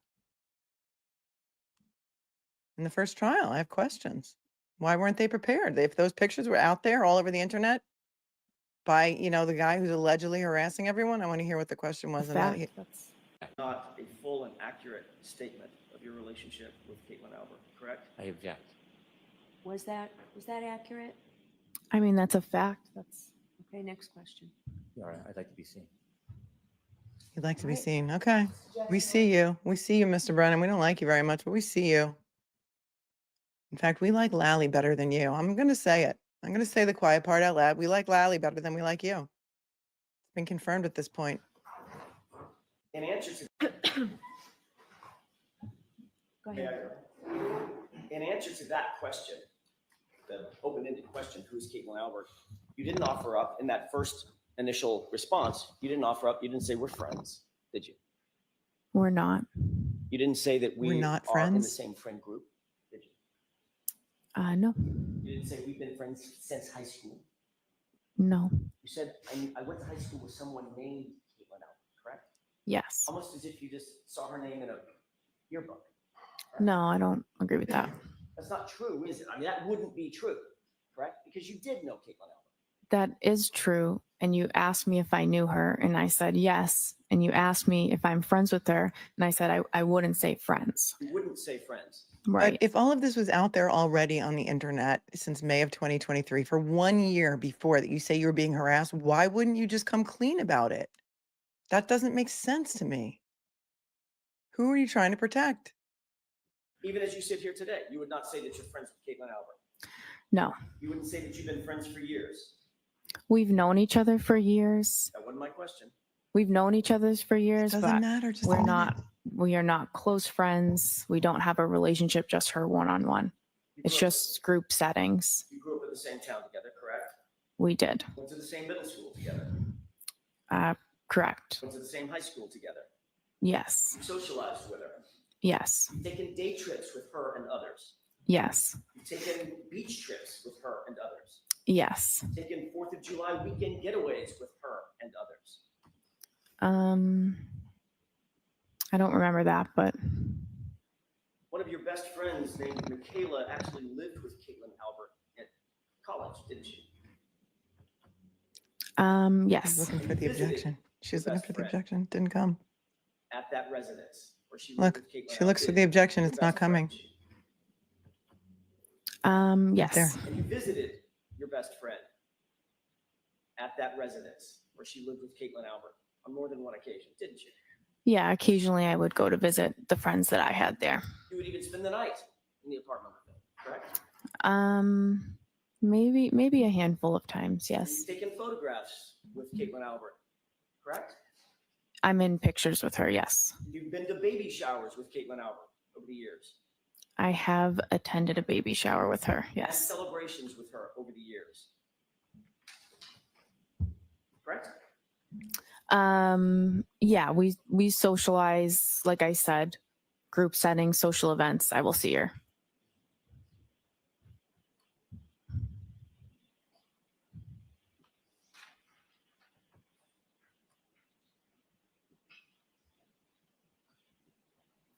Your Honor, may I approach? Katie Fisher says, how do you stay, Briefly. asking me how I stay so calm?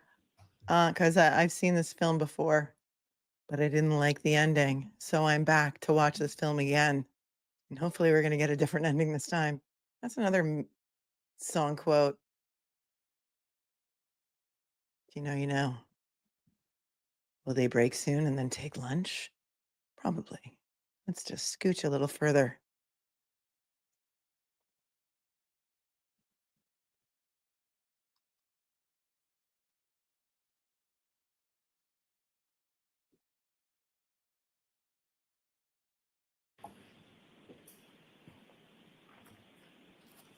Thank you, Katie Fisher.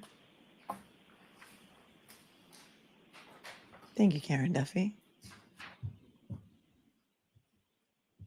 She says, Melanie, thanks for holding our hands through this outrage. Without you, I'd be curled up in the corner, hands over my ears going, la, la, la, la, la, la, la.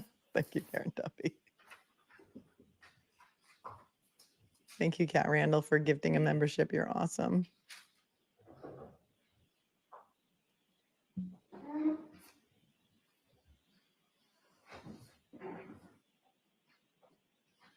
Dr. Wolf's grin says, when someone yells, did I hit him? You cannot hear the did portion of that exclamation at all. I just hope the defense points it out. Thank you.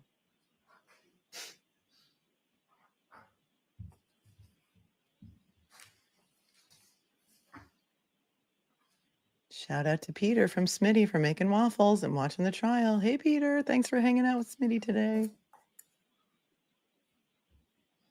May I approach briefly? Yes.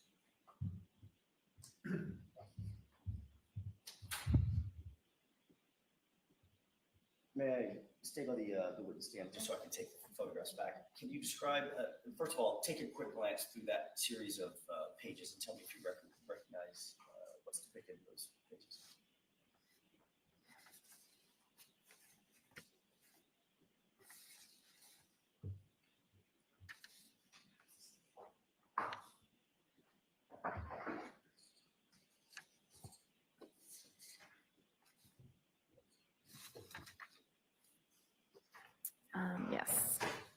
you recognize, generally, how do you recognize those documents? What are they? Objection. Objection sustained. Are those photographs? Objection. Yes. Oh. The photographs. Next question. Who's depicted in the first photograph? Myself. Objection. Sustained. She's not going to allow Do in you the see photographs? Does every one of those photographs include you? Objection. Sustained. Does every one of those photographs include Caitlin Albert? Objection. I'd like a curative instruction. Sustained. Ejection, it said. The reality is, Ms. McLaughlin, your relationship with Caitlin Albert goes back not just weeks or months or years, it goes back a decade or more. Matter of fact, more than a decade. I mean, I grew up, we live in the same town, so we went through all the same school systems and everything. May I approach? Yes.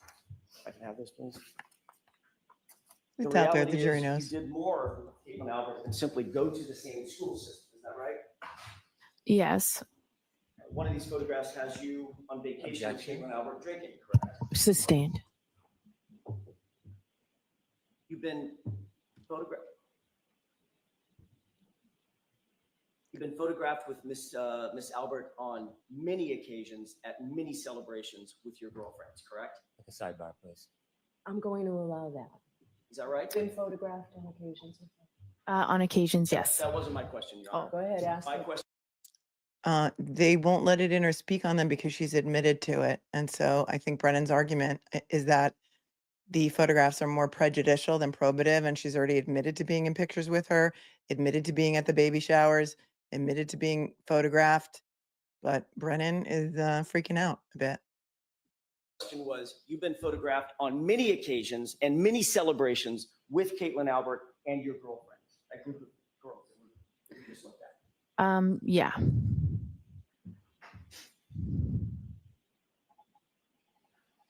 And those include, as we went over just a second ago, 4th of July vacations, correct? I'm not sure the dates on them.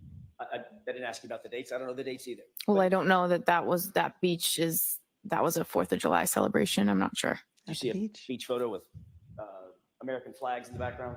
I'm objecting. Could have been Memorial Day or Labor Day So too, you've right? had, those photographs represent some of the celebrations that you have had with Caitlin Albert and others in your friend group, correct? I'm objecting. Sustained. You've gone on overnight vacations with Caitlin Albert, isn't that right? There was one that I can remember, one overnight that I can remember with a big group of people. Who was that? Where was that? That was in Maine. It was in Bethel, Maine, wasn't it? Could have been. It was in Maine. Have you been to more than one vacation in Maine with Caitlin Albert? No, I don't know. That's the name of the town. I don't remember. You've indicated that you've had baby showers where you've attended with Caitlin Albert, correct? I was invited to a baby shower, not Caitlin Albert's, but she was also invited to the baby shower. Right, and the two of you posed for a photograph together, correct? We posed around the girl that was having the baby. Right, you and who else? A bunch of other girls, her friends. Right, was one of them Caitlin Albert? She was in the photo, yeah. She's standing right next to you in the photo? She could have been. Is that in there? Yeah, show it to her. Let her admit it in Next front of the question, jury. Mr. Jackson.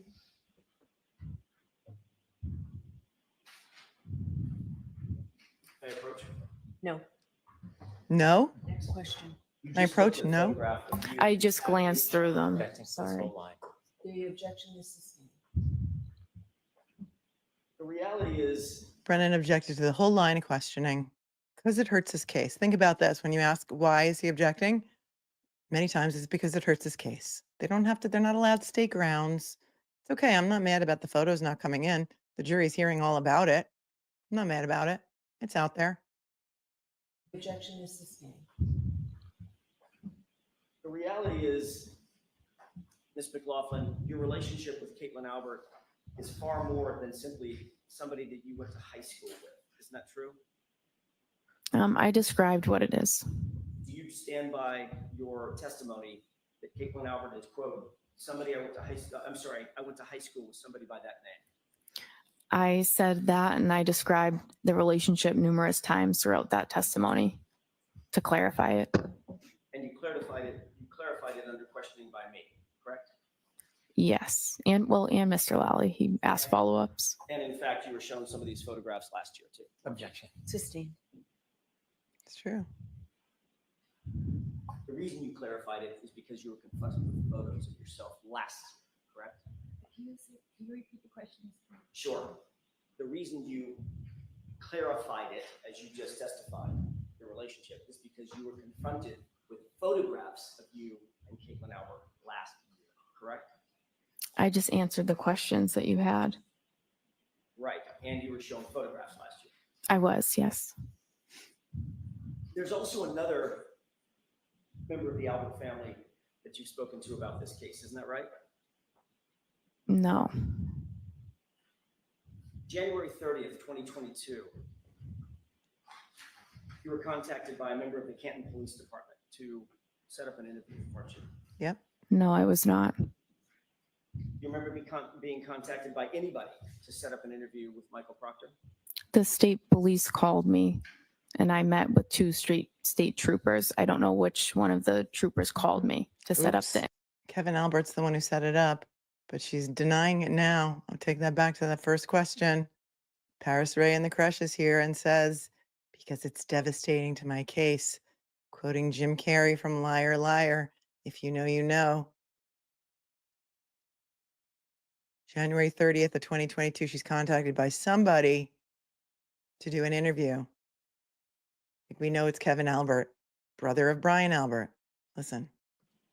January 30th, 2022, you were contacted by a member of the Canton Police Department to set up an interview, weren't you? No, I was not. You remember being contacted by anybody to set up an interview with Michael Proctor? The state police called me and I met with two state troopers. I don't know which one of the troopers called me to set up the interview. Isn't it true that it was actually a Canton police officer who coordinated that interview with you? I have no knowledge of that at all. Isn't it true that the Canton police officer who set up the interview with Massachusetts State Police and coordinated that interview was a detective named Kevin? Do you remember that? I have no knowledge of that. Isn't it true that Brian Albert has a brother named Kevin Albert on Canton Police Department? I know that now. Isn't that who coordinated your interview with Michael Proctor? I've never spoken to Kevin Albert, ever. You can't remember who it was that set up the meeting. How can you say with such specificity? Because it was the state police called me. The state police called me. It was a state trooper. Can you wait till I'm Yes, finished? hold on Very one defensive, second. huh? Sorry. If you can't remember who it was that called you specifically, how can you say with such specificity that you've never spoken to Kevin Albert? Because I have only ever talked about this case with a state police trooper. So there were two of them there when I went for the interview. I don't remember which one called me, but I've never been contacted by anyone in the Canton Police about an interview or about the case. So I know it's not. I just don't know which state trooper it was that called me. Did you talk to Mr. Brennan about this issue when y'all met? No, I did not. This issue never came up No, about Kevin Albert or the Massachusetts State Police or your first interview? no. You remember testifying about this last year? I remember you asking me about who coordinated the interview. And now as you sit here, you're saying it was absolutely 100% Massachusetts State Police that coordinated that interview. It was I only ever spoke to the state police about that interview. I wasn't contacted by anyone else to go in for that interview. Are you saying that you now have a specific memory of how that interview was set up and that it was Massachusetts State Police? My only memory Do is, you have a memory or do Can you she not? answer the question, please? I don't really get the question. Can you answer that question? I don't understand the question. Ask it again. Sure. Are you saying as you sit here now that you have a memory of how that interview was set up and it was by a Massachusetts State Police officer? I always had a memory that it was a state police officer. Okay. I don't know which one. That's why I said I don't know. Isn't it true that last year you were asked that very similar question? This is at 10-56. lines 10 through. I think Proctor did admit that Kevin Albert set it up. Do you recall being contacted by a completely different officer to say, hey, Trooper Proctor wants to talk to you. Come on to Canton PD. He wants to have an interview. Answer, I don't remember exactly how the interview was set up. Remember that? Right. So as you sit here, you now have a specific memory that that interview was set up by Massachusetts officers. That's the only memory I have of it. And when I said, I don't know, you said somebody other than Proctor, and I didn't know if you were referring to the other state trooper that was there, because I didn't remember specifically who called me to come in for the interview. But I've never spoken to anybody in the Canton Police about that interview or the setup. In fact, Kevin Albert is Brian Albert's brother. I'm aware of that now. You're aware that Kevin Albert is Caitlin Albert's uncle. I guess so. How many conversations did you have with anybody before you actually sat down with Michael Proctor? Either in anticipation of setting up the interview or otherwise? None. I think once I got the call, I just called my chief that they're asking me to come in. And that was that. And you got the call from whom? I don't know which state trooper called me. But as you sit here now, you're very specific in your memory. It was a state trooper. I only ever met with state troopers, and no one from the Canton Police ever contacted me about an interview, setting up an interview. During your interview with Michael Proctor, did you disclose to Trooper Proctor that you had a pre-existing relationship with any member of the Albert family? No. Did Michael Proctor disclose to you during that interview that he had any kind of relationship with the Albert family? Objection. Sustained. I want to talk to you for a second about your role when you did, in fact, arrive at 34 Fairview, Mr. LAUGHLIN. How long had you been a firefighter paramedic at that time, January 29th of 2022? Probably about 5 years. You said that you'd responded to hundreds, you believe it's possibly hundreds of calls. Is that right? Possibly. How many were homicides or potential homicides? None that I know of. Oh, that was her This would be first? the first one on January 29th of 2022. Is that right? Yes. And obviously, if you had That was her first homicide ever. She had had hundreds of calls. This is her first homicide. Don't you think that she would remember every single detail? Hear that again? None that I know of. So this would be the first one on January 29th of 2022. Is that right? Yes. And obviously, if you had never responded to a homicide before, you certainly had never responded to a homicide of a police officer before, correct? Correct. I think you indicated as much on direct examination that you are not and are not now a trained detective. Is that right? Right. You never conducted any sort of a formal investigation, formal criminal investigation, had you? No. You hadn't been trained, you had no advanced training on how to preserve or interpret statements or memorialized statements for evidentiary purposes? No. Or for the use in trial, things of that nature? Nope. In fact, your role that morning was just to provide medical assistance and pretty much nothing else. Is that right? Yes. And you'll agree that it was a somewhat chaotic scene, right? Yes. Lots of first responders on scene. Right? Yes. Everybody working furiously, or at least people working furiously to provide life-saving measures to John O'Keefe. Is that right? Yes. People were talking over each other. There was a cacophony of engine sounds and noises coming from people talking and trying to speak over the wind and the howling, the driving snow and wind that was coming down, snow that was coming down. Is that right? Yes. You hear people in the background, in the foreground, people talking over each other. Yes. Emotions, your emotions, everybody else's emotions were on high alert. Is that right? Yes. So you were trying to do your job under pretty intense pressure and in a very limited context, correct? Yes. You didn't have a tape recorder with you when you were asking my client any questions, did you?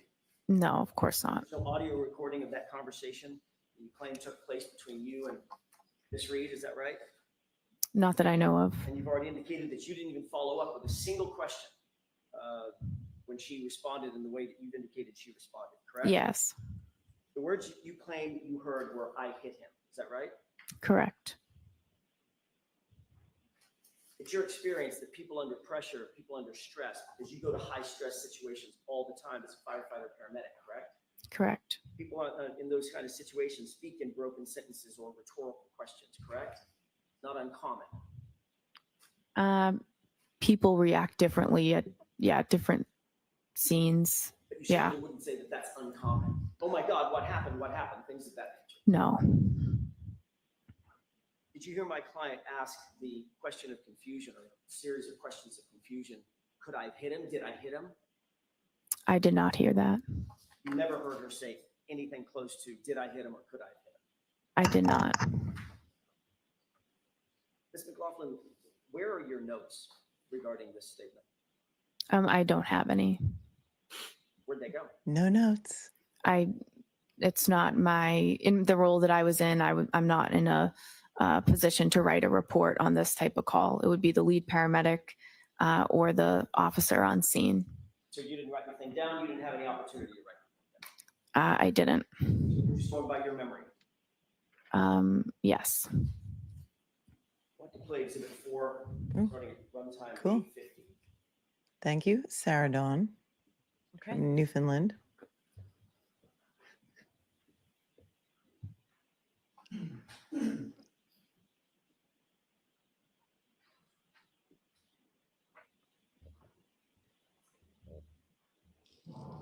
Pause it. Just to orient us, can you tell me where you are in that video?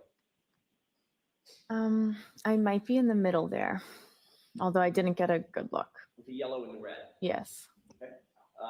I'd like you to pay special attention, Mr. McLaughlin, to your right and your left hands as this video plays. Could we go ahead and play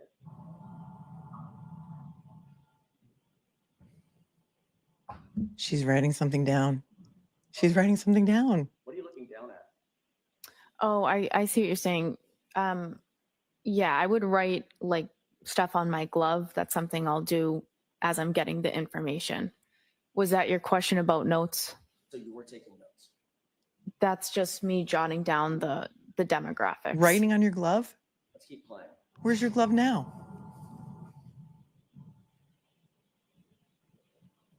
I'm sorry, what?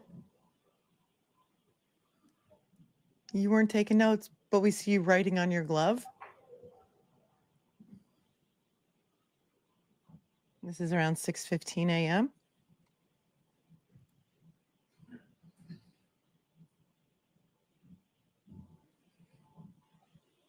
Interrupting a second to say that Glamasu says John's phone moved 659.7 feet from 604 to 612. You see Carrie putting the blankets in the back of her car. This is at 6. It's hard for me to read. The print is tiny. 6:15 around. Pause it. Is this still the part of the interaction where my client is overly frantic and almost hysterical? That's the point where your client started to make the statements. Was she overly frantic and almost hysterical? She was distraught. Overly frantic and almost hysterical. We're using different words. I'm asking you about your words. Does this describe her as overly I think the overly frantic and hysterical, I was describing the entire scene. So you'll agree that she doesn't look overly frantic or hysterical. Again, hard to say from a video, but And according to you, well, that's actually, Ms. McLaughlin, it's easiest to say from a video, isn't it? It's a video. The best yeah, I mean, evidence, she's isn't it? she's not totally in view, and I mean, she wasn't standing there calmly, I guess. Right, she looks hysterical to you. She was upset. She was very upset. Hysterical? I might say hysterical. She was extremely upset. Okay, and this is the point at which Ms. McCabe is saying, calm down, you're being hysterical. Yeah. Okay, let's go ahead and play it. A lot of people are saying glove writing is common in emergencies. Okay, cool. Thank you, nurses and EMTs in the chat. You guys are very collaborative, and I love that about you. Just one of the many things I love about you. This is the point at which, and we can leave the lights down for a second. I'm going to play it again. This is the point at which you said my client had just said, I hit him, basically confessing to having hit John O'Keefe, correct? Mm-hmm. Those are the statements she made. And Officer Seraph is standing right there, right? Mm-hmm. Yes. You see any reaction from him right there? I know he turned and told somebody to get to go get the sergeant. I don't know if that already played. I'm sorry. Do you see any reaction from him? He responded, "You what?" And she repeated it again, and then he told someone to get the sergeant. I know that's what your statement is. I know that's your testimony. I'm asking about the video. Do you see him reacting right here? You'd have to play it again. I wasn't looking at Is that he part. grabbing his Do you cuffs see off of him his, wherever they handcuff my keep him? client? Right. Oh, no. Oh, You see him call anybody over? great to handcuff minds. Do you my- see him handcuff my client? Kindergarten cop, I know you're here. What would have they done? We've talked about this a million times. If she confessed to this crime, wouldn't they have collared her right then and there? It's a rhetorical question, I know, but that is exactly what Ellen Jackson says. Do you see him handcuffing her? Listen. You'd have to play it again. I wasn't looking at that part. Do you see him handcuff my client? Oh, no. You see him call anybody over to handcuff my client? He turned to signal to get Goody down here is what. So they handcuffed her. No. Right? They didn't handcuff her, No. even though she just confessed in front of a police officer, according to you. That's what she said. I hit him. It's my fault. I did it. That's a confession, correct? She said, "I hit him. And 4 times now. Officer Seraph just stands there and my client walks away, correct? You'd have to talk to Officer Seraph about that. Oh, we have. You should. Oh, we have. And she says you should. Hold on. We're So playing this if- over again because I love this for us. And we're going to listen to this again. Goody got down there. Goody. They call him Goody. That's his nickname. Goody. Good and plenty. Goody. He handcuffed him? No. So he did.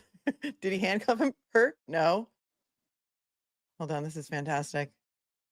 This is a surgeon. This is like a surgeon. About the video. Do you see him reacting right here?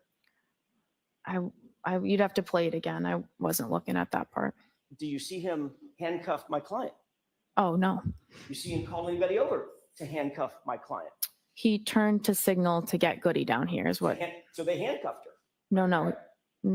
Right? They didn't handcuff her, No. even though she just confessed in front of a police officer, according to you. That's what she said. I hit him. It's my fault. I did it. That's a confession, correct? She said, "I hit him. And Officer Seraph just stands there and my client walks away, correct? You'd have to talk to Officer Seraph about that. Oh, we have.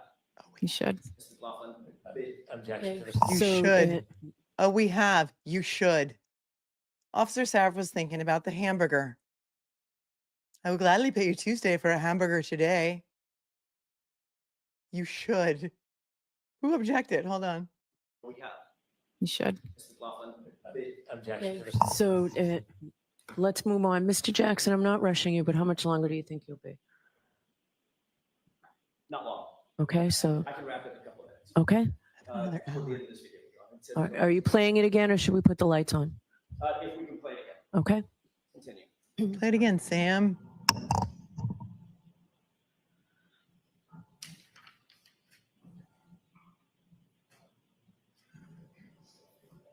So now the camera is focusing on her, looking at the video. They're not going to show the video, are they? You appear to be writing something down, I could be. and according to you, you're writing on your glove. Yes. Okay. What kind of glove? Just a regular latex glove that we use on the ambulance. You didn't have a notepad? I probably did. Sometimes it's easier to just write it down on your glove. Do they use latex on an ambulance? Please, everyone, tell me that I have a latex allergy. Please tell me they do not use latex gloves on an ambulance. Please tell me that. If I'm ever needed to be taken away by an ambulance, that they're going to use latex on me and put me into like anaphylactic shock. Okay, hang on. A latex glove that we use on the ambulance. Mhm. You didn't have a notepad? I probably did. Sometimes it's easier to just write it down on your glove. Right. Did you write, I hit him on your No, I did not. Go ahead and play it.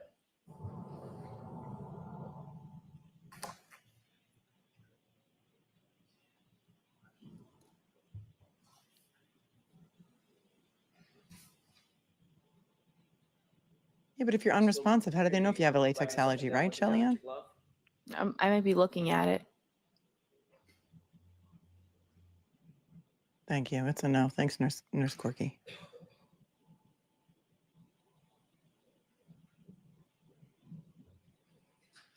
Pause it. Is this also an example of my client being overly hysterical and frantic? Oh, I wasn't paying attention to her.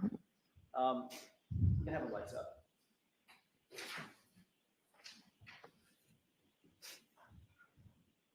Whatever it was that you were talking to Miss Reed about, it was important enough that you had a pin out. You were writing things down, correct? Well, I was still finishing writing down some of the other. Yes or no? It was important enough. Yeah. To write things down. Yes or no? Yes, I wrote down things that were some of the things that were said. Some of the things that were important, correct? Yes. For instance, you'd write down John O'Keefe. That's his name, right? Right. You might write down a circle with a slash through it. Allergies. No allergies, right? Right. You might write down 46 his age. Right. You might write down how he was injured, hit by a car, correct? Yeah. I did not know that that was, well, I didn't know what those statements meant. You might write down 3 little syllables. It was just told to you. I hit him, especially if it had been repeated 4 times as you claimed, correct? Yeah, I had that in my head and I was going to go tell them that. And you had a pen right in your right hand writing things, correct? Yeah. You never wrote that down, did you? I wasn't going to write that statement down on the glove. I remembered that and I went back to the ambulance and told them.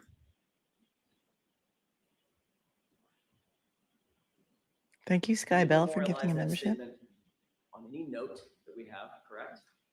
No. You didn't memorialize that statement on any glove that you were wearing, correct? No. Whatever you wrote down on that glove, where is that now? Yeah, I don't have it, obviously. Yeah, I don't have it. I don't know how obvious it is. What'd you do with it? You just scratch everything out and you throw out the glove. Just threw it away. Mm-hmm. Is that right? Mm-hmm. Yeah. Is that yes? Yes. So we don't know what was Threw it actually away. on or not on that glove, do we? I didn't write those words down on that glove. As we stand here, we don't know what was or wasn't on that glove. Name, date of birth, no meds, no history, no allergies. And then I wasn't writing that statement down on the glove. I went back to the ambulance and just reported it. And importantly, it was important enough, as you say, to go back and report the statement, but not important enough to write it down with that pen. It's very conveniently in your right hand, correct? It's not about importance. I was relaying that information to the ambulance verbally. I didn't need to write it down. And you, in fact, didn't write it down, did you? No, I didn't make a report about it. And you're also aware that not a single police officer out at the scene wrote that down either. Objection. Sustained.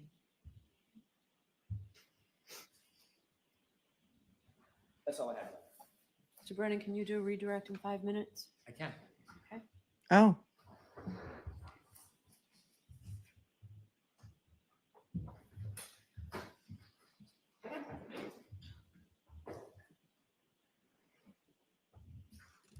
Ma'am, when Mr. Jackson would show you part of your testimony from a prior proceeding, was he leaving something out when he was showing you that, asking you questions? Sustained. When he asked you about whether you knew Caitlin Albert, and you said you went to high school with her, did you immediately then answer questions describing that relationship? Correct. Watch the form. Were you asked immediately other questions about the relationship? I explained the relationship over and over again throughout the testimony. In fact, you described the relationship over 20 times, didn't you? I'm sure it was that many. You didn't simply just say somebody named Kate. I went to high school with somebody named Caitlin Albert. You didn't leave it at that, did you? No, I didn't. Do you remember saying, I would say more acquaintances, not close friends? Right. You remember immediately saying after that, I would say we had mutual friends. We might see each other occasionally because of mutual friends, but we don't have a one-on-one friendship or hang out regularly. Right. Objection, Your Honor. I'm going to allow it. You remember many more statements after that initial answer where you describe the relationship. Yes. Similarly, you were asked about a meeting with the state troopers, Yes. and the attorney asked you a question about your memory or suggesting that Mr. Albert set up the meeting.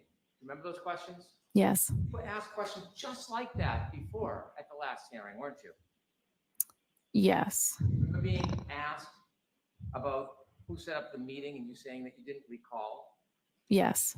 And then you remember being asked about whether a completely different officer set up the meeting, and you said, I don't remember exactly how it was set up, Yes. followed by, so that was my next question. You may have told me this. Do you have any recollection who set that interview up? And you said you didn't?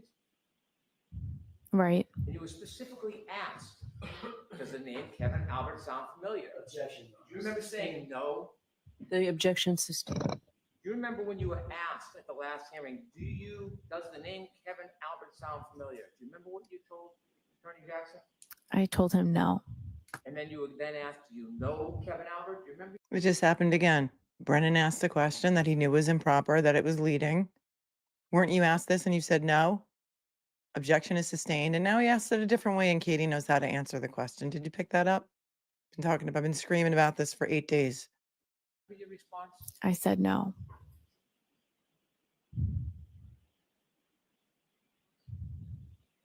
When you were there trying to help the gentleman that was on the ground, did you know this would become a homicide investigation? No. Did anybody tell you this was a homicide?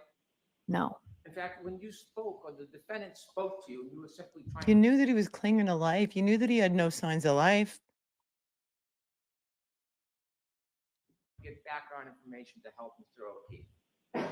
When she told you, I hit him, did she say that she hit him with something? No. Did you know whether it was with a fist or a foot No. or a Lexus? No. You mentioned this was not part of your role to investigate. Why didn't you persist? Why didn't you follow up and ask more questions about that statement? What about the situation and the dynamics caused you not to ask questions? Sustained is to the. Why didn't you persist in getting more information from the defendant when she said, I hit him, I hit him?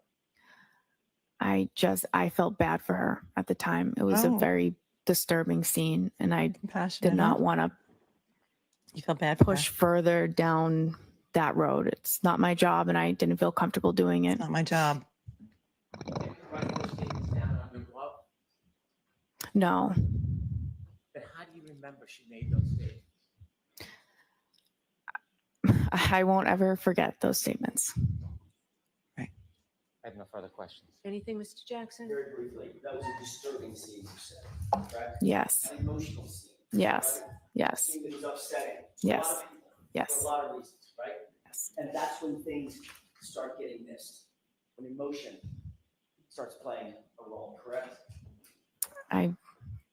That's when details start getting missed. You have to say yes. I guess it depends on the situation. Right, but this was a disturbing, emotional, upsetting scene even for you, correct? Mm-hmm. Even for I you. felt that for a civilian to see it, it was very disturbing for them. Probably wasn't great for you either, was it? It's not. Yeah. And your testimony is you never heard my client say, could I have hit him? Did I hit him? Correct? You never heard that. I didn't hear those questions. No. What you heard was, I hit him. Is that right? I heard him. I hit him repeatedly. And changing gears for a quick second, I'm almost finished, Your Honor. You did ultimately start talking about your relationship in more detail with Caitlin Allen under my questioning, didn't you, after that first date? Is that right? Yes. That's when I started showing you photographs, correct? Objection. Was that when you were seen showing photographs? I don't know. I've described it so many times. I don't remember. But you knew I had information that I was going to ask you about. Objection. No. Objection. Finally, Wait, you didn't know that she was, if this harassment was out for a year, how did you not know that he was going to ask you questions about your relationship with Caitlin Albert? That makes no sense. Hold on. you knew I had information that I was going to ask you about. Objection. Sustain. No. Objection.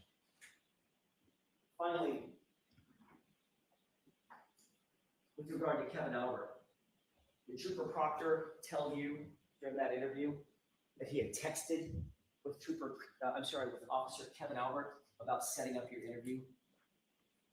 Did he tell you that? I have no knowledge of that. Did Trooper Proctor tell you that the reason we're here, the reason we set this up is because Kevin Albert texted me that he had already coordinated with you? Never, no. Thank you. That's all I have. All right, Ms. McLaughlin, you are all set. Jurors, I appreciate you. You're a little all later. set. I want to just finish the witness. So why don't we do that? We'll give you 45 minutes, come back at 5 minutes. All rise for the court, please. Okay, court is on break until 2:05. Let's go to some questions because we have a whole bunch of questions to answer. And then we're going to take probably a quick 15-minute break so that we can all get a little snack and a little hydration because we're going to need it. It's probably going to be a long day. Well, at least until 4, right? In this courtroom, at least until 4. That is what I think. Stephanie Flint, we're a little bit behind, so these are kind of older. Stephanie said, left at 12:35 and at 12:36, Karen Reed was on John's Wi-Fi. LOL. LOL. Sugar Magnolia. Oh, I love it. I love it. Flew to Mexico with our free Karen Reed Cancun gear. Lots of looks in Boston. We didn't get approached until we landed. People told us they were afraid to talk about the case in Boston. In Mexico, they were all free Karen Reed. That's awesome. That's amazing. Thanks for sharing that with us. Somebody else sent me something yesterday, like an email, and said that she was at Metallica in Nashville and she was wearing her Melanie. I went to Cancun with Melanie Little shirt and she turned around and saw Emily Baker at the Metallica concert. How ironic is that? That's crazy. Thank you for your super chat. Teresa says, what is the color and brand of polish? I don't know. It's kind of like a Tiffany blue with like a chrome on top. I just went in and she pulled it out and said, I have something for you, and put it on. I have no idea. Thank you for asking, Teresa. Potato Canoni says, wouldn't that bread have been frozen after sitting in the car in 18-degree weather for a few hours? No sandwiches with frozen bread. Lies, lies, lies. I think they were joking about it. I don't think she was really going to make the sandwiches, but there was some conflicting information about whether she had the Sarah Levinson said she said she had the bread in there for the storm, and then Jen McCabe said she had it in there for her niece for driving her around to sports so she could throw a peanut butter sandwich at her, is what I think she said. Annie says, possible the Bryans were in the garage, waved John in. No one asked if the garage door is open with the Jeep in front of it. Fight there. Jen didn't want the girls to see the fight, so insist they stay. Possible. It's a theory, Annie. I like where you're going. T-Bone. Hank Brennan reminds me of the Jerry Lewis character, the Nutty Professor. Like the character, Hank is fumbling theories that only make sense to him. Then comes AJ. Good job. That's right. Oh, we only have 9,500 subs to go until I get my silver play button. Yay! Just hit the subscribe button, you guys. It's free. Help a girl out.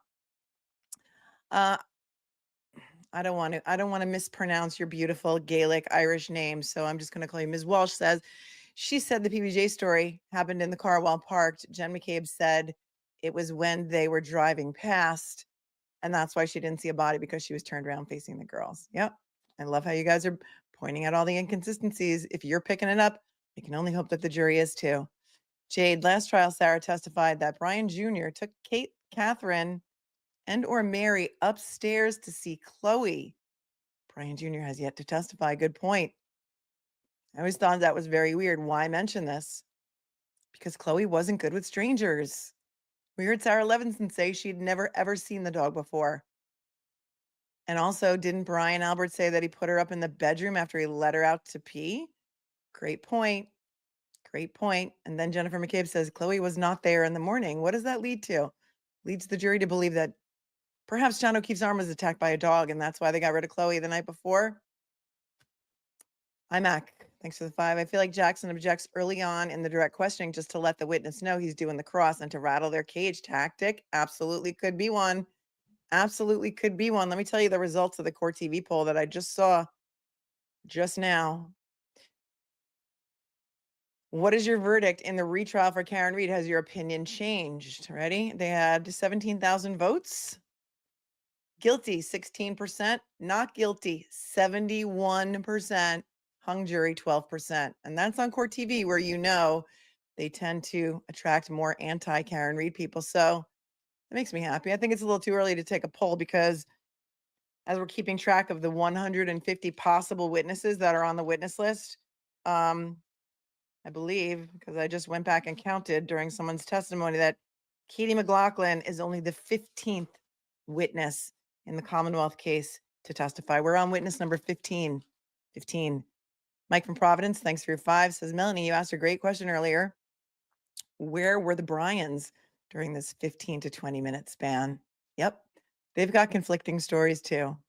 Brian Higgins says they went upstairs into a bedroom to look at some photos of one of the sons in the military. And Brian Albert has a different story. I think he says they went into the living room or the formal living room.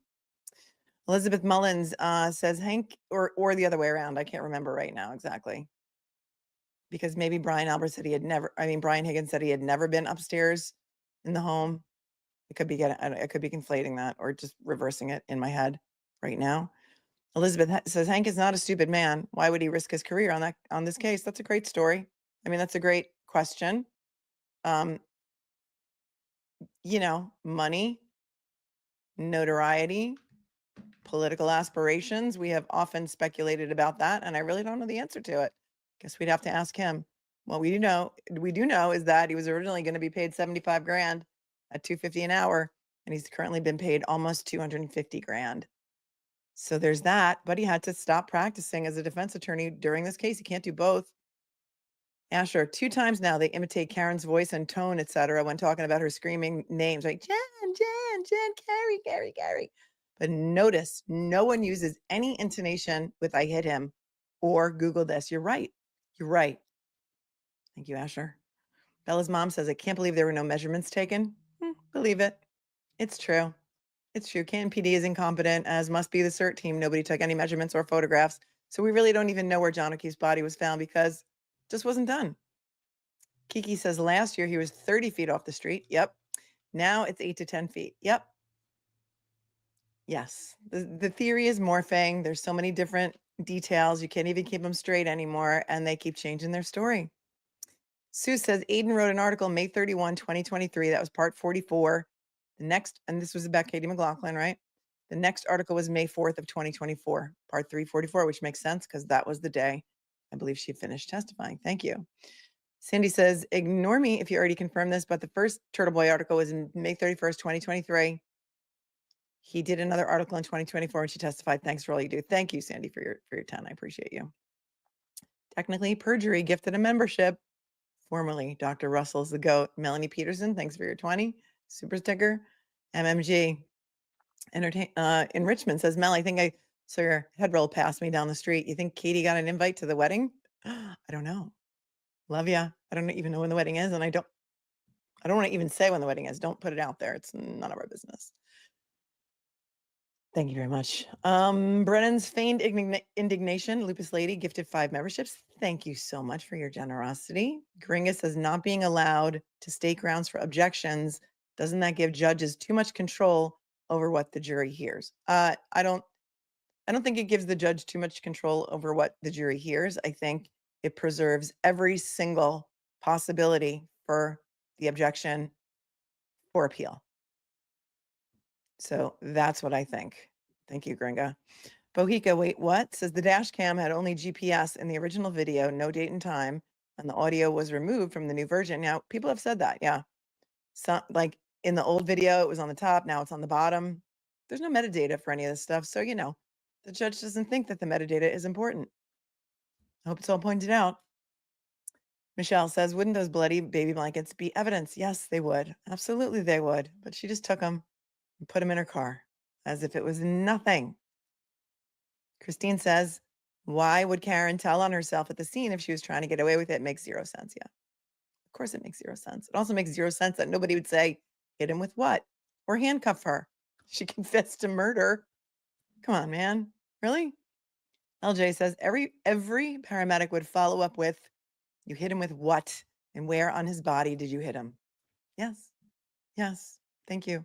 Gail Taylor, I worked in mental health for years. Shocked. There was no empathy, comfort, or reassurance given by any professionals to Karen during her episode Disgrace. I will say the one person who did show some empathy and comfort and reassurance was Jason Becker. He did. He's the one who was in the ambulance with her when they transported her on her section. And Hank Brennan made him cry on the stand. Right? So thank you for that. I will say, though, I think he was sympathetic and I think he felt for her. And sad. Lindsay, idea. Next trial you cover, I will not listen to any commentary or do anything but watch the trial and give you feedback as if I were a juror hearing it for the first time without any input from others. Well, Lindsay, you can't help but be influenced by those toxic chats if you watch it somewhere else, like Law and Crime or Court TV. And I would miss you. So yeah, don't do that. But you can do whatever you want. Thanks for your time. Hank Brennan's Faux Outrage gifted 5 memberships. Thank you so very much. Thanks, Michelle, for becoming a member. Y'all, it's Kaylee is an ER nurse and says, I would 100% expect medics to know what he was hit with when giving the report, especially if stating someone said I hit him on the scene. Yep. Thank you for that. Brenny, where did they keep Chloe? In the garage? Then John went in the side door? Could be. We'll see what Brian Albert has to say about that. Thanks, Brenny. I like the way you're thinking. Bruni Saint, was Boston colonized by prisoners of Mother England? Corruption galore. Thanks for tuning in from Australia. Ride a Nation, yesterday's show with Attorney Kokanowski, I'm beginning to see his point for the reason why AJ is asking these questions to present in the closing argument. Yes. Thank you, Steph McGarry, too, for your very generous super chat from Argentina. My friend watched the HBO Max documentary, knows nothing else about this case, but thinks Karen is guilty. I've spent most of today arguing with her, explaining how there's no way John O'Keefe was hit by a car. She said there's always conflict between experts, so can't believe them. Well, maybe she should just rely on her common sense to say that if John O'Keefe's body was hit by a car, he would have bruising, he would have injuries below the neck that do not resemble dog bites to his right arm, and human arm would not shatter a taillight into 47 pieces, which would then all scratch his arm at the same exact time, causing those injuries, and not leave one bruise on his arm. Thank you, Steph. I'm sorry if this friendship is ruined over this case. Chastity Danielle, thank you for gifting a membership. You're awesome. Kelly says, if Jen said there was red tail light by John during the yard chest compressions, why didn't she mention that to a cop? Yeah. Right. I mean, it was kind of confusing what she said at the end. She said, I didn't know that he was hit by a car and there was red taillight around his body. So it's confusing about whether she meant I didn't know if there was red taillight around his body then at the time, or I didn't know if he was hit by a car. And also there was red taillight around him that I saw. So she's a very difficult witness, and she's also a loose cannon. Annie from Southie says, wouldn't you think that you would remember what you told the last jury? If you're not lying, you would remember everything. Yeah. And also, if you just reviewed your testimony and you watched it, not only watched it on video, I don't think she said she reviewed her transcript, Katie McLaughlin, but she definitely did say that she watched the video of her testimony. So there's all that. Tracy through Venmo says, how is there no body cams? Canton PD could not afford body cams at the time, right? I think now it's in their budget, or now they have since been provided with body cams. You guys can tell me in the chat. I know a lot of you are local to the Canton area, but they did not have body cams at the time. Christine through Venmo says, how much evidence is needed to prove the grounds for another mistrial? Well, it's up to the jury at this point. So it's up to the jury. The jury is going to make that decision, and a mistrial could be granted if something egregious happens by one side and they ask for a mistrial, or if it's another hung jury, a mistrial could be granted. Thank you for loving watching me, and I appreciate you, Christine, very, very, very much.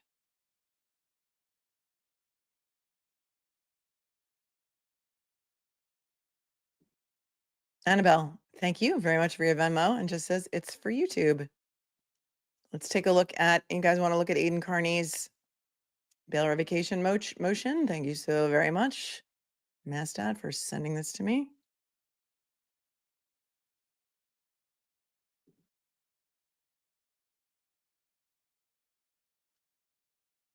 Let us take a look. Craig, thank you for your memo. Says, this is crazy. This trial needs to be dismissed. Too many lies. Time to free Karen Reed. I know, Craig. Craig, I've been screaming about this for a year and a half almost. Initially to many of you have been with me since then, but every single motion possible was made. Motion to dismiss the indictments based on all of the false stuff provided to the grand jury and Proctor, hiding his relationship to the players in this case, motion to recuse the judge, motion to recuse the district attorney. It's all been done.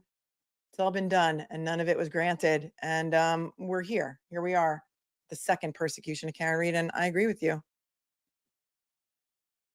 I agree with you, but the court, the judge, Kim Jong-Kanoni, did not agree with the defense or their arguments for all of those things that I just mentioned to you.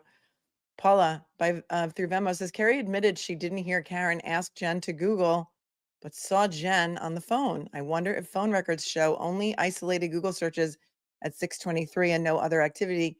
Carrie could be witness to the search. Yes. I mean, it does show 6:23 and 6:24 searches. The second search at 6:24 is spelled the same way as the 227 search. So I agree with you, Paula. I'm picking up what you're laying down. Let's take a look at the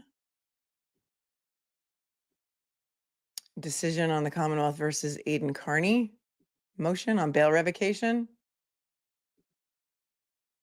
This was just filed this morning. Thanks, Annie from Southie.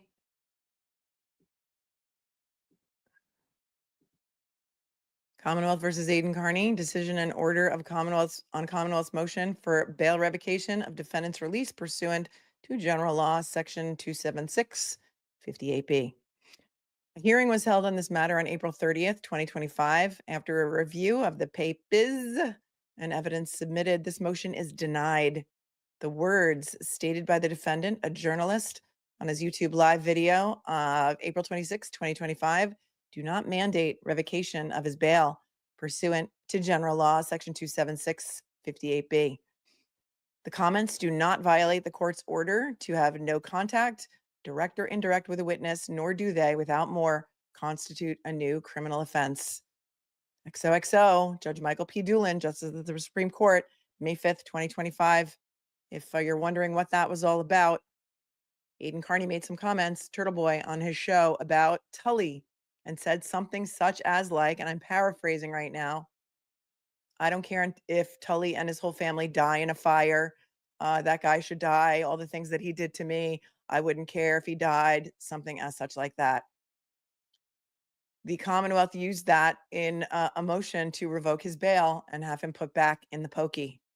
However, Judge Doolin just denied it. So I'm sure that many people, including Aidan, are very happy about that. Okay, it is 1:55. We have 10 minutes. We're going to take a 10-minute break. Everybody go. Get some hydration, fill up your snacks, get your popcorn ready. We will be back in 10 minutes. Okay, don't miss me too much. I'll be right back. I'll be back.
This year I'm making some lemonade with the lemons last been throwing.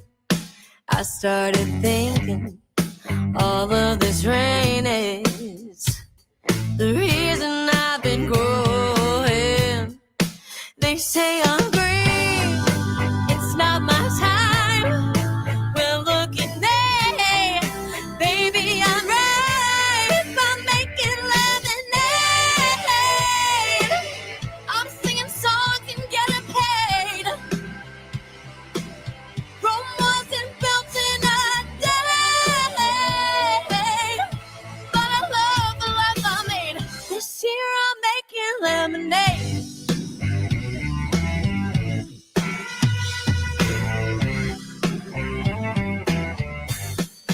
I'm motivated by people saying, have you thought about your plan B? No, but like, what's your job? All that I know is life's coming up roses. Oh, exactly where I planted the seeds. They say I'm green, it's not my time. Well, look at me, baby, I'm right. I'm making lemonade. I'm singing songs and getting paid. Rome wasn't built in a day, but I love the life I made. This year I'm making lemonade.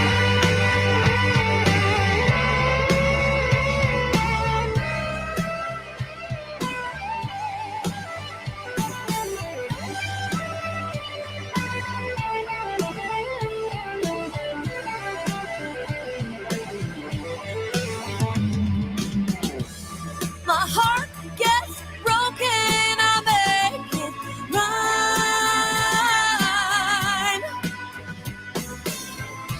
Learn there's no such thing as wasted time.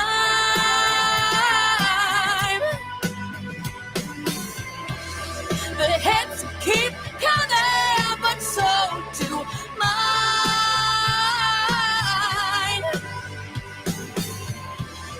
You think I'm down? Know that I'm making lemonade. I'm singing songs and getting paid. Rome wasn't built in a day. All of the life I made. This year I'm making lemonade. It's the only music I can play for you without being stricken. So court's still on break. Enjoy this. I won't eat on camera, so I'm eating off camera so I don't pass out during the afternoon. Enjoy Green Flag by Paris Ray and the Crush, and I'll be right back. You're like a breath of fresh air. I love a man who's healing. Baby, you're so self-aware and in touch with your feelings.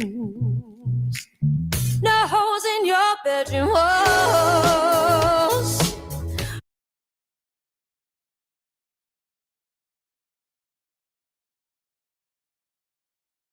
They only give the jury like 10 minutes for lunch. I mean, come on.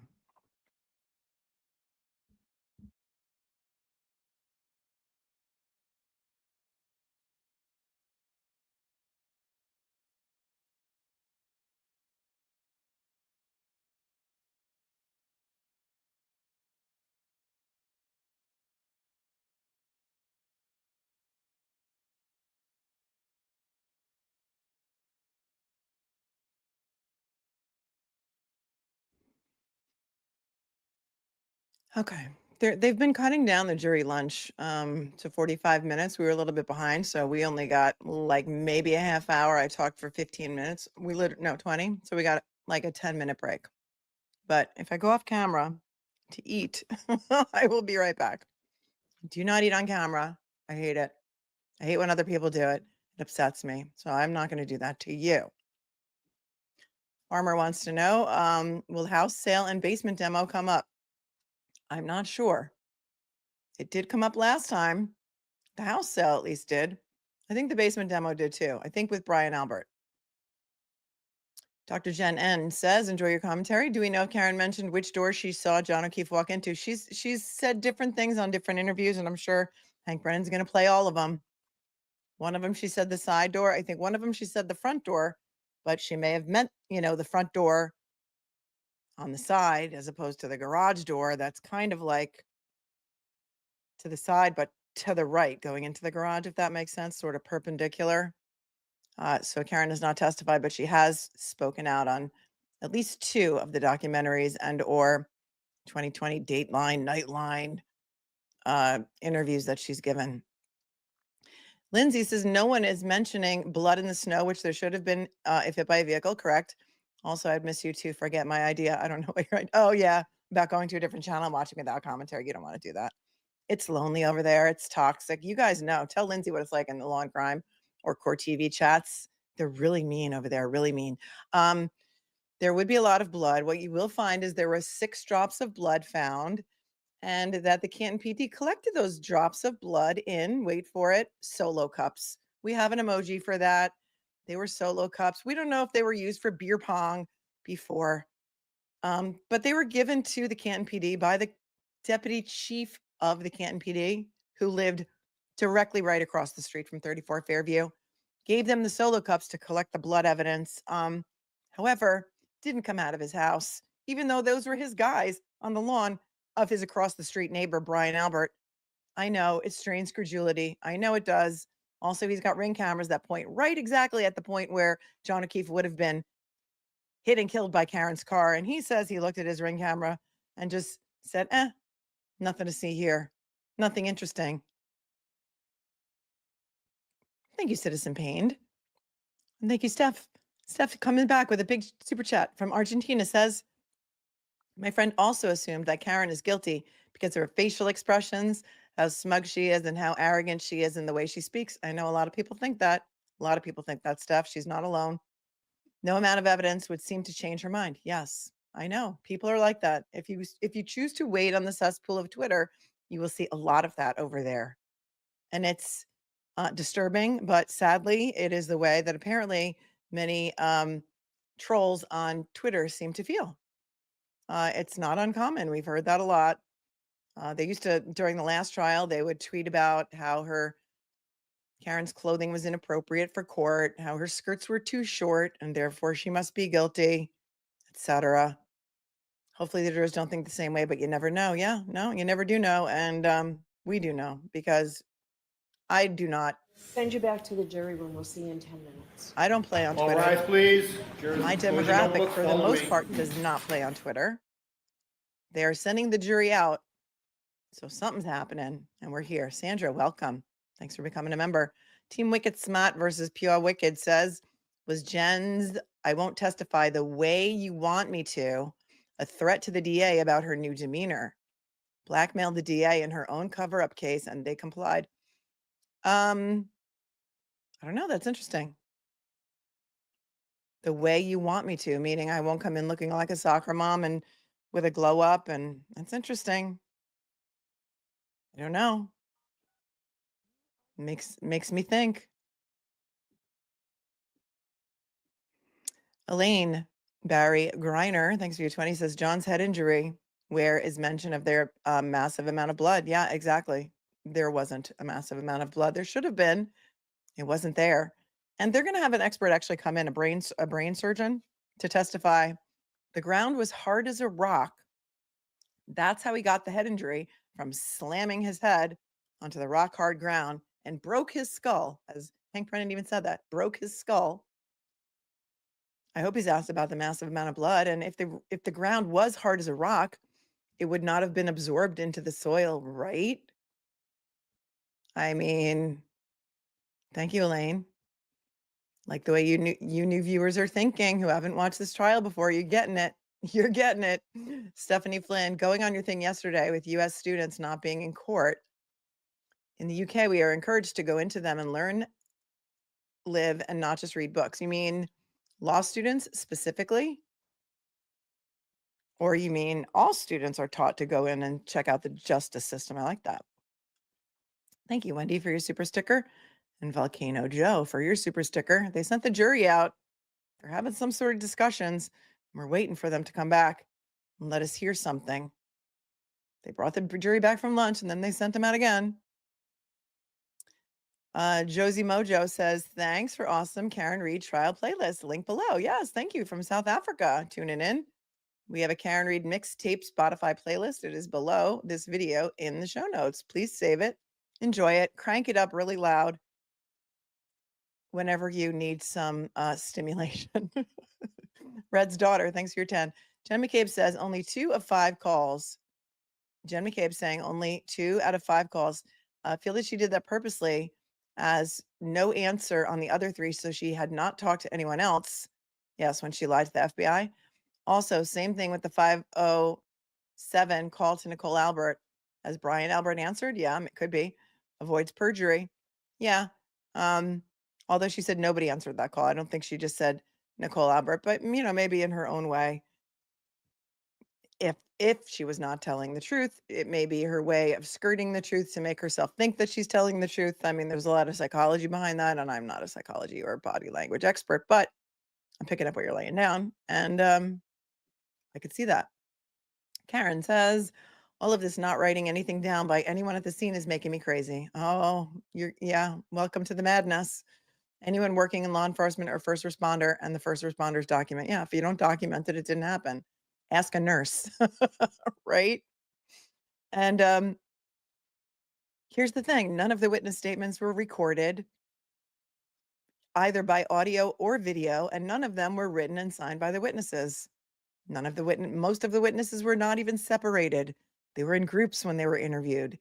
Your head will pop off and roll down the street once you really get into how insane this case is and why we're here again. And I'm thankful for each and every one of you who's taking an interest in this case that the second time around that wasn't aware of it the first time, because we are all in the same upside down, inside out Narnia of the Hunger Games of Norfolk County, Massachusetts together. Lindsay G says an unattended death is considered a homicide and the scene is a crime scene until it's proven otherwise and investigation is complete. Yes, well, not in Norfolk County. No, it's not. And in fact, they will tell you that they don't even know how to investigate a crime scene in the snow. They had no evidence collection materials or containers, and no big whoop, no biggie. That's what they want you to believe. Wait till you see the law enforcement. Wait till you see all these cops get up on the stand. It's going to blow your mind. Neon Iguana, thank you for becoming a member. Hi, Gray Space. The Lemonade song reminded me of a song for the playlist, Unsweetened Lemonade by Amelie Barron. I won't quit until my eyes go red. I'll finish what's begun. Thank you. Thank you, Be Our Best Jess, for your $50 super chat. You're so generous. It says, my husband is a surgeon and is baffled there is not a large amount of blood in the snow. He said that it medically makes no sense. Great. Awesome. Fantastic. I love this. Get your husband interested in this. Just go back and watch a show that I did just a couple of shows ago. It's called something like The Most Underrated Testimony of the Karen Reed Trial. And Nurse Kim and I did a show together where we went over Dr. Renee Stonebridge's testimony from the first trial. She is the forensic pathologist from the medical examiner's office that examined John O'Keefe's brain after it cured in a jar for a period of time. And the way she talks about the brain bleeds to his head and the skull fractures in his head make it very, very clear that he was beaten. It did not come from getting hit by Alexis in only his right arm, causing a dog bite marks from a tail light, shattering a tail light, doing a pirouette, and then smacking your head onto frozen hard ground. It just didn't. Skull fractures in the back, in the front, temporally, brain bleeds in all different parts of the brain. If you want to see your husband's head pop off, have him watch that testimony. Thank you so much for your super generous super chat. Noreen became a member. Oh, welcome, Noreen. Motions and Lemonade said before the break, okay, it's past noon here. Time to have a shot with every lie. No, wait, I'd have alcohol poisoning in 10 minutes. Yep. Yes, you would. And that's what reminded me to play the Paris Ray and the Crush song for you, Lemonade song. Wow. You just can't make it up. You just can't. Colleen, thanks for your Venmo. She says, I got your merch. I got my merch. I'm so excited. Oh, I'm so happy. Don't you love it? Isn't it so soft? Lynn says through Venmo, regarding John's phone, starting at the timestamp 124:45, watch the trial channels, Karen Reed, Retrial, Part 3, 1, Carrie Roberts' direct testimony. Carrie's behavior is odd, not requesting you go over it now, thinking you might look to or might see it too. Her behavior was odd for a large part of her testimony, I think. You're not a pain, sweet Caroline. Love you with all of my heart. Thank you so much. Stephanie, through Venmo, says, arm shredded by a dog. Witnesses didn't see him in her car. She left and was gone while his phone was still recording steps, but she allegedly said, I hit him while drunk and hysterical the next day, so it had to be her. This is so ridiculous. Taillights don't bite. Taillights don't bite. You're so right. I'm so glad for your presence here. Stop the insanity. Kim, thank you for the Venmo. Says they should ask her if alcohol absorption, I'm sorry, this was from earlier this morning, would be different for someone with a colostomy bag and if that was factored in with her testing. That is interesting. I don't know if Karen has one or not, but all of that stuff, all of the things and stuff that would change those results. I think they did a good job with her. The defense did. Thank you, Carol, for your Venmo and for thanking me for my coverage. And Jonas, Karen Reed Bring the Day. jurors over. I'll see Counselor Tagby. All right, so what just happened and why are we seeing none of it? So you're bringing the jurors in. You're going to see the attorneys at sidebar after something that just happened while we looked at the fan. Oy vey. Oy vey. Stacy is thanking me for the great coverage. Thank you for the great watching. You're doing an amazing job watching. Jason also thanking me for the coverage. Thank you for watching. Without you guys, I'd be screaming here by myself, alone, into the closet, into the void.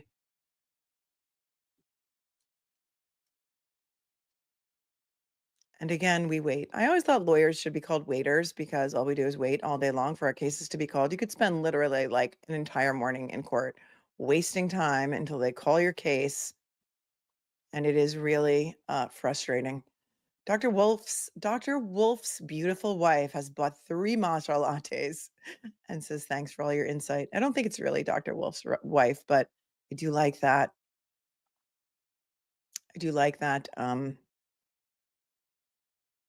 username. And Chris from Devon, England, UK, Bampton, from the Bampton in Devon, England, has become a monthly. I didn't even know you could be a monthly subscriber on Buy Me a Coffee. Thank you so much, Chris.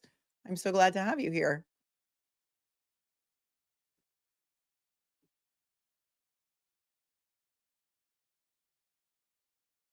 Okay. All right. So it's been confirmed here, and you can go look for this later on Turtleboy Daily News. But Turtleboy's first article about Caitlin Albert was May 31st, 2023.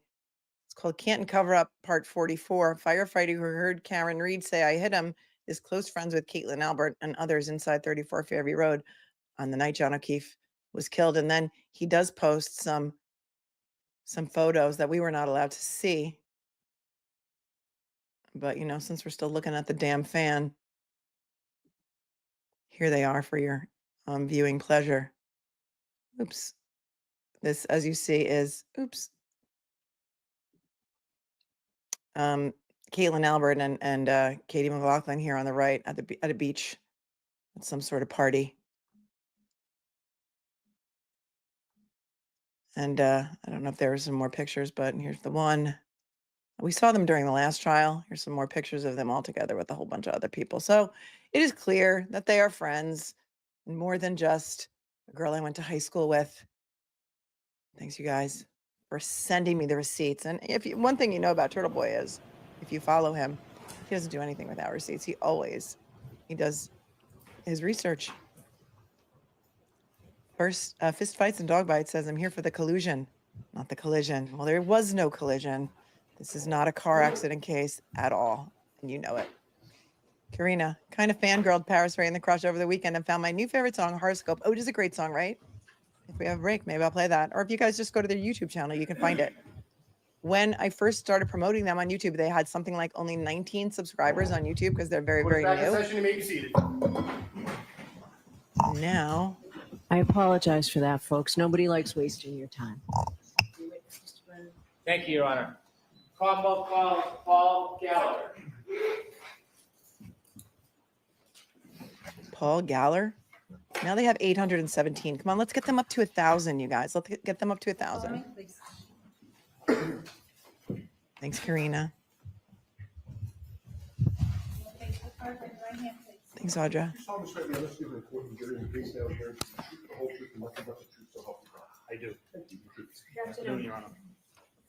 Oh, Gallagher? It's Gallagher. Finally, a law enforcement officer. Oh, One of the Miss many who got a Brennan, whenever you're promotion. Thank you, sir. Could you please introduce yourself to the jury? Yes, my name is Paul Gallagher, For the court reporter, would you mind spelling your last name? Gallagher. Mr. Gallagher, do you presently work? As a police officer, I'm retired. Oh, When did you retire? August 31st, 2024. When you retired, what department were you working for? Canton Police Department. How many years had you worked for the Canton Police Department upon your retirement? I was credited with 32 years, 8 months of service. Did you have a particular rank when you retired? Yes, I was a lieutenant. I want to go back to the beginning of your law enforcement career and share your background with the jury. did you guys know When he was did you retired? begin He your looks career tan. in law enforcement? I became a permanent intermittent police officer in Canton in 1992.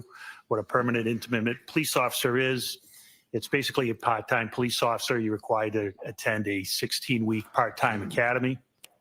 Your duties include regular patrol duties that a regular police officer would do, but you're only utilized during special events, short staffing, and you're allowed to work paid traffic details. Well, clearly you Did that survived fight status night. change at some Lieutenant. point?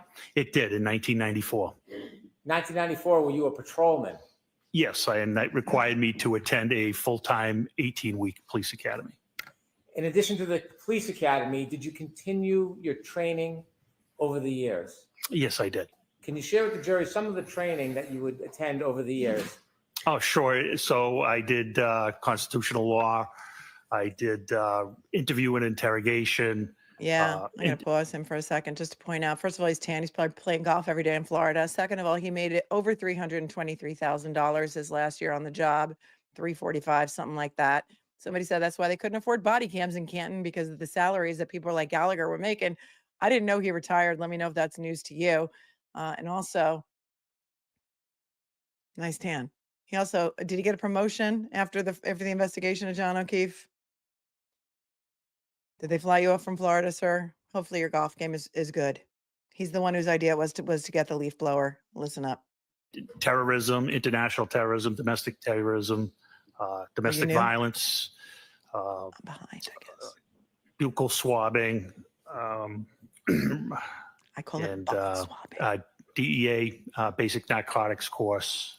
And last duties were I did background checks, so I attended background training, and I did internal affairs.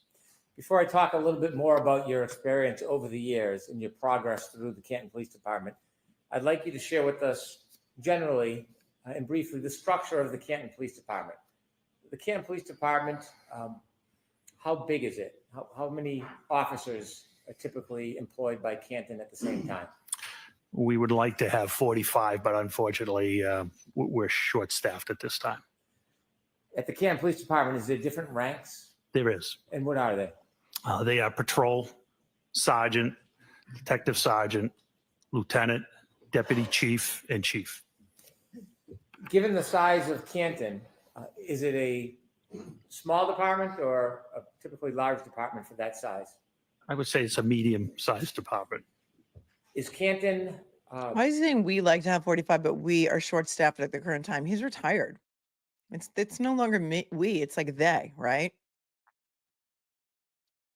And also, of those 45, they have a wicked high, I'm going to say wicked high, because, we're in Boston now, or Massachusetts.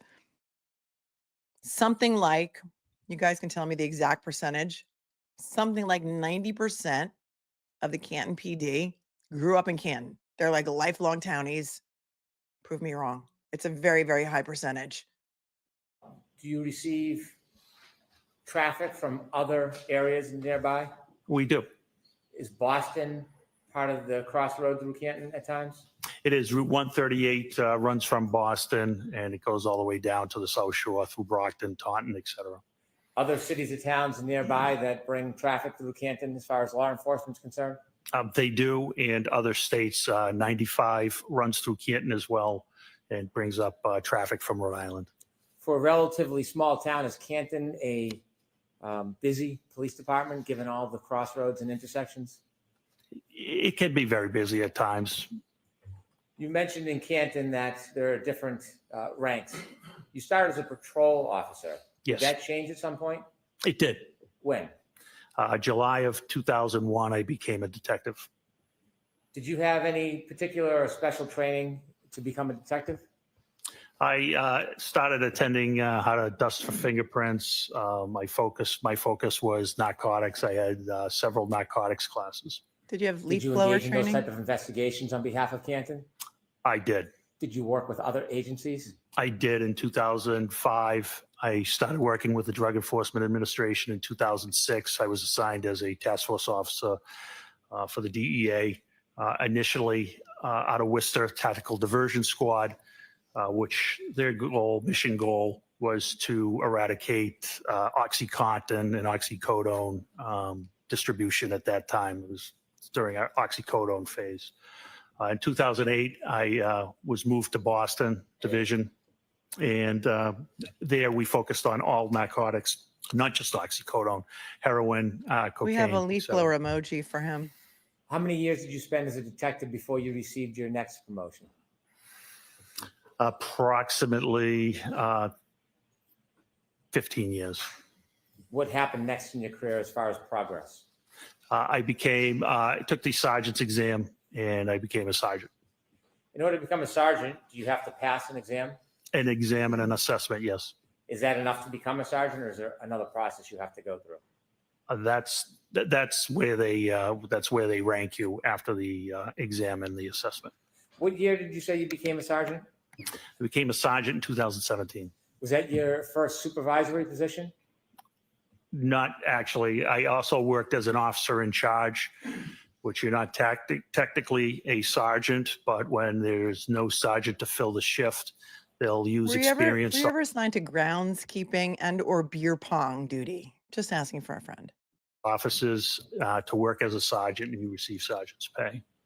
How long did you work as a sergeant for at the Canton Police Department? I worked as a sergeant for 1 year till 2018, and I was promoted to detective sergeant. As a sergeant, did your duties change or expand from that of detective? I was still assigned to the Drug Enforcement Administration at that time.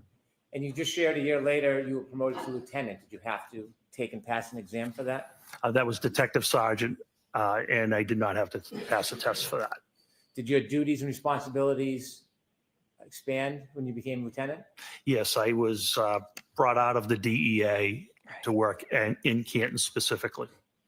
Were there other lieutenants on the Canton Police Department when you worked as a lieutenant? I became a lieutenant in 2021. At the time, there was 3 other lieutenants. Were there any other officers above lieutenant at that point? There was a deputy chief and a chief.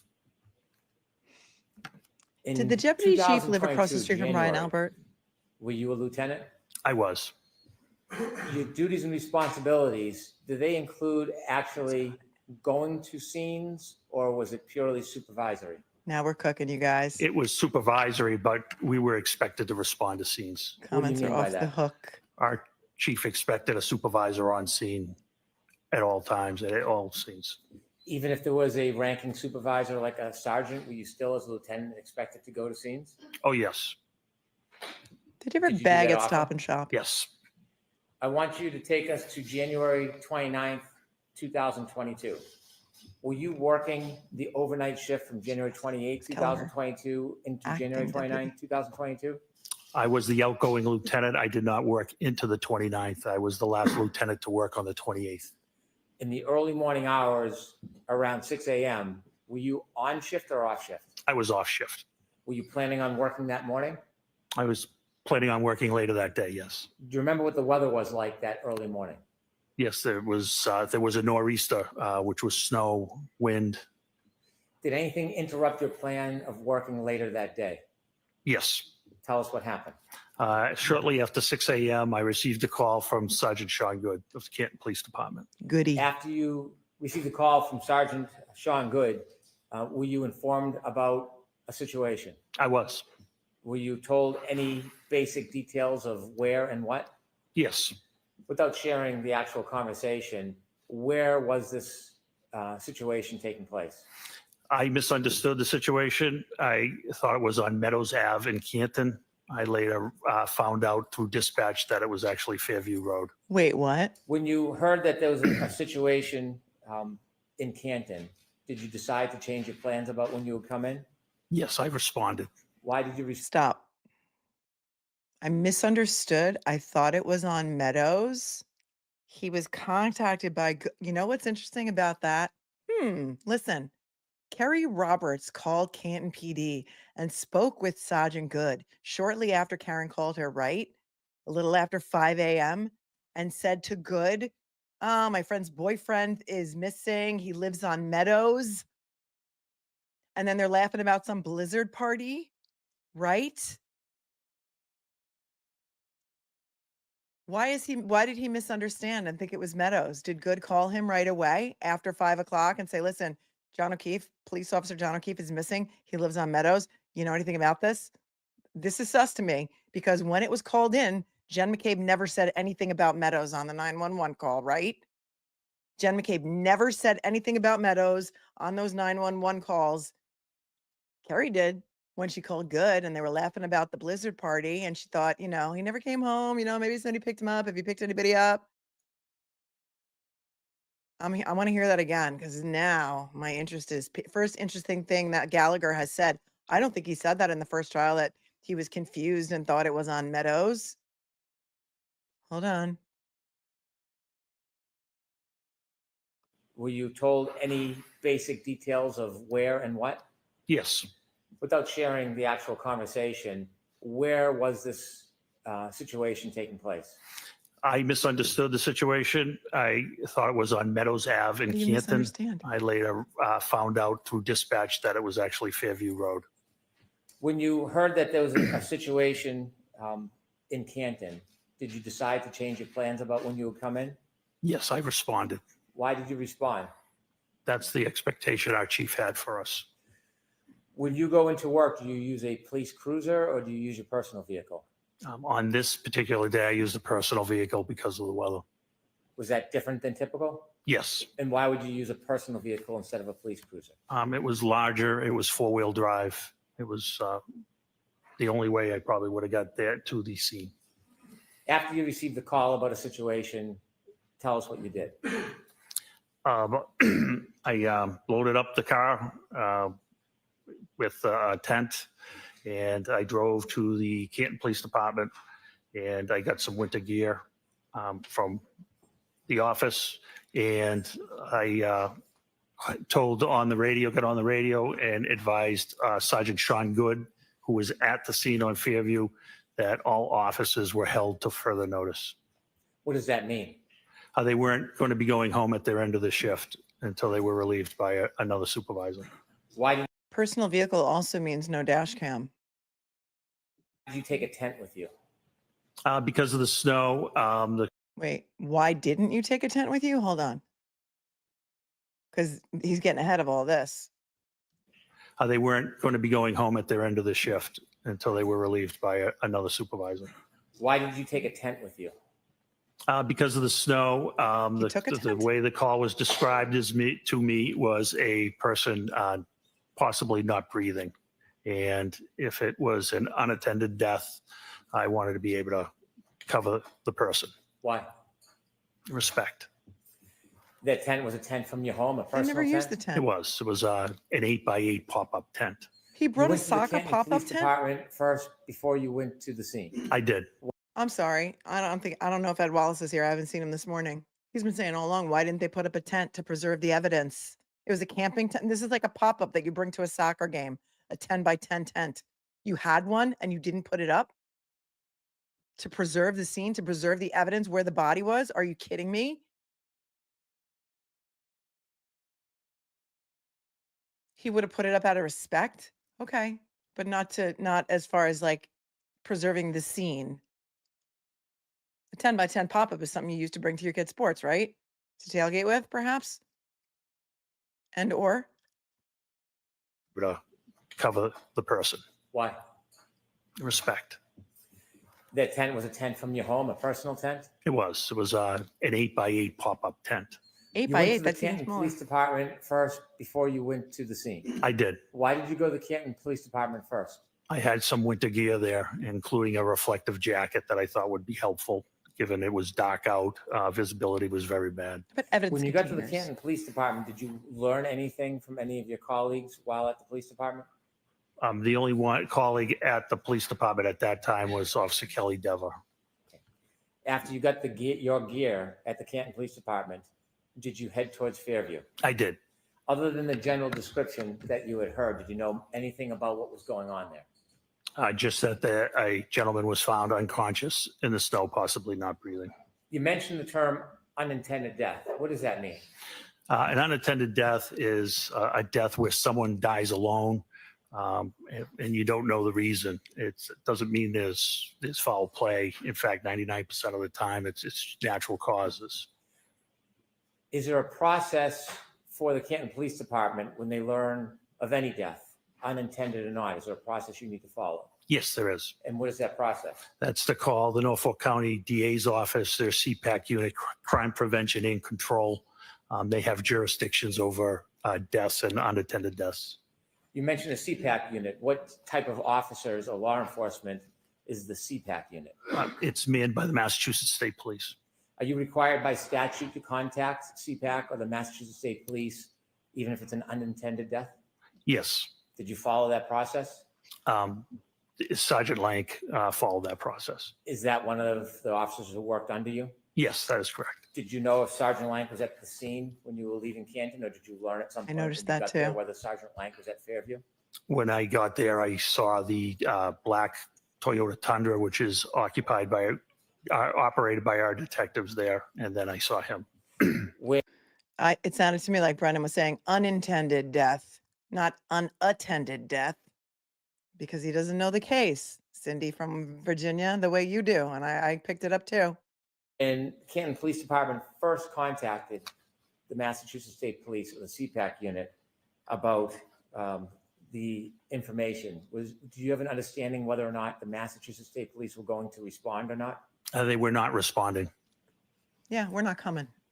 So when you got to Fairview Road, were there any other law enforcement officers other than Canton police officers?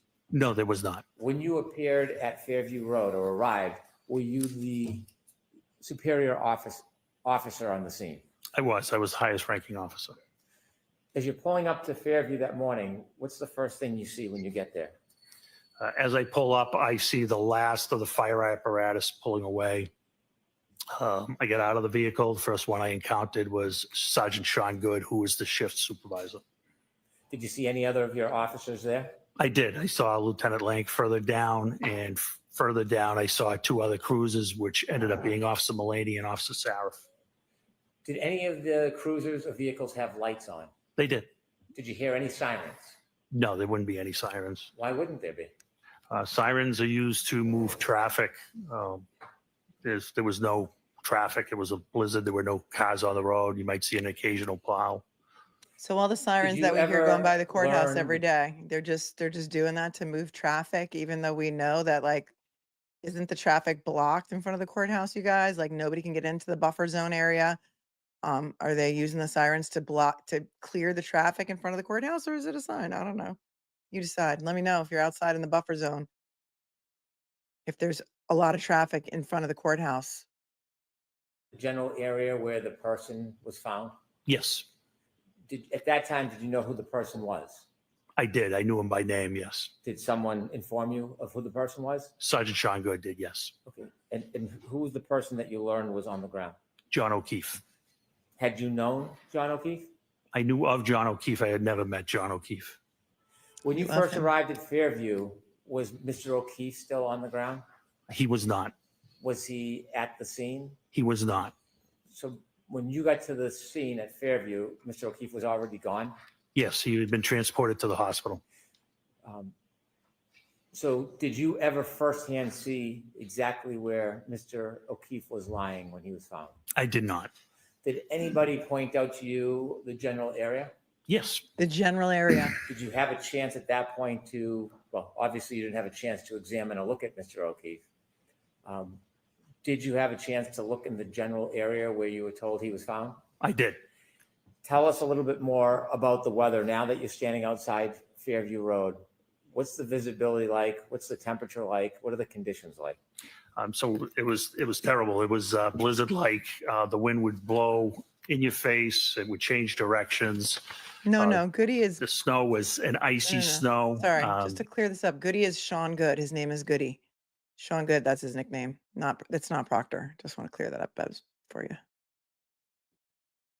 In the wind, you had to actually talk loud to be heard. Somebody right next to you, and it was your typical New England blizzard, basically. You're talking really loud, but Brian Albert never came out of his house. Thank you for that, Lieutenant. Any position as you assessed the area, whether this was a criminal investigation? When we had no crime at that time. When you had were no there, crime at were that you time? looking for anything? At what point did you determine that it was going to be a crime? When Proctor got involved and smashed the taillight, perhaps, maybe, in my opinion? Hold on a second. Point, did you have any position as you assessed the area, whether this was a criminal investigation? When we had no crime at that time. But she confessed. When you were there, were you looking for anything? Yes, I was examining the scene. At that point, did you have any reason to start a criminal investigation? Not at that time, no. When you learned that Mr. O'Keefe was found outside, did you go Then look why at the did you go get particular the area? Yes. Can you describe the? Okay. My head's going to pop off and roll down the street. We had no crime at that time. We had no crime. There's a dead man found on the lawn. It looks like he went 10 rounds with Mike Tyson.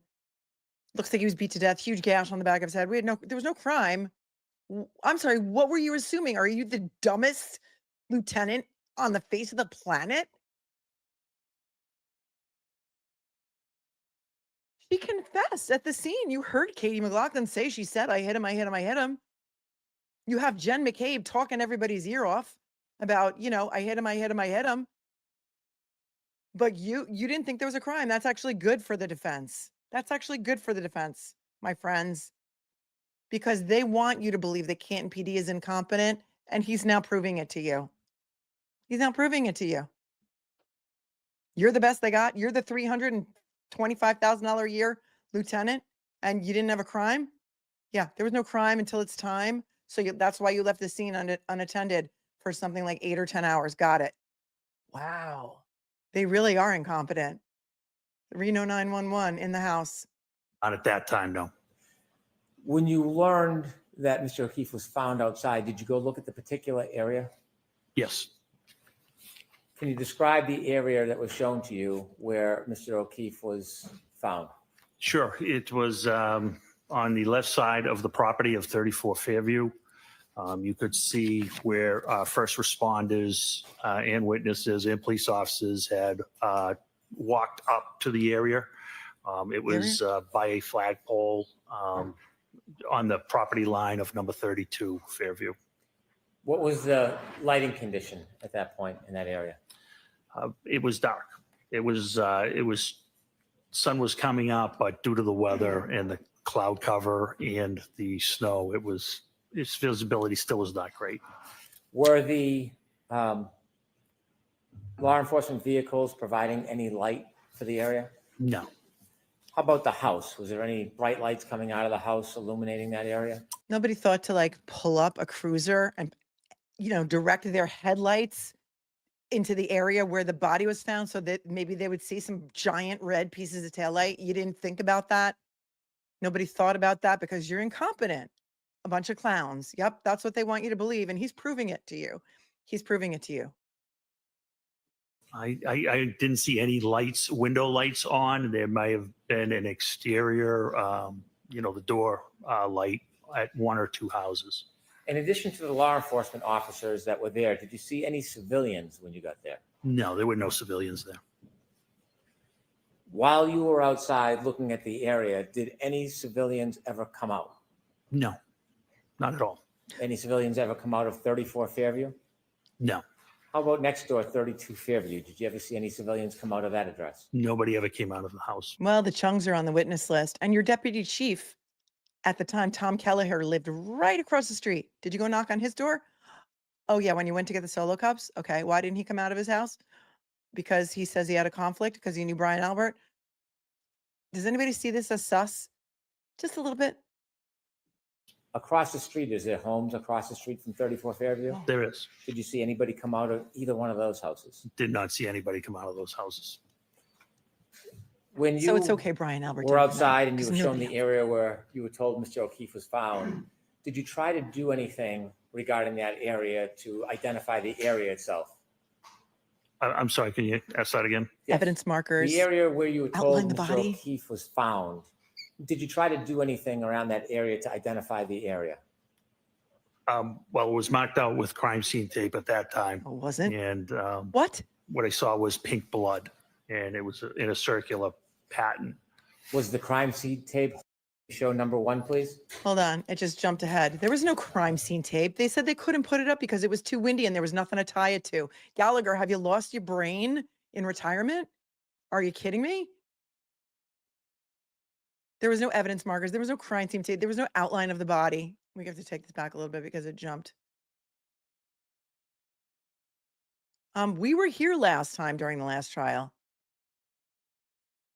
Oh, he's going to start talking about the leaf blower real soon. Hang on to your heads, folks. Just hang on to your heads. Because if you haven't seen this ever, your head's going to pop off. Maybe get some Velcro, a bungee cord, something. It's going to be like Monty Python scene here. We got 19,501 people. All of your heads are going to pop off at the same time, and there's going to be blood everywhere. Okay? Hold on. Of 34 Fairview. You could see where first responders, it was Fairview. What was It was, sun was coming up, but due to the weather and the cloud cover and the snow. Sunrise was 7:01. law enforcement vehicles providing coming out of the house? And in addition to the law, while you were not at all. Nobody ever came out, so it's okay that Brian Albert didn't. Fairview? No, How about next door, 32? Is there homes I don't see anybody come out of those houses. where you were told Mr. O'Keefe was found? Did you try to do anything regarding that area to identify the area itself? They never, crime scene tape. I'm sorry, can you ask that again? Yes. The area where you were told Mr. O'Keefe was found, did you try to do anything around that area to identify the area? Put up the tent. Well, it was marked out with crime scene tape at that time. And Where did what you I tie it saw was to? pink blood, and it was in a circular pattern. Was the crime scene tape holding up at all? Blood in a No, it circular was not. pattern? It was Hold blowing on. wildly. Like, other than droplets of blood, you saw blood in a circular pattern, like a puddle of blood? I'm sorry. What? No, it wasn't. There was 5 drops of blood or 6, and you got solo cups. Now there's a circular pattern of blood? Crime scene tape holding up at all? No, it was not. It was blowing wildly in the wind. And at one point, it was actually blowing in. It was triangular, and it was actually blowing into the crime scene. Was the tape helping at all? No, it was not. Was there any use putting a tent up at that point? No, there wasn't, not due to the high winds. Not important. Did you learn whether any of the officers had at any point before you got there gone into Fairview Road? Yes. Who did you learn went into Fairview Road? Both Sergeant Good and Detective Sergeant Lake went into Fairview Road. Did you know how long they were inside for? He wasn't there. Did you know that? I did not. At that point, did you go and speak to anybody in any of the nearby homes? I did not. When you were at this scene and you saw what was happening in the weather, did you make a decision to do anything? Yes. What did you decide you were going to do? Since the state police were not responding, I decided to process the area where Mr. O'Keefe was found and try to find out why he had the medical episode he was having. Medical episode? Now it's a medical episode. If you understood this to be a medical episode. But it and wasn't a that- crime. But it wasn't a crime. So since the Massachusetts State Police didn't want to respond and they said, we're not coming, you decided to look at the scene to find out why he had a medical episode? What? Point, you didn't have any. And try to find out why he had the medical episode he was having. If you understood this to be a medical episode, and at that point you didn't have any information it was a crime scene, why were you taking the time and effort to process the scene under these conditions? Because that's what we do. Even the hospital, there could be a reason that there's obviously a reason he's there. I think we had a duty and obligation to check around where he was found and see if there was any explanation to what caused his medical condition. Let me get this straight, Lieutenant. Making north of $3 bills a year. Dead brother in blue on the front lawn of another Boston cop. Medical episode. Massachusetts State Police won't come, even though he's pronounced dead at something like 7:50. There were no signs of life, were there, when they came? Are you kidding me right now? I felt like it was my duty to try and find out what medical condition caused him to die in the snow after it looked like he was beaten to death. Did you get no information from anyone? You kind of called this in as a domestic dispute when he finally got involved and they decided, did you build a snowman? I can't even.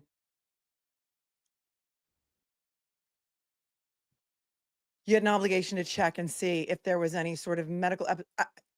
This is so different from his testimony at the first trial that it's laughable. The way that Hank Brennan prepped him for this is laughable. And it's disgraceful. And you should be outraged that this is the way a murder of a Boston police officer was handled.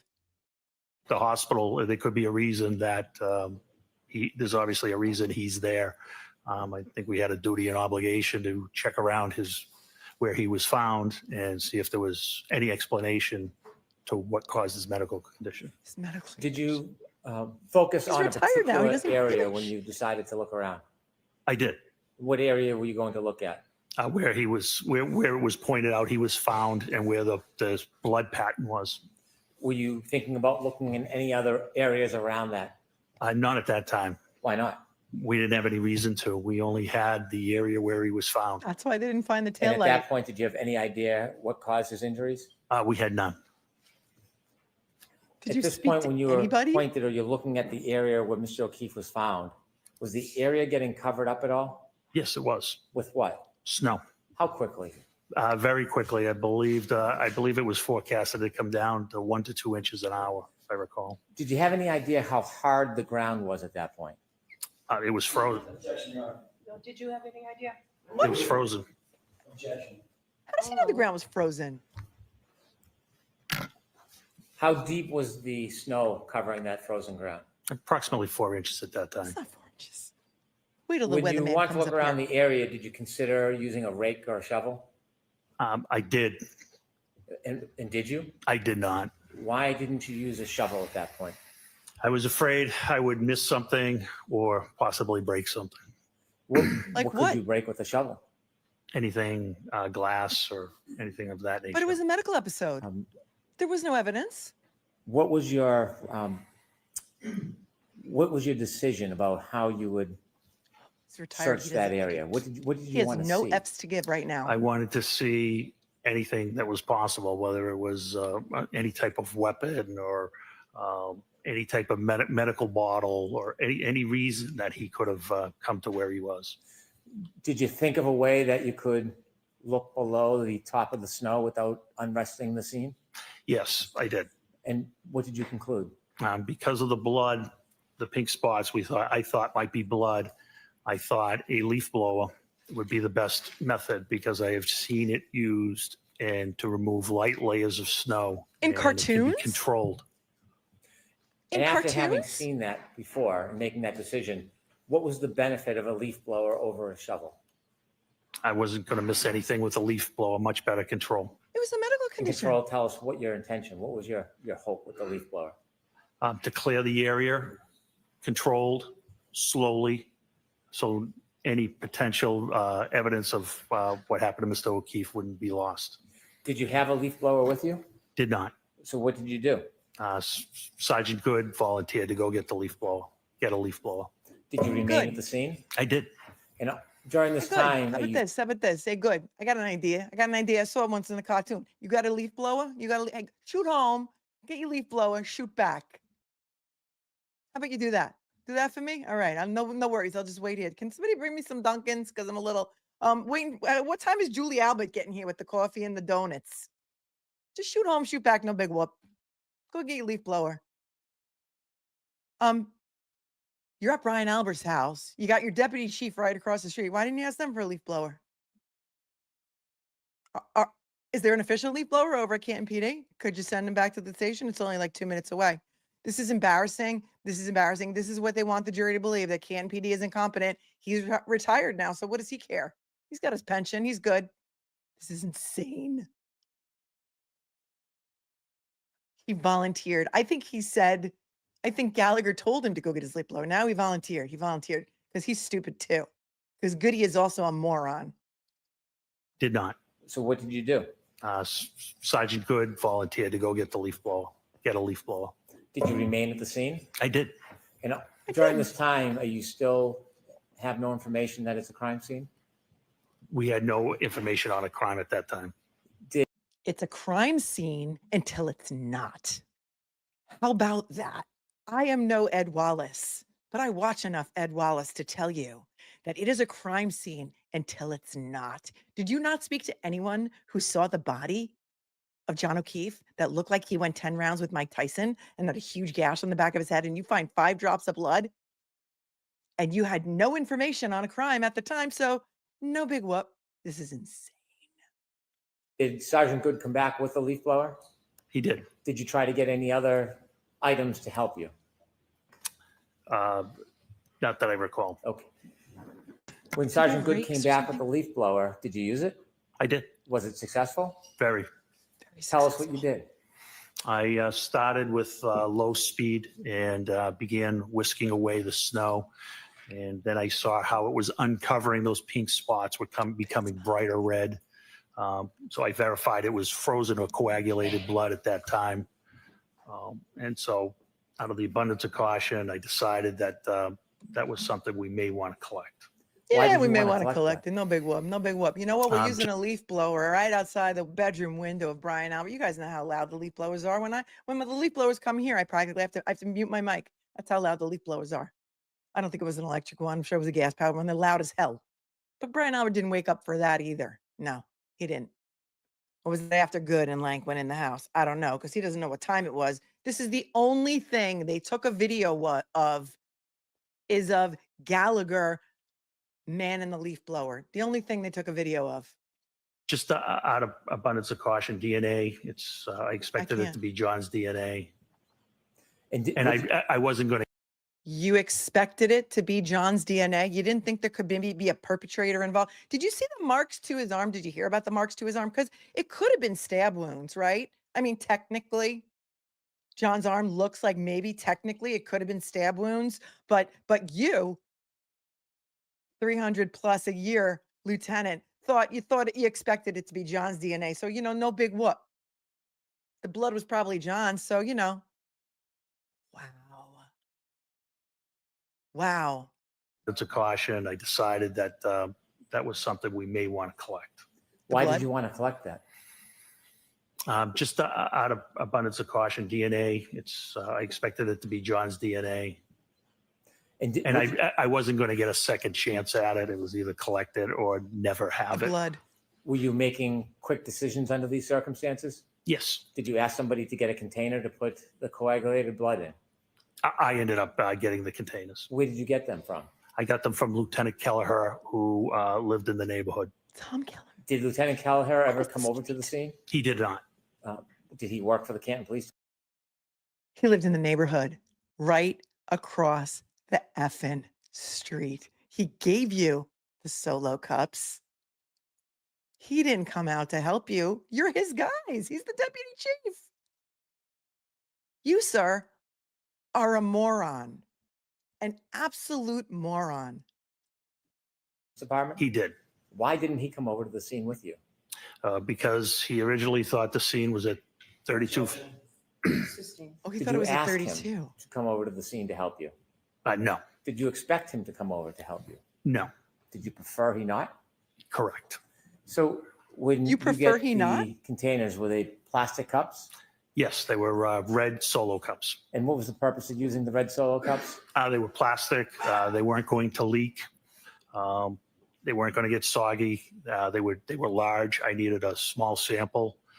My thought was because it was frozen or coagulated, that we could collect it, transport it, and transfer it to the crime lab, who could extract the DNA however they saw best fit. Here's an idea. Here's an idea. You just sent Sergeant Good home to get his leaf blower, and then he came back with his leaf blower, and then you found some blood. How about you send him back to Canton PD to get a proper container to put that blood in? How about that? Did you think of that at all? This is the way you're investigating the death of a fellow brother in blue. I am embarrassed for you. I am horrified. I am outraged, and you should all be outraged too. If this is the first time that you are watching this trial, I apologize for the post-traumatic stress that you are going to continue to suffer after hearing this man testify. For as long as it's going to keep you up, however many nights this testimony is going to keep you up for, I am apologizing on his behalf and on behalf of the Canton Police Department, who is completely incompetent. And this is how they saw fit to investigate the murder of a brother in blue.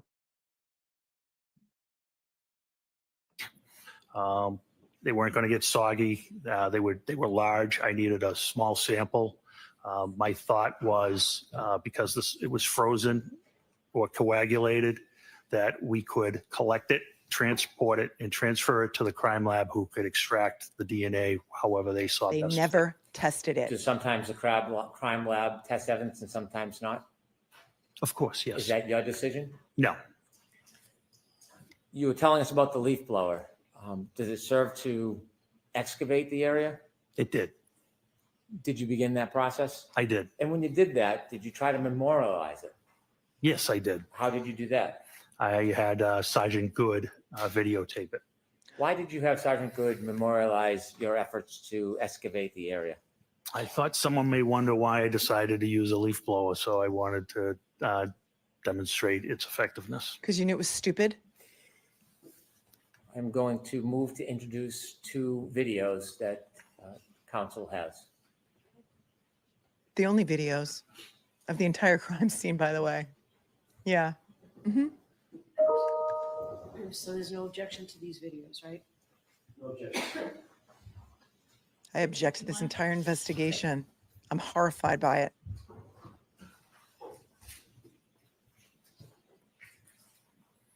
With the court's permission, can I show the jury the videos? Yes. Ms. Gilman, can we show number one, please? If you haven't seen this, come back to your screen, please.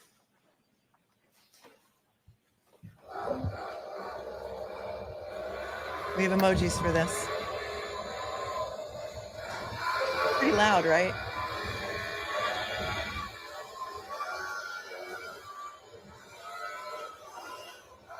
A lot of footprints around that scene.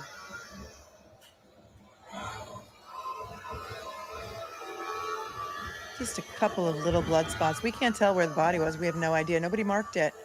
We know they have those little yellow triangular numbered evidence markers because we saw it in the Harry Turk trial. And that trial, that investigation was in 2020. Canton PD investigated that too. We know they have them. It wasn't Canton PD, it was Dover, but it was MSP. They have them. I mean, look at what a fine job this is doing. In fact, in the Canton PD audit report, they found this to be innovative. Could you, Ms. Gilman, stop at the end of the video so it's a still frame? That's good right there. Sir, who's the person holding the leaf blower? That is me. Did the leaf blower work as you had hoped? It was great. It was great. It was great. You see other footprints around that area. Correct. Do you know how those footprints got there? Some of them were from first responders. Some of them were for witnesses. The ones up top by the flagpole were for when the officers put out the crime scene tape. Did officers try to What about third-party culprits? Could any of those footprints been from third-party culprits, or do you not really know? I don't know. Just asking. The crime scene tape around the flagpole? They did wrap it around the flagpole, yes. I see. And from that vantage tail point, light. could you see the side and front yard? Yes. Did the side yard have It looks pretty light out, right? You could see those little tiny droplets of blood. They're red. Don't you think you'd see some giant pieces of tail light that were red also somewhere on the yard? The light is up now. It's light out. The snow is white. The giant pieces of red tail light would certainly be observable, wouldn't they? Before the next 20 inches of snow fell? I think so. What do you think? any footprints or evidence that anything was dragged through the side yard? No, not at all. How about the front yard? Did the front yard have any evidence that anybody had walked? You didn't look. You didn't look for footprints or any drag marks because you didn't think this was a crime scene. You didn't think there was a crime. You thought he had a medical episode. You certainly were not looking for drag marks and footprints. Hold on. I was talking over it or something happened. Yes. Did the side yard have any footprints or evidence that anything was dragged through the side yard? No, not at all. How about the front yard? Did the front yard have any evidence that anybody had walked across it or dragged anything across it? It had one set of prints from Sergeant Lang. Other than Sergeant Lang's footprints across the front yard, was there any other impediment? No, not that I saw. You didn't I'm going to look. ask if we could see the second video, please, Ms. Gilman. You didn't think it was a crime scene. Show us some video of the rest of the area. The only video they have is of this little area, and you can't even tell where the flagpole is here. Could you stop there, please? We have no idea where this is. You see the end of the leaf blower? I do. There's an object just below it at like 7 o'clock. Do you see that? I do. Did you discover something in that area? We did. What did you discover? It's a cocktail glass. Oh. Was it, did it have any damage to it? It did. Describe that for us. It was broken on the top. Could you continue the video, please, Ms. Gilman? You found a clear glass, but no giant red pieces of tail light. Got it. It's not even blowing the snow. What is it even doing? I mean, you could see a little tiny bit of snow.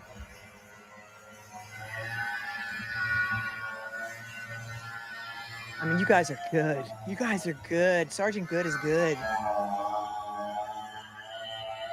Sergeant Good is the one, he's the videographer right here. Stop, please. Stop, please. Yeah, I would like this whole entire thing to stop, please. I'm stopping this right here. Stop, please. Stop this entire thing. Stop this entire madness, this entire sham of a prosecution.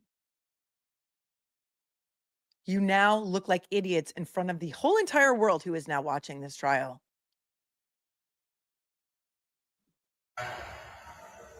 Stop, please. There's some red spots. Is that what you identified as coagulated blood? That is. Below some of those spots and to the left, there's an area that's not white. It's brownish. Do you know what that is? That's, I believe, just bare ground. If we could finish the video, please. Just bare ground. Caption said B-E-A-R, ground, not even B-A-R-E, B-E-A-R. The whole scene is contaminated. Thank you. Could you have the lights on, please? They found a clear cocktail glass, but no red pieces of taillight. Did you or any officer at your direction obtain and preserve that broken cocktail glass? Yes. May I approach, Your Honor? Yes.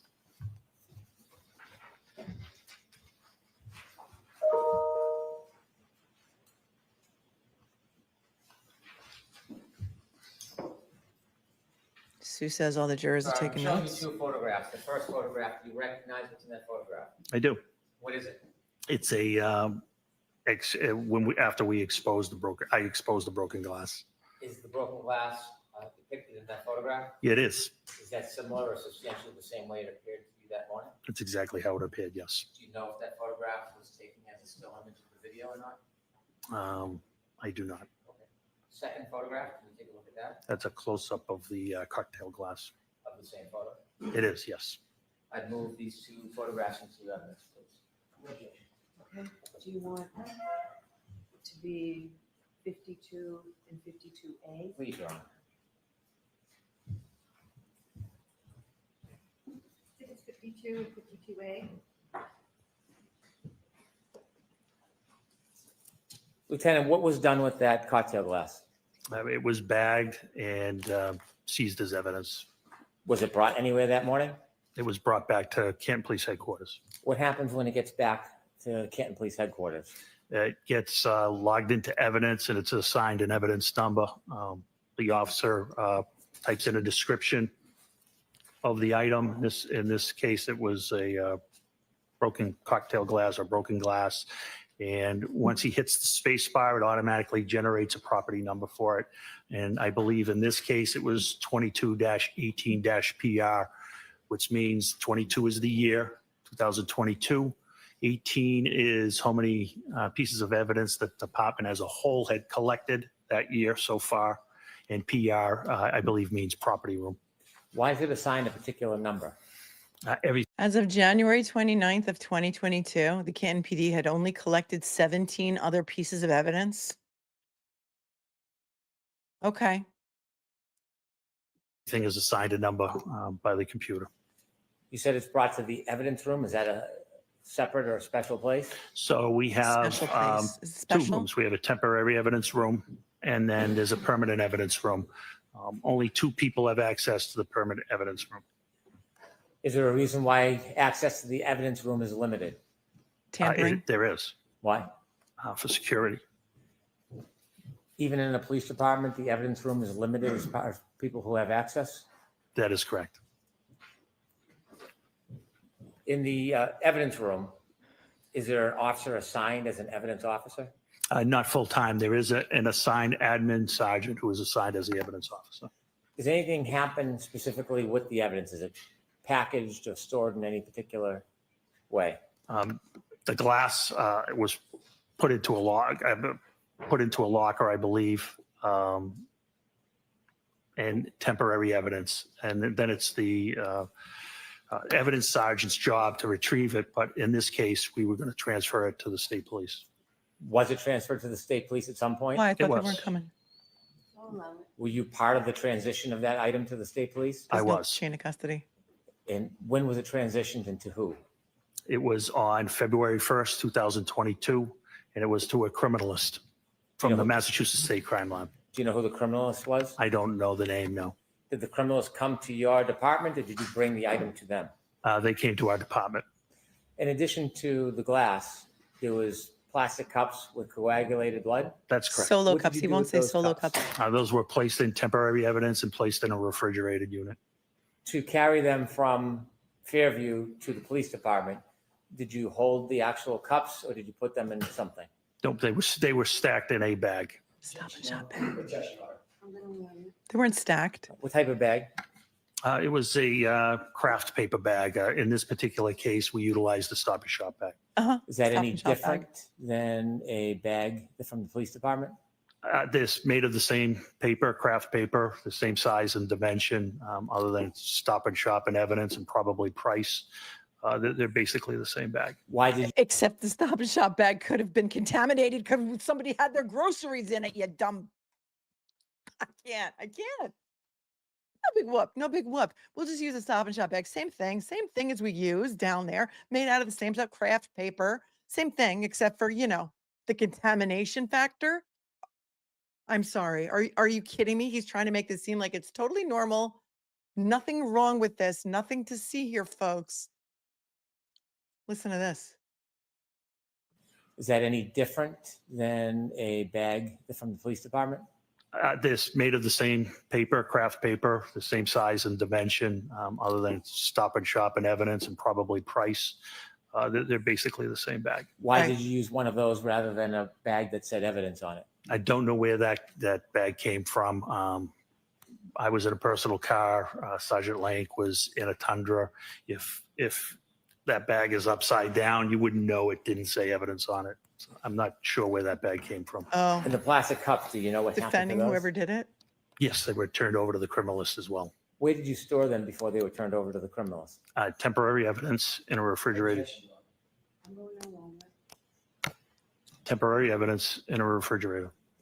Is the refrigerator part of the temporary evidence area? It is, yes.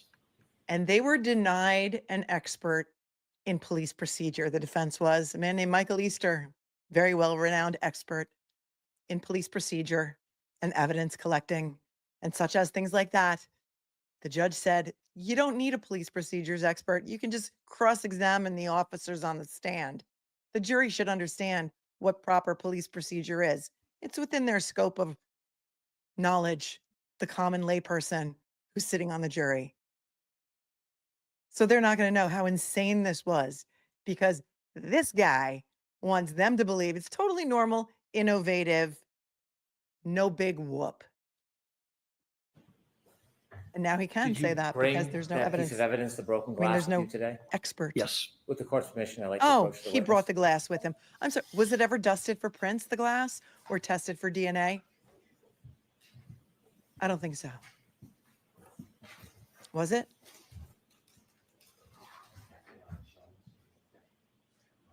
Watch, he'll make a big show of putting on the gloves, taking out the glass. Handing you a box, gloves, and some scissors. She said I hit him. Did that mean she hit him with the Look, glass? that She threw the glass has at his red head? tape on it. Why? It's a secure and transfer of custody. Transfer of custody. Why is there red tape on it? It's secure. That box, it has red tape on it. Why? It's a secure and transfer of custody. I'm going to allow it. Look how annoyed she got. Wait, look how annoyed she just got. She says, I'm going to allow it. He's like, no, we need to approach. Watch her face.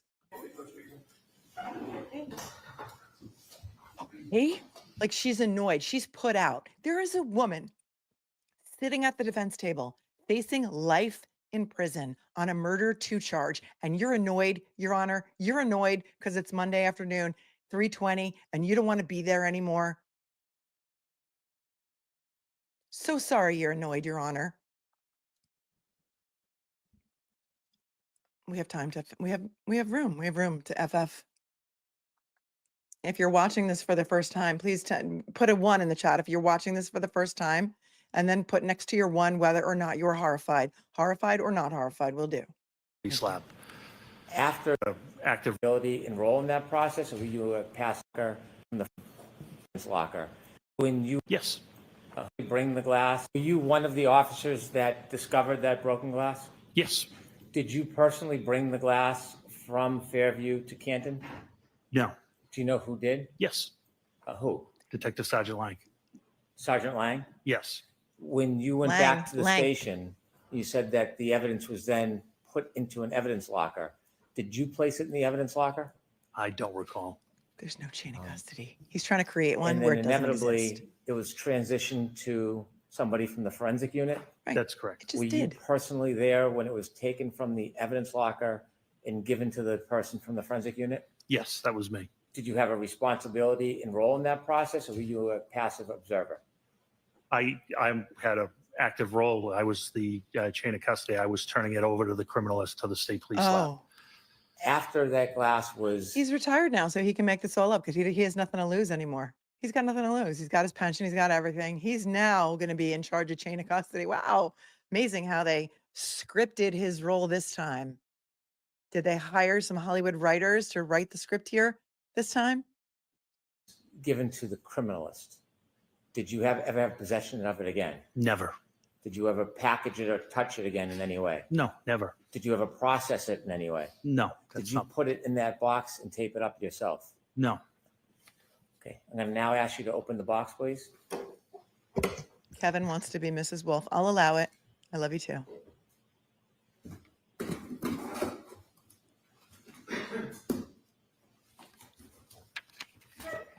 Could the judge be any less disinterested with her mean face on, swinging back and forth in her chair? Let's make a big show of opening this. Thank you, Dawn.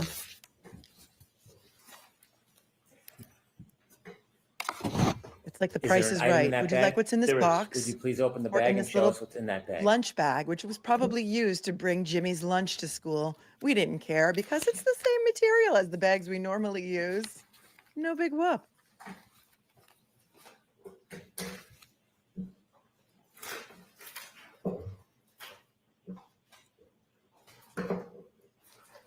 Every witness was asked to spell their name, but not Katie. Can you answer the question? You're correct. Oh yes, there's the glass. There it is, the base. Come to your TV screen if you Thank you. If you could put it back in the bag and the bag back in the box, please. don't cut yourself. Don't let it attack your arm like a dog or anything. But that's not how that happened. That happened from the taillight exploding. So don't worry. It won't bite. The cocktail glass won't bite. Did anybody ever Lieutenant go Gall- in the house to see if the Alberts had a bar set in their house that matched that glass? Wouldn't that be at least one reason to go in the house and search or maybe get a warrant so they would know whether or not that cocktail glass came from inside the effing house? No, they didn't do that. They didn't do that. No, they didn't. Of course they didn't.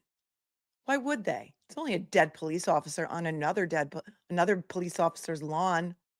As you'll see from Proctor's text messages, he said when one of his buddies from elementary school said, "Oh, I guess the homeowner's going to catch a lot of shit." He said, "Nope." We have a nope emoji.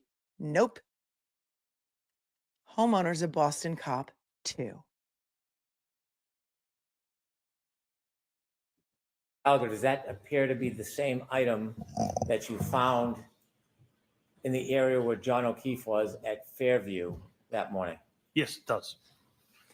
I'd like to have the box and the item marked for identification, please. Okay.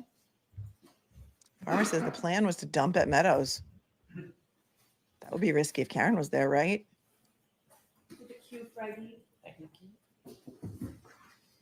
Michelle, I don't know anything about that. I've heard people speculate that she was being followed, but I just, that's kind of like a rumor that I don't like to spread because I don't have When any you were proof of looking it. around the area that was pointed out to you as where John O'Keefe was found, did you expand across the front lawn Same into the as street this during comment, your Haley. search? No, we didn't, with the exception of uncovering the 6-foot asphalt berm. Did you say 6 foot or is it? Excuse me, 6-inch. What's a berm? It's basically curbing, but it's made of asphalt. Thank you, Stephanie, It's for curved. You gifting. probably have seen it. It's asphalt. It's curved. It separates the street from property line. Why did you clear that piece? Wanted to see, we're trying to find out why John was having a medical issue, and we didn't medical know if he issue. could have tripped over a curbing or what turned. Even after you found the cocktail glass broken, did anybody tell you about the injuries to his face and his arm? I mean, I'm not a detective, but if I found a broken glass that looked like that with shards that looked super sharp, and I had been told that he had these marks on his arm, I would have thought, when she said I hit him, maybe she took the broken glass and hit him and scratched his whole arm up like that. I'm not a detective. He is. But he's still calling it a medical event. Maybe he tripped over the curb now. Okay? It gets worse. He said tripped over the curb. We're going to take it back a second because this is so good. He never said any of this last time. We're going to play it again. It's basically a curbing, but it's made of asphalt. It's curved. You probably have seen it. It's asphalt. It's curved. It separates the street from property line. Why did you clear that piece? Wanted to see, we're trying to find out why John was having a medical issue, and we didn't know if he could have tripped over a curbing or what turned out to be an asphalt berm and possibly hit his head. Oh, so you knew he had a head After injury. you made efforts to look in that area. So you knew he had a head injury, but you thought it was a medical episode that caused him to collapse? Or maybe he tripped over the curb and that caused a medical episode? When you hear medical episode, what do you think? Stroke, heart attack, seizure. You don't think tripped over a curb and hit his head, okay? That's not a medical episode, as far as I know. I mean, this is a medical episode of great proportions because this is season 2. Episode 9 we're on right now, day 9 of this trial, season 2, episode 9. Did you return to the Canton Police Department? I did. About what time? It was shortly after 8 a.m. After you returned to the Canton Police Department, did you receive any information or have a reason to return back to Fairview? Yes, About what time? a little after 9 o'clock. Why did you go back to Fairview after 9 o'clock? Sergeant Lank got a phone call that Jen McCabe had more information. Oh, yes. And where did you understand Mrs. McCabe was? At 34 Fairview. Did you go back to 34 Fairview? I did. Did you go with anybody? I went with Sergeant Lank. Did you travel together? Why didn't you tell her to come down to Canton PD to give her statement so that you could put her in the conference room with the video, video recorder, camera, and videotape her statement like a real witness. Now she's got more information. So you go back there with Lang, because you'd already cleared the scene after like, what, 45 minutes? You were done? Nothing to see here, no big whoop. Instead of telling her to come down to the police station, you go back to her. Oh, I see. I see who works for who here. Got it. Together or separate? Together. When you got back to 34 Fairview outside, what did you do? We parked in the driveway. We walked up, and next to the garage, there's a side door. I don't know if we rang the bell or not, but Brian Albert, the homeowner, answered the door. As you walked up to the door, did you have a chance to look around at the doors in the area in front of that side door? Yes. Did you see anything out of place? No. You've been a police officer at that point for a long time? Yes. Do you receive any training in observing areas of people? Clearly not. Always. What type of training? What are you told to look for when you're speaking to people? I've been BOSAR trained, which is behavioral observation, suspicious activity training.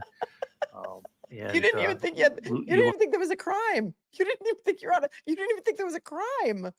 And now you're going to tout your training and experience that you're looking for suspicious behavior. Wow. Well done, Lieutenant. Well done. To people. I've been BOSAR trained, which is behavioral observation, suspicious activity training. And you look for clues when you're speaking to people. Blues clues. You know, whether they cross their legs, cross their arms, there's certain behavioral characteristics. It's like Blues At this Clues. point, did you have any Clues. understanding that this would later be a crime scene? I did, yes. What Oh. happened? Can How you- did you come to that conclusion? Oh, not at that You time. knew it No. would later become a crime scene. He was mistaken. He got ahead of himself on the script. Listen, Arms is certain behavioral characteristics. crossing their arms. At this point, did you have any understanding that this would later be a crime scene? I did, yes. What happened? Can How you- did you come to that conclusion? Oh, not at that time. Oh, not at that time? No, Okay. not at that time. When you went into the house, what part of the house did you go into? I went into the room. It's adjacent to the kitchen, and I stood there with Brian Albert. Can you describe what kind of room that would be? Yeah, it was just a typical family room type room. It was not large. It was between the garage and the kitchen. You met with Brian Albert? Brian Albert answered the door and let us into the house. Did you understand what his relationship was to that house? He was the homeowner. Did Sergeant Lank walk? Did you know he was a Boston cop? Of course you did. You know where every cop in the neighborhood lives, sir. But he said he was mistaken. He thought it was One Meadows. Did you go to One Meadows? Are you the guy who took the taillight out of Karen's car or took the dash cam footage of her car that they now say looks like it was broken? The taillight? You're a trained observer, but it's just a normal everyday family room. Didn't really notice anything about it because you don't know. You're not, because you're stupid. You're a moron. You're an absolute moron. That's my opinion. What a long, strange trip it's been. Absolutely. Thanks for your vibe. Walk in with you? He did. Did he stay in that living area? No, he went to the kitchen area and sat down with Jen McCabe. Could you see the kitchen area from where you were? I could see a portion of the kitchen area. Did you see anybody else in the kitchen area with Mrs. McCabe and Sergeant Lank? There were people in the kitchen area. There was nobody with Sergeant Lank or Miss McCabe. Could you hear their conversation? No. Were you trying to listen? No. Were you speaking to Mr. Albert? He's not I was. observant. Did you take the time to make observations of him? Objection, Your Honor.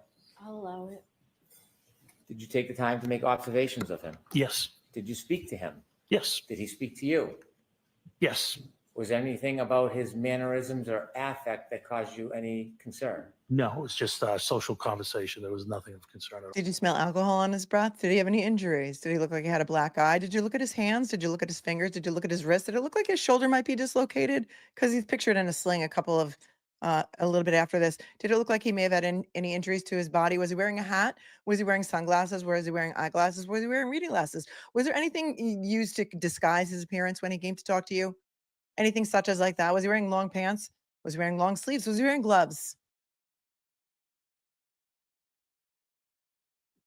At all. Was there anything about it that Did he brush caused his you to mannerisms or affect that caused you any concern? No, it was just a social conversation. There was nothing. Yeah, Brian Albert has testified that he has testified hundreds of times. He works in the fugitive task force, or he did. He knows how to be calm under pressure. He knows how to do undercover work. He's probably a lot smarter than you are. No, just social conversation. We're just having some social conversation. A dead police officer was found on his lawn. You're just having some social conversation. Did he smell like mouthwash? Yes. Did he speak to you? Yes. Was there anything about his mannerisms or affect that caused you any concern? No, it was just a social conversation. There was nothing Social concern at all. Was there anything about it that caused you to hone in or be concerned? No. I'll allow that. No. Did you get a chance to look around that living area at the Sure. items? I didn't look around, or just with my eyes. Was there a dog? Did you get to see that area? Sorry, I what? did. Did you see anything? I didn't look around just with my eyes. How many brain cells have you lost since retirement, Lieutenant? Chance to look around that living area at the Sure. items? I didn't look around, or just with my eyes. Did you get to see that Didn't area? look around I just did. with my Did you eyes. see anything broken or looked out of place? No. Nothing. Anything that caused you any type of concern? Nothing. When you looked towards the Let's go in the kitchen, did you basement. see anything that looked different or suspicious in any way? Nothing. Was the interaction, did it cause you any alarm or concerns? No.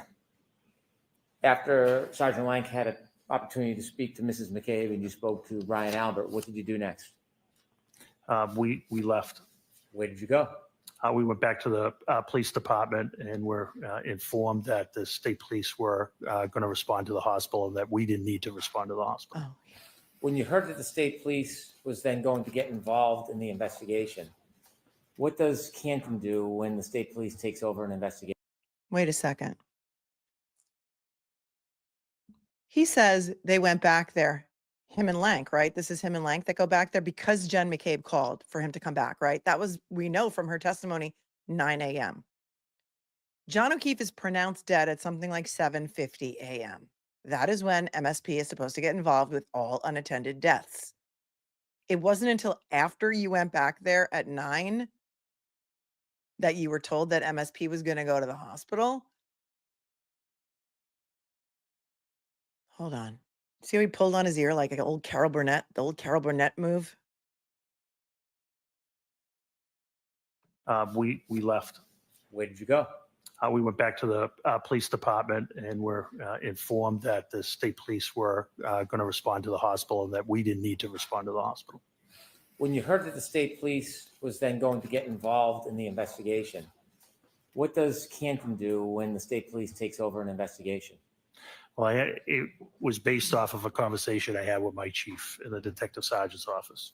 Was there a decision about Canton's involvement in the ongoing investigation? There was. What was that decision?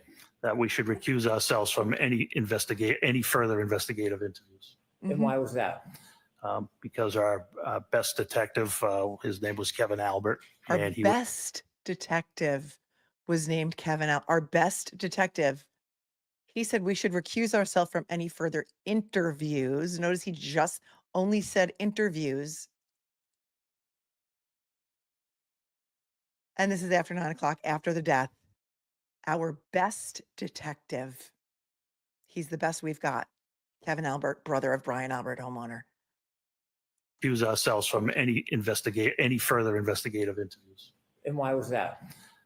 Because our best detective, his name was Kevin Albert, and he was the brother of the homeowner. And I didn't want any potential bias, whether unconscious or subjective, to be perceived. It wasn't a by the crime. What did it matter? O'Keefes, by the O'Keefe family. But it wasn't a crime. So when the state police got involved and you had the conversation with the chief, was that the end of your efforts towards this? It was the end of our efforts until, I helped facilitate during the search warrant on February 1st. And Why? So at some point, Why? You were conflicted out. The best detective that lost his badge and gun. Dude, he went out drinking with Proctor after this happened. They got so hammered on the Cape on a cold case during work hours in a police vehicle that he texted Proctor the next day, dude, where's my gun? I have no idea where my gun is or my badge.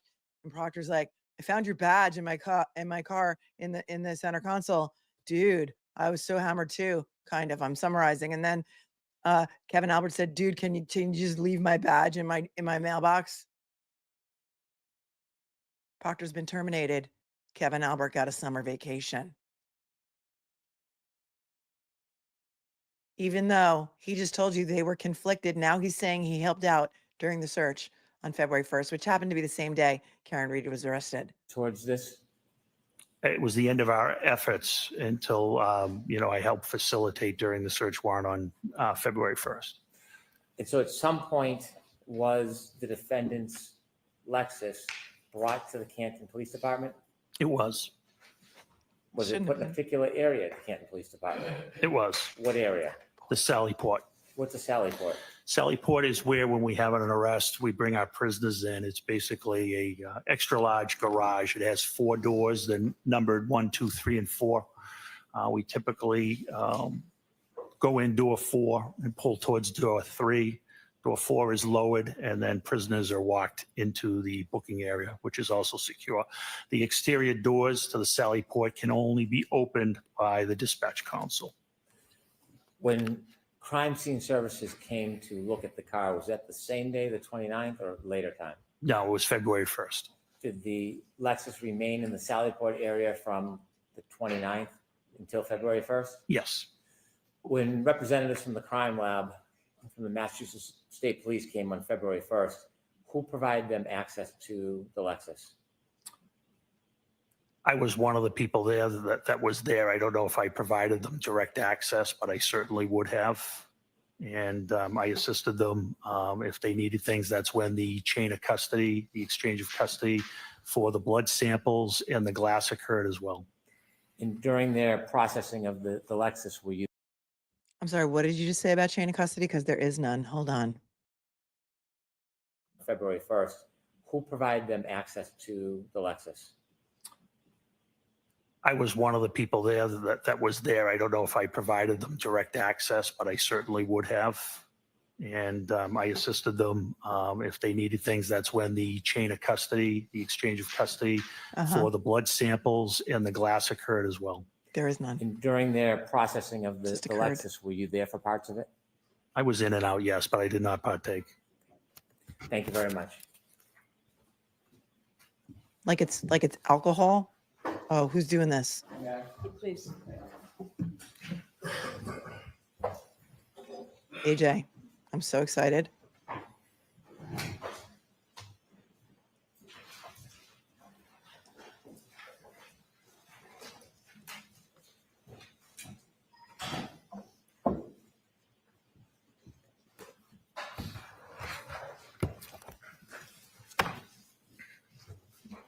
Mr. Jackson, is this video up there yours or is it the Commonwealth? Not mine. Or is it? Yeah, this might leave a mark. May I, Your Honor? Yes. It's gonna hurt. Mr. Gallagher, you have already established that you were at the scene on January 29th, early morning, January 29th, 2022. We've seen the video of the leaf blower, correct? That is correct. So you were integral to at least an initial search of the scene, which recovered the drinking glass that you've shown us, as well as some of the blood byproduct that you've talked about. That's correct, yes. Okay. You were the ranking person on scene. You've already described that. Yes, that is correct. There were also several other officers from Canton PD who were there with you. Yes, there was 4 other officers, yes. Can you name those other officers? Yeah, Detective Sergeant Lank, Lank, Detective Sergeant Good, Goode, Officer Mullaney, Mullaney, and Officer Saraf, Saraf. Okay. When you initially, let me back up and ask a different question. Given the fact that you were the ranking officer, the way that it works in a police department is everybody sort of reports up the chain of command, correct? That is correct. Yes. So they would have all reported up to you in some particular. That's correct. And then, of course, you report to I think you're the deputy chief, and then the deputy chief reports on up to the chief, correct? That is correct. You were involved in not only the exposing of some of that blood byproduct, but also exposing the glass with the leaf blower, correct? That is correct. You were responsible for utilizing certain equipment. You chose a leaf blower at the time, correct? I did, yes. There was also, I'm guessing, there was also some use of your hands and or the gloved hands with some others to recover some of the items. Yeah, I didn't use my hands. How did you get the glass into a bag? That was Detective Sergeant Lank. Somebody had to pick it up, right? Correct. That's what I mean. The use of hands to manipulate some of the evidence, correct? Yeah, I apologize. I didn't understand that question. That's okay. I thought you were speaking about me. It's probably my fault, not yours. Nope, that's okay. There was also some plastic cups that we've talked about. We'll talk more about those in a second. Those were utilized as well, correct? You were, yes. And you were responsible for the use of those as well. Yes, it was So, my decision, yes. In terms of the search of the scene, the recovery of evidence, the recovery of biological material, the use of tools to recover those biological materials, all of that rested at least ultimately at the scene on your shoulders, correct? Yes, it did. Isn't it true that you weren't interviewed in this case with regard to anything having to do with this case until April 3rd, 2024, correct? Yes, we can call it an interview. It's when I met with the prosecutor, yes. I'm sorry, And what? That was about 2.5 years, nearly 2.5 years after this incident, correct? Wow. Yes, that's correct. Michael Proctor, you know that name? I do. Who's Michael Proctor? He was one of the troopers assigned to investigate the case. As a matter of fact, he was the lead investigator for the case, correct? May 3rd of 2024 was the first time anybody ever talked to him, interviewed him, anytime he ever spoke to the DA. First time ever. May 3rd of 2024, right before his testimony in the first trial. Wow. That's incredible. I don't know if he was lead or You don't know if Proctor was lead? Hold on a second. Correct? yes, I'm sorry, we can call April it an 3rd? interview. Wait. It's April 3rd, interviewed in this case April with 3rd. regard to anything having to do with this case until April 3rd, 2024, correct? yes, we can call it an interview. It's when I met with the prosecutor, yes. And Right that before was the first about trial. 2.5 years, nearly 2.5 years after this incident, correct? Yes, that's correct. Michael Proctor, you know that name? I do. Who's Michael Proctor? He was one of the troopers assigned to investigate the case. As a matter of fact, he was the lead investigator for the case, correct? I don't know if he was lead or trooper mechanic. I don't know. As you sit here, you don't know that Michael Proctor was the lead case agent for. I know he was one of them, yes. Okay. Yeah. Do you know that he was the Get off lead the investigator camera assigned with to the the camera. case? I don't. I had nothing to do with the DA's office. Right. I know you didn't have. I anything- don't know how they assign their cases, counsel. I don't know what you want me to say. I can't say what I don't know. Mr. Gallagher, I'm not asking you to. I'm just asking if. I do not. I did not know he was lead. I know he was one of the leads. Okay. I believe they do it in a tandem, but I'm not sure. Okay. He may have had a Right. partner, correct? They want That you is to correct, think they yes. But do. it's not unusual to have a lead case agent, the person No. who's responsible for most of the search warrant writing and the memorialization of documentation of evidence collection and the movement of evidence and booking into evidence, things like that. That is correct, but I don't know anything about who wrote their affidavits or who logged their evidence in. I wouldn't know that. You're also familiar with Yuri Buchanan, correct? I know who he is. You're also familiar with Lieutenant Tully. I know, yes. They're all Massachusetts State Police officers, correct? Yes, they all are. Did Michael Proctor interview you before April of 2024? He did not. Did Yuri Buchanan interview you before April of 2024? No, he did Did not. Lieutenant Tully interview you before April of 2024? No, he did not. Did anybody else from the Canton Police Department, your deputy chief or the chief, interview you formally about your conduct and responsibilities Wow. before April of 2024? I don't understand that question. That's telling. Did anybody at Canton PD, separating out Massachusetts State Police, Correct. did you sit down at Canton PD and provide an interview with The anybody chief? at Canton PD about your conduct at the scene? What do you mean by conduct? Going to the scene, collecting evidence, securing evidence, transporting evidence, booking evidence, those kinds of things. Your conduct at the scene, sir. Yeah, I briefed my superiors, yes. Okay, other than briefing, was there a formal report like- written No, or a formal interview conducted of you? no, absolutely not. Absolutely not. I was not under internal affairs investigation. Why are you insinuating that? Tell us when you wrote your report about what very happened at offended. the scene, memorializing what you did at the scene. I didn't. You didn't write a report?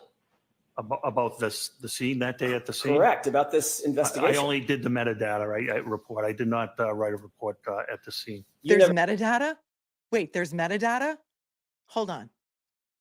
In fact, the fact is you never wrote any report about what happened at the scene, correct? Correct. You didn't memorialize that in any formal way on Canton PD letterhead to describe what you did and how you did it at the scene. No. He's like, no, like, why would I? He's playing Normally, dumb. when you report to a scene as a first responder, you would be expected to write a report about that, whatever that conduct is. I'm not the supervisor, no. What if you're the ranking person at a scene that ultimately turns into a homicide scene?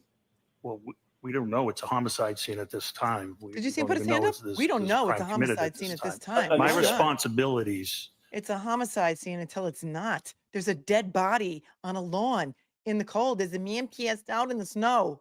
He's dead now. Hang on. Look at, oh, that's a great freeze frame right there. Hang on. I might use that for the thumbnail. Let me take out off the captions.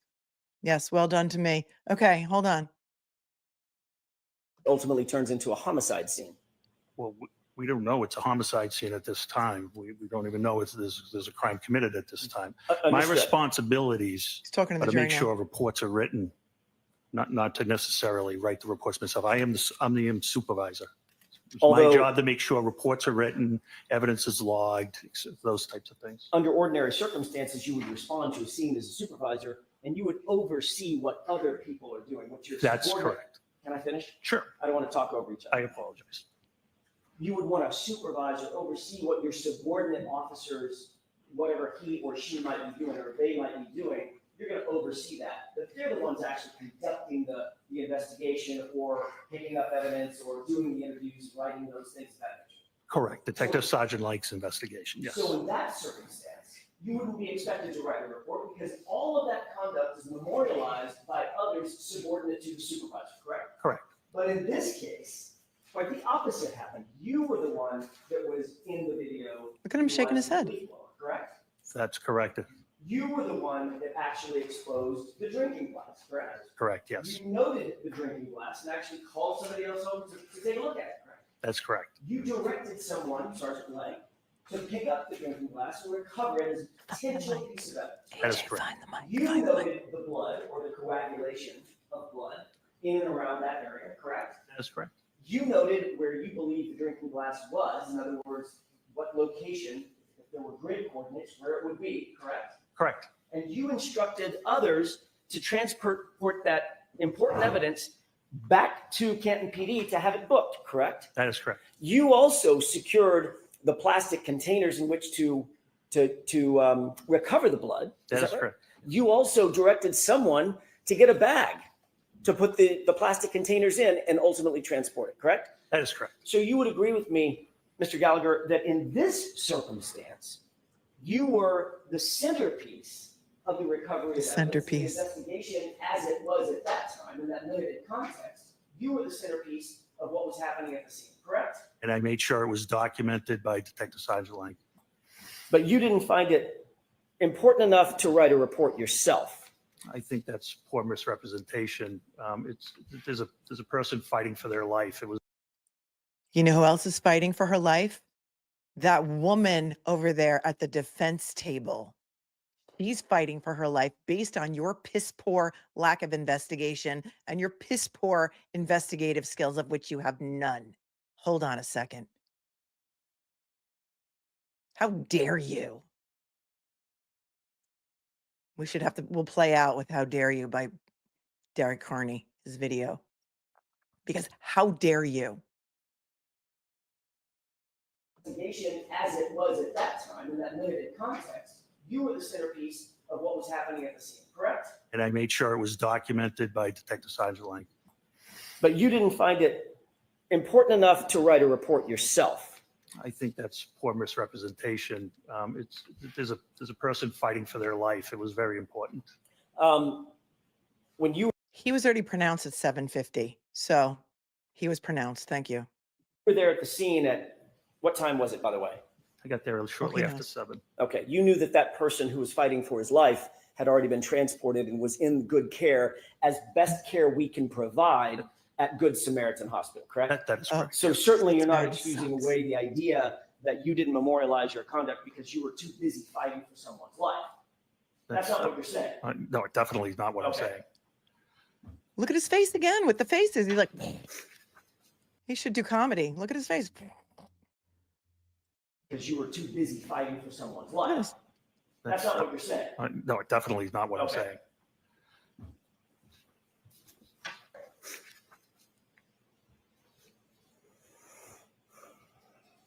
Let him stew. Pregnant pause. Good. Well done. Obviously, Alan.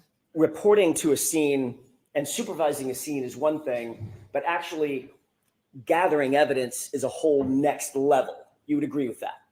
Sure. Because just to put a fine point on it, responding to a scene as a supervisor, you want to make sure everybody's doing their duty, but the officer or officers who, for instance, uncover, let's say it's a knife or a gun or some weapon or something like that, actually documenting and picking up that evidence and handling it up in an appropriate way, that is all highly, highly technical. It's very important to get it right and memorialize it all, correct? That is correct. That's why you're highly trained to memorialize and report everything that you do in that regard in a report that can later be used forensically. In other words, in a courtroom setting, to recreate as best you can with as much detail as you can exactly what you did and how you did it and where it was done, correct? Sure. Yes.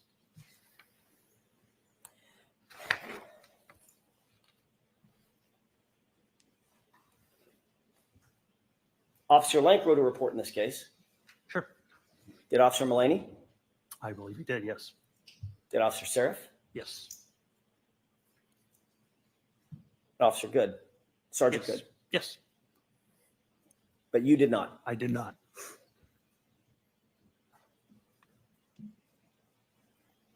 Who was the first officer to find any potential physical evidence at the scene, be it blood or glass? I can't answer that. It was not me. I was not the You first can't thing that answer was that? spotted was the pink spotting, not the glass. Okay. Who was the first person to see the glass? I think it was myself as I uncovered it with the leaf blower. One of the important things that we've talked about, Mr. Gallagher, is documenting I thought he calls him Mr. the details He's of civilian evidence now. recovery, not just the fact that something was recovered, correct? That's correct. So you'd want to know what time of day it was recovered, correct? Sure. You'd want to know who was there and who was around when it was recovered, correct? Yes. You'd want to know what the item is, the condition of the item, right? Yes. You'd also want to know exactly where it's recovered, correct? Yes. In other words, as best you can to pinpoint the exact location where an item was found. That could play a huge role in any investigation, be it criminal or otherwise. It could. It could.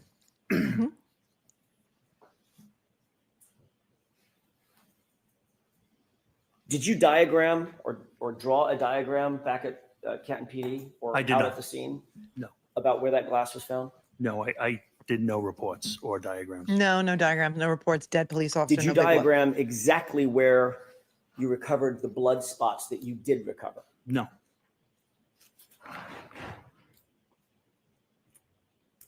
Did you at least, if you did write a report, did you at least take notes on a pad about what you were doing? Yeah, conditions weren't, it was pretty hard to take notes at that time, but I did not take notes, no. Katie McLaughlin took notes on her glove. Good excuse, though. You don't have a pad. You've never written in the snow before. Snow's a new thing in New England, right? Doesn't happen ever. In your 30-something years on the At some job. point, you mentioned a person by the name of Tom Kelleher, Deputy Chief Kelleher. Oh, good. That's correct. Who is Deputy Chief Kelleher? He's the deputy chief of Canton Police. He was active on active duty at the time. When I say active duty, I don't mean that morning, that hour. I mean just generally. Yes, he was a lieutenant at that time. He was someone to whom, as a matter of fact, probably the only person to whom at Canton PD you actually reported, correct? Up the chain of command. He was the only person to whom you reported up the chain of command, meaning he was your direct report. He was in charge of detectives at that time. And yes. then, of course, the chief would be above him, correct? Deputy chief and chief. Okay. When you responded to the scene, Deputy Chief Kelleher did not come out of his house and take over the investigation, correct? Correct. That was yours to detail, That is correct. at least while you were there. That's correct.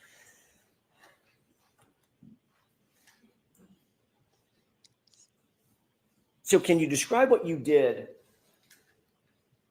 to preserve the crime scene? I'm sorry, to preserve the scene, because at that time you said you did not know if it was a crime scene. Is that right? That's correct. What did you do in I mean, terms of actually preserving the scene for later investigation? What steps did you take? For later, can you explain later investigation? So let me take a step back. Sure. You really did lose brain cells. I'm sorry. Are you on the medical marijuana, sir? Since you retired, have you been doing the medical marijuana? Because we know you get P tested, right? When you're a cop, so you can't, or a fireman, you can't be doing the medical marijuana or any kind of marijuana. How many brain cells have you lost? Can you explain what? Oh, here's a good one. Here's a good freeze frame. Hold on. Let me just get that down. Thank you, Masters of Criminology. Says if he was hit at 12:30 and the Nagel saw grass, why was he found with, I think they're saying there's no snow underneath him. We haven't really got to that part yet. They said there was grass underneath him, right? The first responders? Hold on. Explain later investigation. Can you explain What later steps investigation? did you do in terms of actually preserving the scene for later investigation? What steps did you take? For later, can you explain later investigation? Explain later investigation. Let me take a step back. Sure. Have you been trained to preserve scenes? Yes. What's the reason that you want to preserve a scene? What does that mean? Collect evidence. Collect evidence to make sure nothing is disturbed, correct? Correct. Civilians can't kind of traipse through or walk through evidence, correct? That's correct. You've heard the phrase forensically, evidence in, evidence out. Someone traipses through a crime scene, you bring Correct. evidence with you, and you take it back out. It's on your shoes or on your feet or your breath or your saliva, whatever it might be. Very familiar with that, yes. Preserving the scene is best efforts, it's best practices to make sure that nothing is moved, touched, messed with in any way, correct? That's correct, and that's what was done here. What did you do? That's my question. What did you do to preserve that scene? So there were no civilians ever to trample through. Were rescue efforts made on Mr. O'Keefe? Yes, that's priority. So rescue workers do go into any type of scene. Medical life-saving measures come first. Once all apparatus was off scene, the original officers put out crime scene tape to mark an area. And later it was documented, it was photographed, and evidence was collected. And it was searched by you, at least initially with the leaf blower. Correct. Okay. So you were interested in the area that, by the way, I want to clear this up, make sure I'm not mistaken. You described for Mr. Brennan basically where Mr. O'Keefe's body was. Correct? Yes, yes, You never saw his body in situ. You never saw his body in place. that is correct. You were told by Sergeant Lang generally where his body was, correct? Yes, and Sergeant Lank actually never saw Mr. O'Keefe either. That's my next question. Okay, Sergeant Lang, and Mr. Good, and Sergeant Good as well. right, Sergeant Lang never saw John O'Keefe actually in place, correct? That is correct. Nobody did. So you're receiving information None of from his guys Sergeant did. Lang Thank you, Beach Bum. that he did not have personal knowledge of, and then you're providing that information later to crime scene investigators who are trying to establish a diagram or some sort of a chart about where that evidence was, where the drinking glass was, where his body was, correct? No, I never spoke to anybody in that manner about that. Didn't you ultimately go out to the scene along with others at Massachusetts State Police when they had a drone overhead? No, you're mistaken. I can clarify it for you if you wish. Sure. So on February 1st, after the execution of the warrant, they wanted to go down to the scene. It was Trooper Proctor and somebody from the CARS team. I'm not sure of the name. Once they got down there, I did show them where I was shown John O'Keefe was. They did want to put up a drone, but they could not do it because they were too close to Norwood Airport and because of FAA regulations. Okay. And that was the last of my involvement with that. I hope that clarifies things for Well, you. you called it the scene, so that does clarify it for us because Michael Proctor went to the scene, but not that scene, a different scene, apparently. Apparently Michael Proctor went there on February 1st, same day Karen Reed was arrested, wanted to put up a drone, but because of Norwood Airport, he could not put up a drone. Is this the first we're hearing about the drone? What warrant? Was there a warrant to look inside 34 Fairview? No, not that warrant. I don't know what warrant he's talking about. Does anybody? Let me hear that again. What, down there, on February mistaken, I can, I never spoke to anybody in that manner about that. Didn't you ultimately go out to the scene along with others at Massachusetts State Police when they had a drone overhead? No, you're mistaken. I can clarify it for you if you wish. Sure. So on February 1st, after the execution of the warrant, What they warrant? wanted to go down to the scene. It What was warrant? Trooper Proctor and somebody from the CARS team. I'm not sure of the name. Once they got down there, I did show them where I was shown John O'Keefe was. They did want to put up a drone, but they could not do it because they were too close to Norwood Airport and because of FAA regulations. Okay. And that was the last of my involvement with that. I hope that clarifies things for you. Yeah, he's trying to be helpful. I'm interested in the first part, which was you accompanied Trooper Proctor to the Correct. scene, correct? Correct. There were other members of CARS, C-A-R-S. I think there was one crash accident reconstruction section, I'm assuming. Okay, so it's a, I'm sorry, what? Crash, accident, reconstruction? Oh, you mean Trooper Paul? Right, but nobody ever did a actual motor vehicle accident report. Hold on, what? you accompanied Trooper Proctor to the Correct. scene, correct? Correct. There were other members of CARS, C-A-R-S. I think there was one crash accident reconstruction section, I'm assuming. Okay, so it's a forensic, a member of MSP who does forensic diagrams, correct? I would say, I don't know if they do diagrams. I don't know what they do. Or reconstruction. of some sort. You don't know Sure, what they do? reconstruction of some sort. So you were there to help provide information about where Mr. O'Keefe's body was found, correct? And be a Canton police officer present in case any neighbors had come out. You were So you were recused. there to help provide information about, or at least you did provide information to them about where Mr. O'Keefe's body was found. Oh, sure, yes. Except you didn't see Mr. O'Keefe's body, did you? No, I did not. So that was a guess on your part. It was what I was shown. It's the information I had. Yeah, it was the information you were told by Sergeant Blank, correct? Yes, Who also didn't see John O'Keefe in place on the ground at 34 Fairview, correct? that is correct, yes. So his would be a guess also, correct? Well, we're going backwards. So he was told by Sergeant Good and et cetera. Like a So it was telephone information game, doing a passed along, telephone. which is what police officers do. Right. But the police officer that was out there at the scene, who was helping the reconstructionist establish the formal report, and the CARS report was an officer who not only didn't see where John O'Keefe's body was, you got information about where John's body was from someone who didn't see it either. Right. Correct? Can we at least agree on No. that? You have to go back to the beginning. I didn't understand the beginning of that question. It Sure, was very I'll try it long. again. The point is, Mr. Gallagher, you happen to be tapped as the person who is going to assist the CARS folks, the MSP, in creating their CARS, No. ultimately their CARS report. No,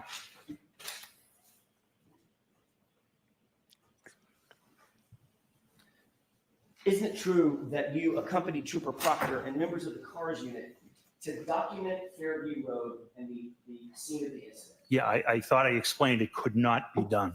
Okay. So I'm not I asking wasn't, you- I only went to show them where Mr. O'Keefe was and in case any neighbors came out. I wasn't there to assist in any documentation at all. You were there. He's going. You knew Brian Tully is. I do. Have you reviewed Brian Tully's report? I have not. You showed me one section of it. Is it true that what you actually told Brian Tully is that you went with Trooper Proctor and you're already shaking your head now? I didn't finish the question. No, I got that part wrong? You accompanied Trooper Proctor? no, what's wrong is I was interviewed by Lieutenant Tully. That was a meeting I had with Prosecutor Lally. Okay. Oh, Trooper Tully was present. Trooper Tully never asked me any question. I don't he was recall just Trooper there. Tully Tully's ever asking always me a there. question, sir. So let He's me give you a little lurking in the more corner always. So in Trooper Tully's report, where he reports what you said, you were actually talking to Adam Lally, my colleague sitting up in front. Correct. Okay. So now we got that cleared up. Let me ask you again.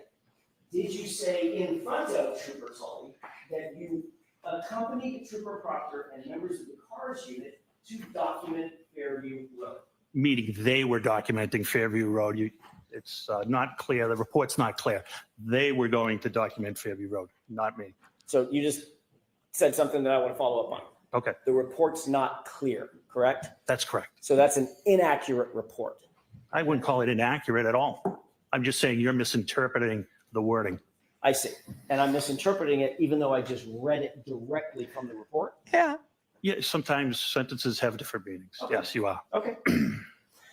The reality is you did end up going to the scene, correct? I did. And you accompanied, I don't want to use a word that you'll challenge, you went with Trooper Proctor, correct? I took my cruiser to 34 Okay. Fairview, yes. You were there at the same time Trooper Proctor was? Yes, And you were aware that the CARS team was there so that they could document the scene, correct?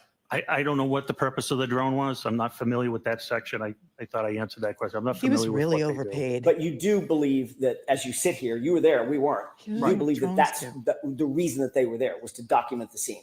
Put up a drone. Okay. I don't know what you mean by document. I don't know if it was to photograph, I guess, which if you mean by document photograph, I guess. So it far, could, so far, he doesn't understand the definition of document. He doesn't understand the definition of later investigation. He doesn't know what a drone does. And he was making 325 grand a year plus. If you live in Canton, you might want to sell your house and get the hell out of there because I wouldn't feel safe. I would agree. If it means take measurements, I wouldn't know. Okay. Did you tell any of the members of the CARS team where you believed John's body was? I believe it was Trooper Proctor, but I believe he was there, yes. Trooper Proctor obviously was not there when John's body was there either, correct? That is correct, So yes. he would have gotten that information. From you. That is correct. So now that's 3 people. It's probably more, quite honestly, yeah. Well, I'm just talking Yeah. about this report. Correct. CARS report. That's 3 people in line. None of them saw John's body, John O'Keefe's body, as it lay in the lawn when he was recovered. That is correct, yes. And there's no photographs Of, of Mr. O'Keefe oh, no, at the location. no, we wouldn't, nobody would photograph somebody undergoing life-saving measures. Wouldn't be appropriate. There's no video specifically. They wouldn't take video of somebody undergoing there's life-saving measurements. There's no either. body cam. We don't have body cameras. There's no dash cam that shows it. They didn't have body cameras. Well, dash cameras would be on the road. Mr. O'Keefe was approximately 8 to 10 feet off the road. 8 to Well, 10 feet. Hang on a second. You're not sure where Mr. O'Keefe was because you never saw him.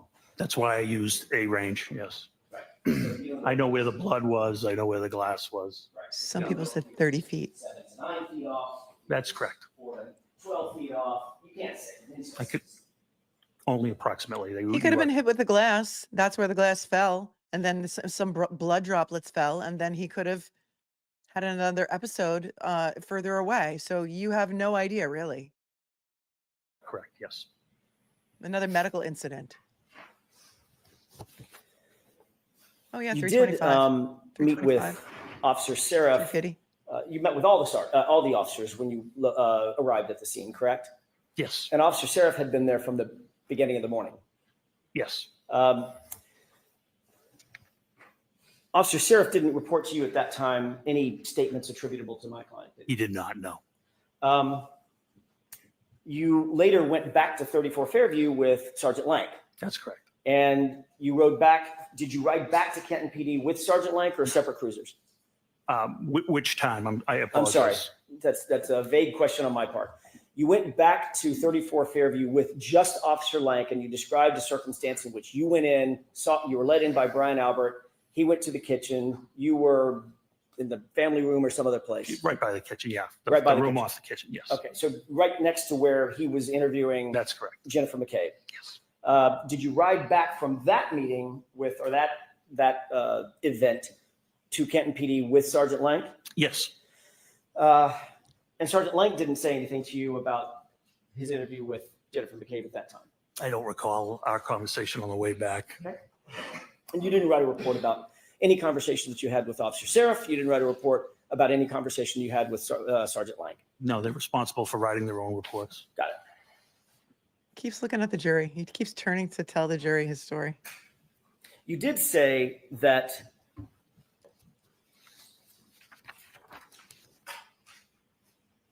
let me back up and ask you a different question. You testified about a year ago in another proceeding. You talked a little bit about the evidence collection of the biological material, the blood, or as you, I'm guessing at that time, presumed blood. You haven't done any testing. That's correct, yes, sir. But you assumed it was blood just because of your experience and it looked like it could be blood on the street. That's correct. How far were you from Canton PD? Approximately. Mile A drive. and a half. Mile and a half. You had your cruiser with you, I had my personal vehicle with me. your personal vehicle. In other words, you were ambulance where you could get from point A to point B if you wanted to. Yeah, I was the scene supervisor. I wasn't leaving the scene. Okay. But you also had subordinate folks at the scene that you could have dispatched had you wanted to. Correct. They all had cruisers Yes, they did. or personal vehicles. I'm not sure which. I'm sorry? Or personal vehicles. Somebody needs to do a wellness check on Ed Wallace. We need a wellness check on Ed Wallace, please. Clean up in aisle 227. Best gun losing detective is here and says Ed Wallace's head has popped off and is rolling down the street. I'm not sure which. I was the only one with a personal vehicle. Detective Sergeant Lank had a Toyota Tundra pickup truck that is not marked, but it's assigned to our detective unit. So if you wish to, as the ranking officer out of the scene, you could have dispatched one or more of those officers to run an errand, to go do something furtherance of the investigation had you wanted to. Yeah, I actually did that. Okay, you did. What did you Yes. do in that regard? Remember, I sent Sergeant Good to get the leaf blower. Got it. Oh, yes, the leaf blower. Well done. You also know that Canton PD has evidence collection bags at Canton PD. Yes. You also know that they have materials and tools to gather biological material, correct? We do have swabs, yes. And those swabs go in little containers to maintain their sanitary nature, correct? That is correct. In other words, if you see a blood stain, you don't just walk up with a Kleenex that you find on the ground and wipe it up. There's your blood stain. There's a process for gathering that type of evidence, correct? Sure. If you're looking for DNA, you can use a bloody Kleenex, to your point. It'd be kind of an emergency. Yeah, absolutely. My point exactly. But if you're a mile from the Canton PD, Yeah, you could have gone back and done a swab, could have. but you didn't. Didn't want to because of the weather, because you just said because it's an emergency. You didn't And want to. we thought it was an emergency there. I mean, the storm was coming down terribly. And I believe if we didn't collect that biological matter, Never snows in we Massachusetts. weren't going to get that biological matter. But It was Canton PD is coagulated. mile and a half away, 4 or 5 minutes. In a blizzard. Mile and a Still, half in away. blizzard, look, it's 3 minutes in good weather, probably 4, 5, 6 minutes in a blizzard, correct? I'm not sure. So let's call it 12, 15 minutes. You certainly could have done that. If you wanted to, you could have dispatched one of your officers to go back and get swabs and properly collect the blood material. Sure. And I believed 15 minutes would have made a difference. And what you did instead But it wasn't a crime scene. is, well, 15 minutes would have made a difference, but you asked Sergeant Good to drive to his house and get a leaf blower. Yes, and while he was doing that, we were documenting the scene with photographs. What You could have documented the scene photographs even if you went back and get a swab. What's the difference? Because we were ongoing. It was ongoing. I wasn't leaving the scene. I didn't ask you to leave the scene. I didn't ask if you were I leaving the scene. needed the other officers. We talked about scene security. I already let one officer go. I now Oh. have 3 left. Great. And you left the scene unsecured for how many hours after you left? Oh, this is going to be good. We talked about scene security. I had to secure the scene. Well, here's what you could have done. Tell Sergeant Good, hey, Sergeant Good, go back to your garage, grab your leaf blower, and then shoot over to the Canton PD, which is a mile and a half away, get some swabs and then come back. How about that? Scene security. That's hilarious. Here, I'm taking it back. Wasn't leaving the scene. I didn't ask you to leave the scene. I didn't ask if you were I leaving the scene. needed the other officers. We talked about scene security. I already let one officer go. I now Scene have security. 3 left. We're securing that scene. So you saw pink? stains in the snow, correct? Yeah, that's correct. And you said, Officer Good, probably called him Sean, Sarge, go home and get a leaf blower. That is correct. Could have said, Officer Mulaney, get your butt over to Canton PD and pick up 10 swabs, correct? He wouldn't have had access to the swabs. Oh, so now one of your officers could have gotten the swabs, even if the lieutenant, the ranking lieutenant had dispatched him. They're locked up? Because he doesn't have access to the BCI, the Office of BCI, where our stuff is kept. Could you have made a phone call? No, nobody there would have had access at that time. It was only Officer Dever on the desk. So you're the only person that could have gotten those swabs? Sergeant Lang could have gotten them as well. So Sergeant Lang could have too? Sure. But you didn't say that? No, definitely didn't. Okay. What you did do, however, is you went to the neighbor's house. Happened to be Tom Keller, right? The lieutenant of detectives, yes. Right. And Lieutenant Keller gave you red Solo cups. Yes. I asked for plastic or glass containers. He had Solo cups, and I utilized them. Plastic The same degrades kind blood? of Solo cups that we all see at backyard barbecues. Yep, they hold liquid terrifically. Terrifically. Now it just came out that they're actually Solo cups. Finally. Red Solo cup. Let's have a party. And I utilized them. The same kind of Solo cups that we all see at backyard barbecues. Yep, they hold liquid terrifically. Terrifically. They're also not sealed, correct? They are not. They're also not used normally. I mean, they were here. They're not normally used for evidence collection, correct? Oh, absolutely not. And then you decided. Did he just say absolutely not? Hold on. Hold on. Toby Keith might have a resurgence with this song right now. They're not normally used for evidence collection. Absolutely not. Hold on. They're also not used normally. I mean, they were here. They're not normally used for evidence collection, correct? Oh, absolutely not. Absolutely not. And then you decided we needed to transport that very important biological material back to Canton PD for storage and safety, right? That's correct. And why was it important to transport that blood material so quickly? What are the factors that you considered weight and balance in terms of getting that material back to Canton PD in good condition, sanitary condition? So a criminalist could extract a proper DNA sample. Oh. What would happen, for instance, if that blood material, I don't know, were contaminated? Contaminated how? You tell me, you're the professional. So DNA is pretty hardy, pretty forensically stable. The only things that are going to harm it are radiation, ultraviolet light, harsh chemicals such as bleach. That's not present here. I wasn't.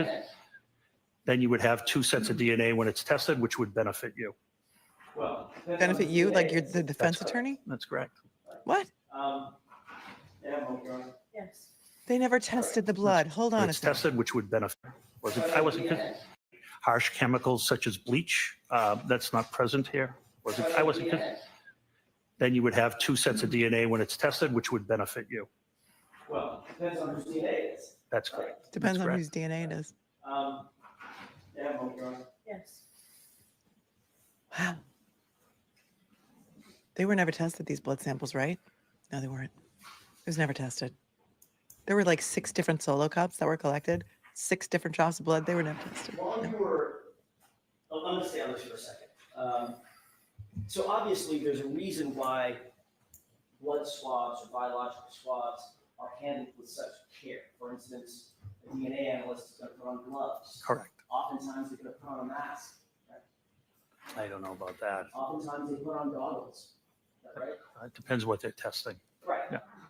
But in order to go out and collect something, you'll see CSI, crime scene investigators, in full body suits when they walk into a crime scene. Yeah, you can. They were never called either. You don't want to contaminate the scene with your own hair off your arm or an eyelash falling into a blood stain, correct? That is correct. Right. So there are protocols. I mean, you said just a second ago, Mr. Gallagher, well, it's DNA. Unless somebody pours bleach in it, you're pretty much golden, right? That's not quite the fact. And that's not quite what I said. No, it's not quite what you said. You were suggesting that it's hardy enough that it doesn't really matter No. if it's contaminated or not, if there's multiple people's DNA, it just benefits everybody. No, I simply asked what you meant by contamination. Okay, so it could be contaminated with debris, is that right? Sure, it can. It could be contaminated with other people's DNA, is that right? It can. It could be contaminated with foreign items, foreign either aerosols or somebody's spittle when they're talking, correct?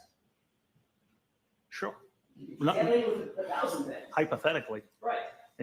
Of course, these solo cups didn't have lids on them, right? they did not. They were open. Yes. You didn't photograph where you picked up the samples. No.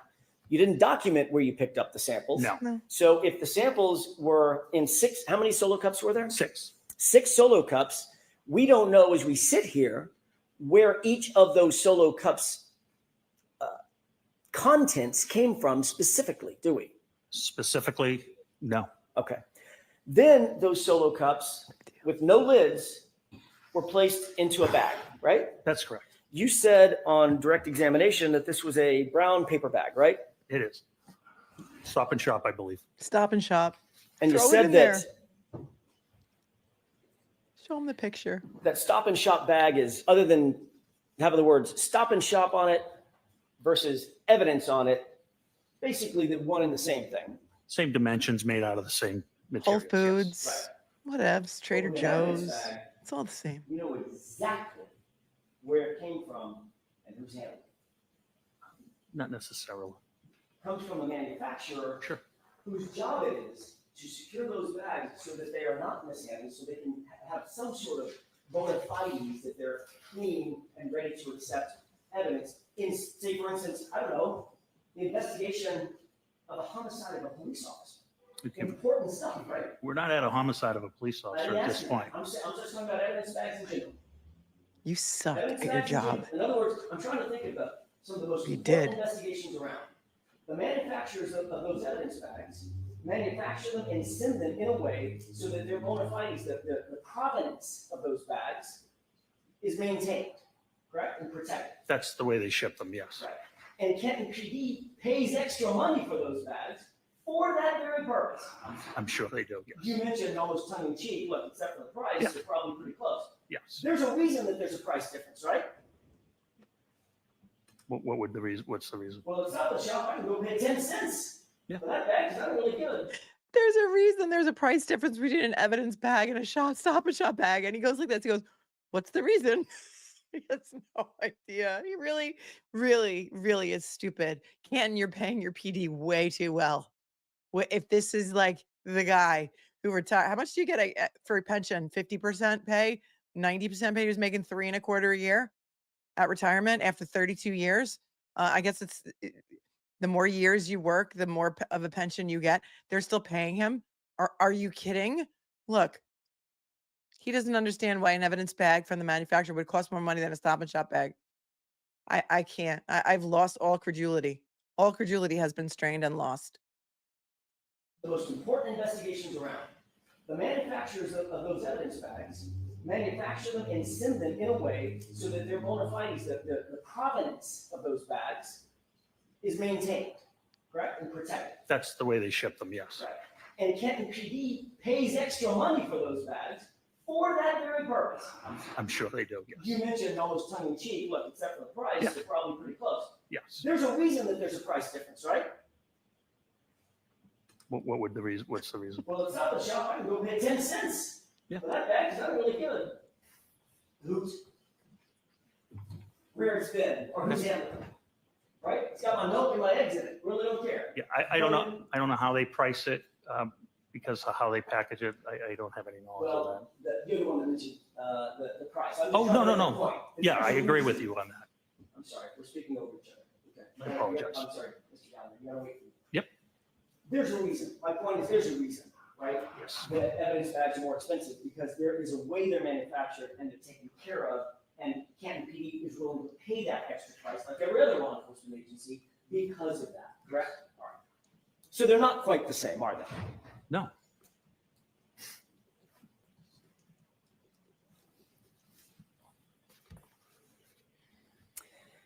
Those solo cups were placed in the evidence bag uncovered. Yes. The evidence bag was then placed in Sergeant Lank's vehicle. It was closed and Sergeant Lang transported it to his vehicle. Yes. When you say closed, you mean the top of it was rolled up? Correct. Or folded over? Correct. It wasn't forensically sealed. Not at that time, no. There was no evidence tape that went on it. Not at that time, no. Matter of fact, the cups were still open and could slosh around. Assume they melted. Yes. There's liquid blood and liquid water, like That's correct. snow. That's correct.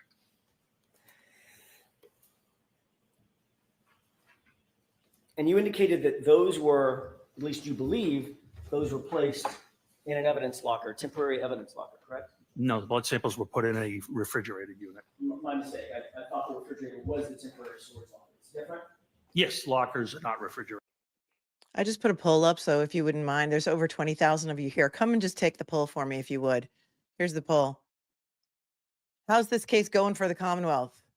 First choice, better than the first trial. Second choice, worse than the first trial. Third choice, dismiss the case now. Get your votes in, if you don't mind. Thank you. That's where the glass would go into a locker. Okay. This was placed into an evidence refrigerator. That's correct. That was to maintain the integrity of the sample, the biological sample inside the cups, correct? That's correct. You have an evidence log of that. I don't know. No evidence You've never log. seen an evidence log No. indicating that those were actually put into a refrigerated evidence locker. I removed them myself, so I know they were in the refrigerator unit AJ, When find did the you mic. remove them? on February 1st. Right. We're talking about January 29th.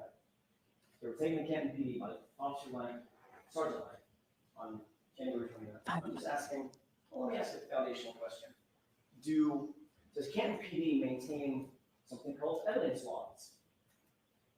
I don't know the answer to that. I'm not the evidence officer.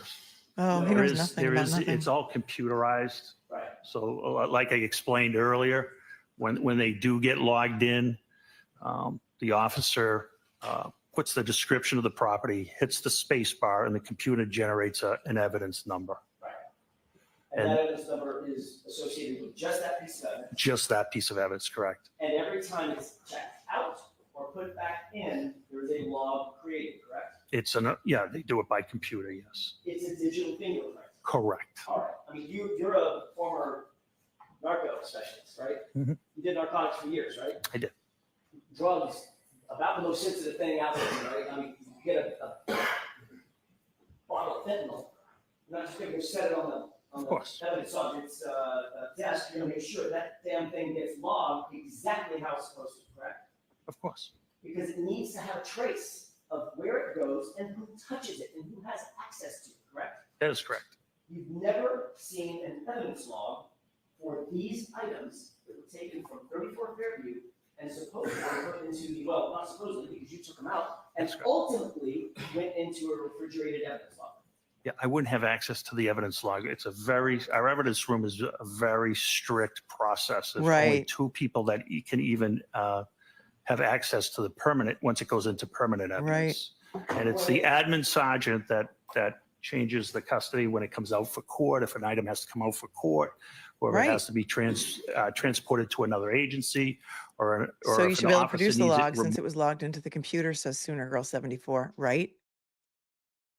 removed from evidence for further inspection, the admin sergeant would take care of that. That's the way it's. Miss Mr. Jackson, you're not going to finish today, right? No, I'm In not. 2 minutes. Hell to the no. Hell to the no, Judge. Thank you. That's the way it's supposed to work, correct? Yes. But you've never, as you sit here, you've never seen an evidence log determining where that blood went and who was handling it between January 29th and February 1st. I have never seen an evidence log. That's all I had, Darrell, at least at No, this time. no evidence log, no. All right, Lieutenant, we're gonna have you come back tomorrow morning. Thank you, Your and Honor. the jury files that you can file with them right now. Thank you. So jurors, that's it for today. The same 3 cautions. Please do not discuss this case with anyone. No Don't do log. any independent No body research, cams. investigation.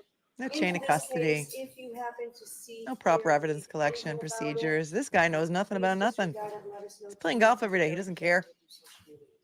All right, see you. Thank you. All rise to the court, please. See if they're rapping or if the attorneys are going to say anything.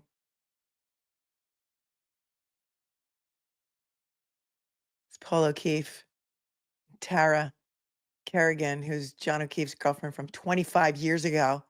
It's been in every documentary that will have her. They don't seem to be leaving, so perhaps we're going to hear a little something. Although the judge doesn't like to work too much past 4:30, so they're going to get up and go. See if they kill their cameras. I will leave it up in the background here just in case they, by any chance, come back. No, I think they cut it. Wow, just wow. I wanna take a look at the poll and see how many votes we have. And then I wanna take another poll. So don't go anywhere just yet. We don't have a lot of votes. We had 20,000 people here. Come on, you guys. There's only like 3,500 votes. 72% say dismiss the case now. 18% is worse than the first trial. 9% say better than the first trial. I want to know how many people are watching this for the first time. Are you speechless? I'm curious how many of you are watching this for the first time, and if your head has popped off just the same way ours did during the first trial, because we're watching this again. Again. Mike V, why didn't AJ call out Katie with her saying I hit him 4 times today versus 3 times last year? Pick your points and make them. He'll make that, maybe he'll make that argument in closing, Mike. Good point, though. Damien, do a reaction with other lawyers of the movie Copland, similarities to Reed case, uncanny. That's great, Damien. I've never seen Copland, but I think now I need to put it on my list. Haley, one creator showed the video of Karen leaving Meadows and it looked like there was a cop following her. Yeah, I don't know about that. I mean, I don't know. There's a lot of, theories out there, and I don't like to I'm an attorney channel. I need to base my commentary on fact, documents, and testimony. And I don't even know if that I've seen that, but I've heard about it. Lala said, I actually remember Michael Proctor and his sister come to the salon I worked at with his mom and grandmother. They were both obnoxious, rude, and disrespectful. Not that much has changed over the years. That's crazy. That's crazy, but I guess, I don't know. Were you surprised? Josh, how was blood found in the snow when the witnesses from around 12:30 stated the grass was still there and it was a dusting of snow? Yep. How was it found on top of the snow? Great point. Dead men don't actively bleed. Remember that too. And the blood, when you guys see the clothing, those of you who haven't seen it the first time, blood all down the front of his shirt, all down the front of his pants, kind of like somebody was in a fight. Ashley says, so they have video of this nonsense, meaning the leaf blower, but no video or pictures of John O'Keefe actually laying there or the actual crime scene. No, they sure don't. You're not crazy. They don't have it. Peter says, we all love you. I have a male Rottweiler. The single reason why one puts up their dog or gives away, rehomes their dog is because of aggressiveness and lawsuits. Says he's been in this case since April of 2022. Wow. Stephanie, thank you for your very generous. Venmo says, I can't handle this asinine day. Thank you for another brutal day of testimony. I thought the first trial was bad, but somehow this one is so much worse. Is it just me? Please tell me in the comments what you think if it's just me. Janet, thank you for buying me 5 matcha lattes from the UK just to thank me for my coverage. Thank you for watching. Susan, Solo Cup Susan, thank you for the matcha latte. Watching from Spain. Says love, love, love watching this train wreck with you. Well, I wouldn't have it any other way. You guys, I don't want to do this without you guys. Christina, thank you. Says love watching your channel and learning lots. Free Karen Reed. Thank you for your matcha latte. This is wild. How is it possible that this is worse the second time? People just don't care anymore. They have less cares to give this time, less Fs to give. Slow ride. This happens in lesser known cases every day. This is the rule in Massachusetts, not the exception. I thought I was shocked and horrified the first time, but it's even worse. Somehow it's worse. I don't know why, but somehow it's really worse. McAlbert's imminent orange jumpsuits. Well done with the username, in my opinion. And that is also, of course, your opinion. This trial has to stop. Ridiculous, shoddy investigation, collusion of witnesses, day 9, and nothing but lies and impeachments.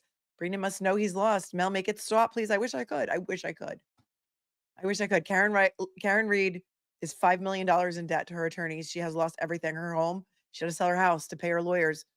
Her car, they still have her car. Not that she ever wants her car back. She's still paying for it. Her health insurance, her job, her livelihood. It's shocking. It's horrifying, and you should be horrified. I wish I could make it stop. But the only thing that I can do from where I sit is keep talking about it so that everyone across the world knows what a horrifying Shonda Michigas of a prosecution this is. And I ain't got no quit. I'm not stopping talking. They tried to shut me up. It didn't work. Now, so where are all the taillight pieces Hawkeyes McCabe saw in the dark, right? Someone should check on Ed Wallace, said Kim. Thank you. I'm giving credit to you for the wellness check on Ed Wallace that we desperately need. Dr. Wolf Stalker 227 is here. Blood would be under his head in the ground. Yep. There was only a light dusting of snow at the time. Yeah, you're right. I love that all of you who are new to the case are picking up all of the things that we have been horrified about for so long. It makes me so happy that you are seeing this the way we've been seeing it. Ashley, Mississippi RN says, literally scheduling my shifts around this, being able to watch this trial. I feel like I've spent more time with Melanie than my real life fam this last week. I had withdrawals over the weekend. Well, I was here yesterday. Where were you? I was here yesterday. We did a show at noon. Tom Kokonowski, go watch it. He's a Massachusetts defense attorney. He's available for hire. He is not retired as I am. It was a great show. It's only about 2 hours. You can get it done at double speed pretty quickly. It was good. I've never received more comments on a show that were nice than I did yesterday during that show. So you should check it out. Team Wicked Smart, best detective, Kevin Albert, ruled Birchmore a suicide. Yeah, he was their best detective, Kevin Albert. Their best detective. Wow. Wow. What's his allegiance, by the way? Gallagher's to the Albert family. Really? Calling him their best detective? The guy who lost his gun and badge because he was so hammered with Proctor after the murder of John O'Keefe? That's your best guy? What does that say about the rest of your force? Edmund said, why impound the Lexus at this time? Nobody said car accident at that time. Yes, but they were going to pin it on the girl, Edmund. Just wait until you hear Proctor's text messages from the day. Proctor had this solved. They called for a tow of her car at 2:30 before one piece of taillight was ever found. Taillight doesn't even begin to be found until something like close to 6 p.m. after Gallagher and his team left the scene unsecured for a full, I don't know, they cleared the scene around 8 a.m. Massachusetts State Police CERT team, the search and rescue team, not the crime scene services team that's in charge of evidence collection. No, the search and rescue team that looks for missing people. They came around, I don't know, 5:30 p.m. And they didn't start finding pieces of taillight until Karen's vehicle was back in the Canton PD garage or Sallyport. So there's that. Kindergarten Cop is here, one of my amazing moderators who helps me more than you know. Says he inserted himself into this case and took over jobs that cops and detectives should be done. He is lying his ass off. 25 years on the job, NYPD. He gets it. Miss Lisa, to help overcome not having an expert witness, can AJ ask him about industry standards for interviews, evidence preservation, and collections? He could. Maybe he'll get to it. That's his only remedy, is to cross-examine these witnesses about proper procedures. So wonder if he learned that in his 3-week course or whatever courses he took. I mean, he did go to the police academy and he must have survived fight night, unlike Enrique Delgado Garcia, who died at the police academy many months ago. And we still don't know what happened to him, even though there were clearly many witnesses there. If you know, you know. Pierogi Cacciatore said he had his training at the Timu Investigative Training School. Thank you. Carrie Ropolo is here. She says, I'm a real estate professional in Easton, right next door, if anybody wants to sell.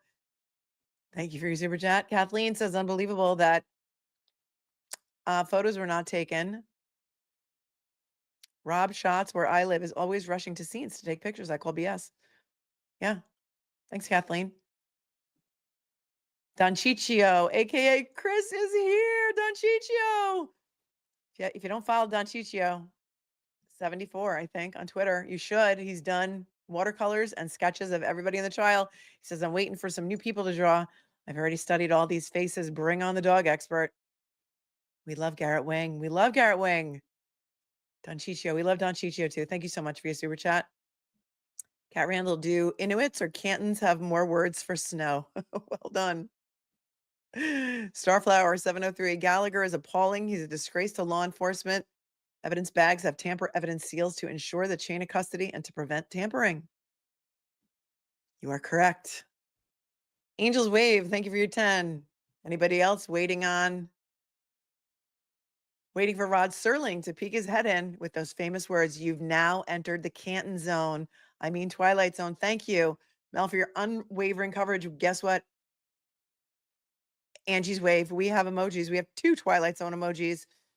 Members, if you're here, just put some Twilight Zone emojis in the chat for Angie's Wave. Oh, you're a member too, Angie. You probably know about that. Thank you. Thank you. The D's Life, Jenny D says, this is like that show Jury Duty, but better. I know. I love Jury Duty. I've recommended it to everyone I know. It's on Amazon Prime. If you have not watched it, watch it, please. It's amazing. I can't tell you about it now, but I will. I talk about it all the time. Love that show so much. Christy, where is the evidence specialist when you need one? No, they can't use the expert, Christy. They've been denied. Maybe it's time to renew that motion, eh? Depends. Denise says, my deceased husband's pension after 32 years of technology, a parochial school, is $652 a month. Thank you, Denise. Michelle, my evidence cup, I fill you up. Let's go to CF McCarthy's collude about the dead body. Thanks, Michelle. Anna says, I lived next door to the Nagels and saw them grow up, but I moved out of Canton about 7 years ago. No regrets. No regrets, Anna? Not even one letter? Although you spelled it right. Name that movie. You know that movie. Jennifer Aniston was in it. Who else was in it? Not even one letter. No regrets. Not even one letter. It's one of my favorites, and you know what it is. Sandy D, didn't this guy testify that Lieutenant Tom across the street didn't come out because he was aware of the conflict with Kevin Albert? That's what he did. That is what he did. It's We're the Millers. I don't know if anybody got it, but it's Jennifer Aniston, Jason Sudeikis, I think. Sandy D says, didn't this guy testify that Lieutenant Tom across the street didn't come out? Yeah. Yeah, about the conflict. Yep. Yet he allows officers to continue investigating and gave out cups. Am I wrong? Was it Gallagher that testified that he was conflicted, or somebody else? I don't recall at this moment. Maybe I'm conflating testimony. And so I don't recall. We're the Millers, Ruby Grace. You're right. It's a great show. I always watch it. If it's on TV, when I'm flipping channels, I always will watch that show. Thanks, Sandy. Mo says, it's almost as if they cleaned the scene of all evidence of John being there. Then when Karen pushed back, they scrambled to make it evidence. Yes, you're getting it. You're getting it, Mo. Lindsay G says, poor jury. They can't discuss this with anyone, not even fellow jurors. Right. They have to scream silently. I'm sure they're wondering if they heard correctly. Yep. They got to rely on their notes. So I hope they're taking good ones. Jessamy, why does this seem so much worse than the first one? Yes, that's what I'm saying, right? Is it the order of the witnesses? Is the defense doing even better? What is it? I don't know. It's every single person is like lying. And all right, I'm going to end this poll. This was dismiss the case now. We got 70%. Worse than the first trial at 19%, 11%. Say better than the first trial. I'm ending it because there was only 5,200 votes. Because that doesn't take into account the people who didn't watch the first trial. So I got to think of a better poll for tomorrow. I don't know what it is, Jessamy, but it does seem so much worse because every single person has been decimated so far, in my opinion, by the defense team. Confessi to Alessi, thank you so much for your super chat. Farmer Whitehair, Judge, do you have somewhere else to be? Oh, always, always. What's today's Cinco de Mayo? Come on, it's Cinco de Mayo, Farmer. Get with the program. FKR 2024, thanks for the 10. So the medical industry should be able to hang IV meds in Ziploc bags, right? Yeah, used ones. Could probably save money. Who knows why the IV bags cost more? Yep, maybe Gallagher knows if there's a difference. Well done. On top, John O'Grifter and Beta Terra, thank you. Reed's bite is bigger than Chloe's is speechless and has been here for 8 months. And I think you were here for the first trial. Susan Vaughn, welcome. Calla Lily with a $50 super sticker. Thank you, Calla Lily. You're a sweetheart. That's very generous of you. Reed's bite is bigger than Chloe says, I really have to wonder if Hank is throwing a case just to protect Michael Morrissey. I don't know. Some of what he's doing is in presenting makes no sense as to what an attorney should do, right? And why did they need to get a hired gun when there's 50 attorneys on staff in Norfolk County DA's office that are being paid a salary? Why did they have to get a hired gun? There's no conflict. There's no reason for it. Ask yourself that question. The TRH 51 says, first time watching this case, unbelievable. For in real life, yeah, I know. Let's do the timeline again. I can't believe he's dying on the hill of solo cups and leaf blowers. Yep, he is. And claims he didn't help document 34 Fairview because they couldn't fly a drone. Yes. Yes. Best gun losing detective is here. John and Elizabeth Proctor were central figures in the Salem witch trials. History repeating itself. Yes, you're correct. You are absolutely 100% correct. Nana Bear needs a shower and a nap. Thank you. We all do. Janae, 0211. My husband had police come to his work to collect evidence, and they tried with a Starbucks cup, and he said, "No, are you a Canton officer? We live in California." That is, I love that my California friends are watching. You live on the best coast. I say it all the time. Thank you. I hope that the interest in California is strong because this could be anyone, anywhere. Love you. Thanks for the 10. Sports Mama, they wouldn't have photos of his body as it was not an active crime scene at that point. They say, that's what they say, but they could have marked where his body was. They still didn't even do that. They didn't. They were just guessing. One guy told another guy who told two friends, and they told two friends who told two friends, and so on, and so on, and so on. Anybody remember that old commercial from like the 70s? What was the product? I think it was a shampoo. Terry Sue, thanks for the 20. It's Brennan. He's infuriating. That's what's making it worse, maybe. Gucci tie, unreal. Who had a Gucci tie? D? Mike Ewing, red solo cups, terrifically holding all liquids. Yes, terrifically holding all liquids. Was that like herbal essence shampoo? You tell two friends, and I tell two friends, and so on, and so on, and so on. Yes, terrifically. That's, I mean, that should be their new slogan. Kim reminds me of a cartoon character. Leaky Leak says, "Love your orchids, Miss Melanie. Loved your work and continually keeping our side truly informed." Thank you. I like that orchid too. I like orchids because they last a really long time and they take very hardly any care. And, you know, when they're done, I just throw them out. I'm not reblooming. I'm not doing any of that stuff. It was like $10. When it's done, it's done. The Millers, right, Ms. Mojo Rising, you're right. We Are the Millers. That's the movie. Jive is getting my endoscopy tomorrow is better than the Commonwealth BS. Yeah, I know. Even colonoscopy prep is better than watching this trial for a second time. Thank you for tuning in and for your super chat. Criminal Med Jackson's eating the witnesses. How many more?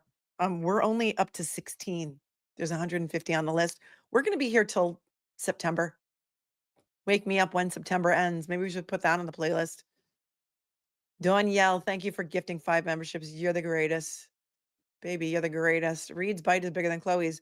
Whether or not you're conflicted on a case is a decent human being. Would you not come out of your house to help? Yeah. You would think. I just can't. Free Karen Reed, says Amy in Arizona. Here's 18 Wheels of Outrage. He drives an 18-wheeler. He's outraged, and he's gifting 5 memberships. Thank you. You're always such a kind and generous contributor to this channel. Juicing Recipes is here. I have to thank you, girl. I don't know if you saw that I sent you an Instagram message because you messaged me or you commented on my Instagram post, and then I wrote you back or something and said, because of you, I busted out my Breville juicer and I've been drinking celery juice every day this week. And all of the juices, I've been drinking them all. And it's because of you, because you remind me that I had one. And we'll see if it helps my skin. I'm hoping I'm going to be glowing soon. So Juicing Recipes, check her out on Instagram. She's got amazing content, and really juicing is an amazing thing. I forgot how much I miss it. I like the beet juice the best. Beet and carrot juice is so good. Kylie says, "Oops, I did it again. We need a Bev theme song." There you go. There it is. I'll allow it. Karma is coming. Karma knows the addresses of all the people involved in this case, and it is my personal opinion their time is going to come. Thank you, Terry, for buying a matcha latte. She says, "I think it's worse because Brennan is slightly more competent and much more nefarious than Lally." I don't even know if it's him that's upsetting me so greatly here. It's just so much. How could it even be more egregious than it was the first time? Is it the timeline that it's laid out in now, that every single witness that gets up there is proven to be a liar and or incompetent and or nefarious and dirty? It's just, Lindsay, thank you so much. Says, "I was a juror for 3 weeks on a civil case. If you ever want input from a former juror," thank you so much. Thank you so much, Lindsay. Appreciate you. I don't know if you were in Norfolk County. Yeah, that could be absolutely 100% helpful. I don't know what the hell goes on there because we're in the upside down, inside out of insanity. Nancy says, by Venmo, the Turtleboy article that I found about Katie is dated October 8th, 2024. Well, I think there's two, one in May of 2023, one in May of 2024. And you can find them on Turtleboy Daily News, I believe, .com. Thank you, Tom CPU's sister, for your Cash App. I appreciate you. If there's a message with it, it did not come up. We're coming back tomorrow, my friends, at, same time, same bat channel. I have to digest all of this nonsense that we heard today, but just to quickly recap for you. Tom CPU's sister said, you read my mind when you read my mind when you comment. Love you with all of my heart. I love you too with all of my heart too. Thank you, thank you, thank you.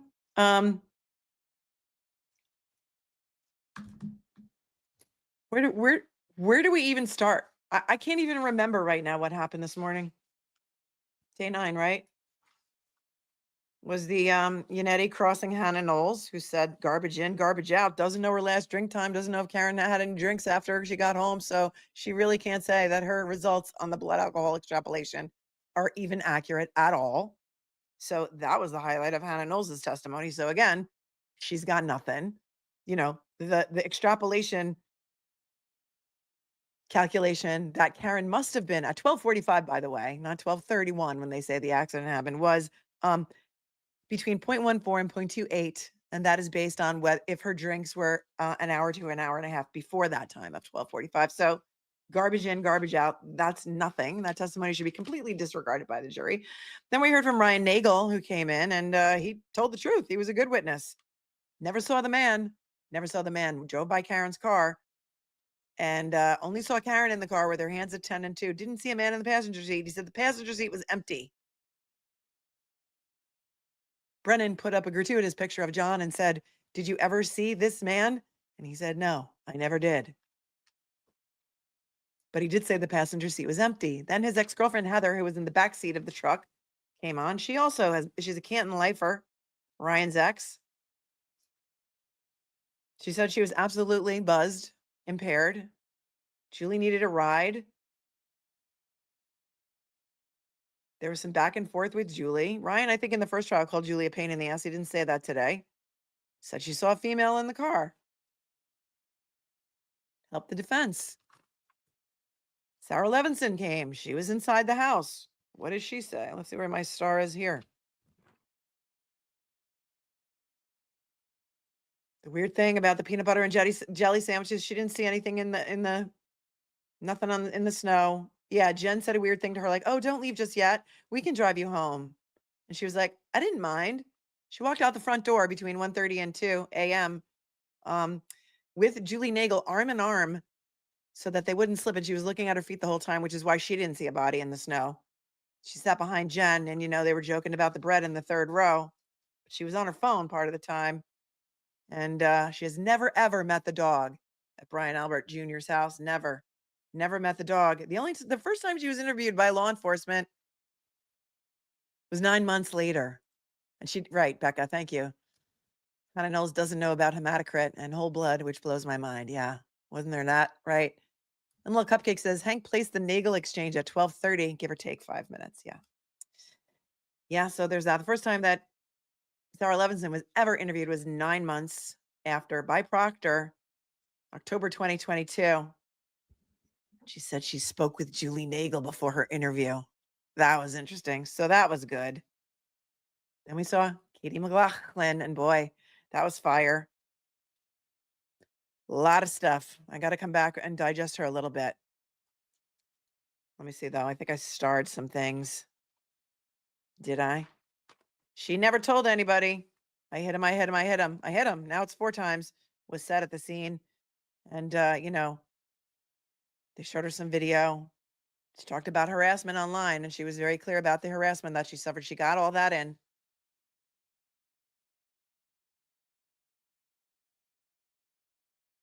And we saw them on video. Saraf was right there, said, "Goody, get Goody down here." But Saraf never wrote that in any of his reports, right? I hit him. She didn't take any notes, she said, but then we saw her writing some notes somewhere. Oh, he got her to say on cross that Flamati and Nuttall were inside the ambulance with the doors shut, very thick doors shut, when she heard Karen say, I hit him, I hit him, I hit him. So there's no way Nuttall or Flamati could have heard that, right? So Nuttall now is made to be a liar. He didn't hear it, if you believe Katie, because Katie said they were inside the ambulance with the doors shut.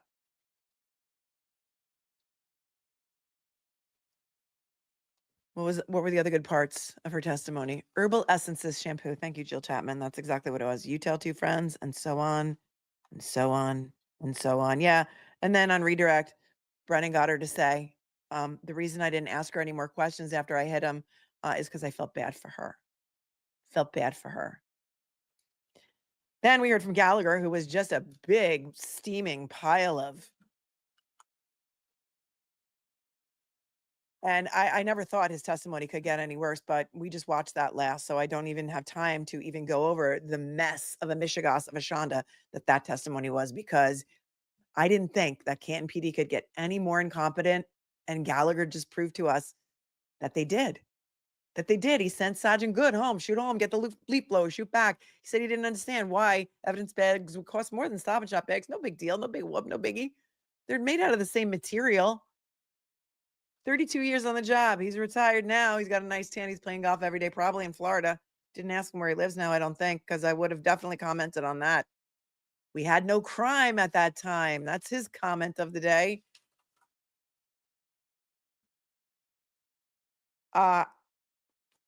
Nobody went inside to see if those glasses matched. There was a couple of drops of blood. They put them in solo cups. No big whoop, no biggie. The whole thing. It's Fabergé Organics shampoo. Thank you. Thank you, Lisa, for coming in and Googling that for me, probably. These things just pop into my head and I have to share them with you because we Gen Xers have a lot of references that are similar. Brenda said, I really want to know exactly what happened. I wish there were pictures. Yes, this time is much worse. Yes, no pictures. They don't really know where the body was. Gallagher's testimony, I'm going to have to listen to it again. Take a look and see if Ed Wallace is going to be on with Duty Ron later, because you're not going to want to miss that, I don't think.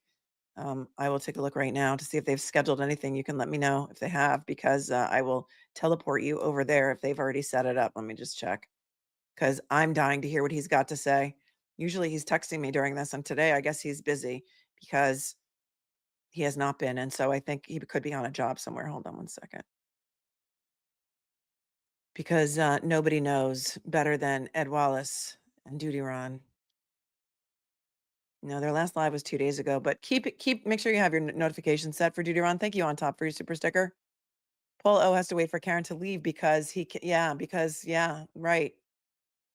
I guess he can't be near her. Technically perjury. He says, I think it's a combo of the denied pretrial motions, Hank, and all the lying and obvious coaching that make it worse. Yeah, and you're watching from Norway. I know that. Thank you so much for your super chat. Amy in Arizona says, the first time, this is bat-ass crazy, and I thought the Jodi Arias trial was crazy. Yeah. This is your first time watching. See?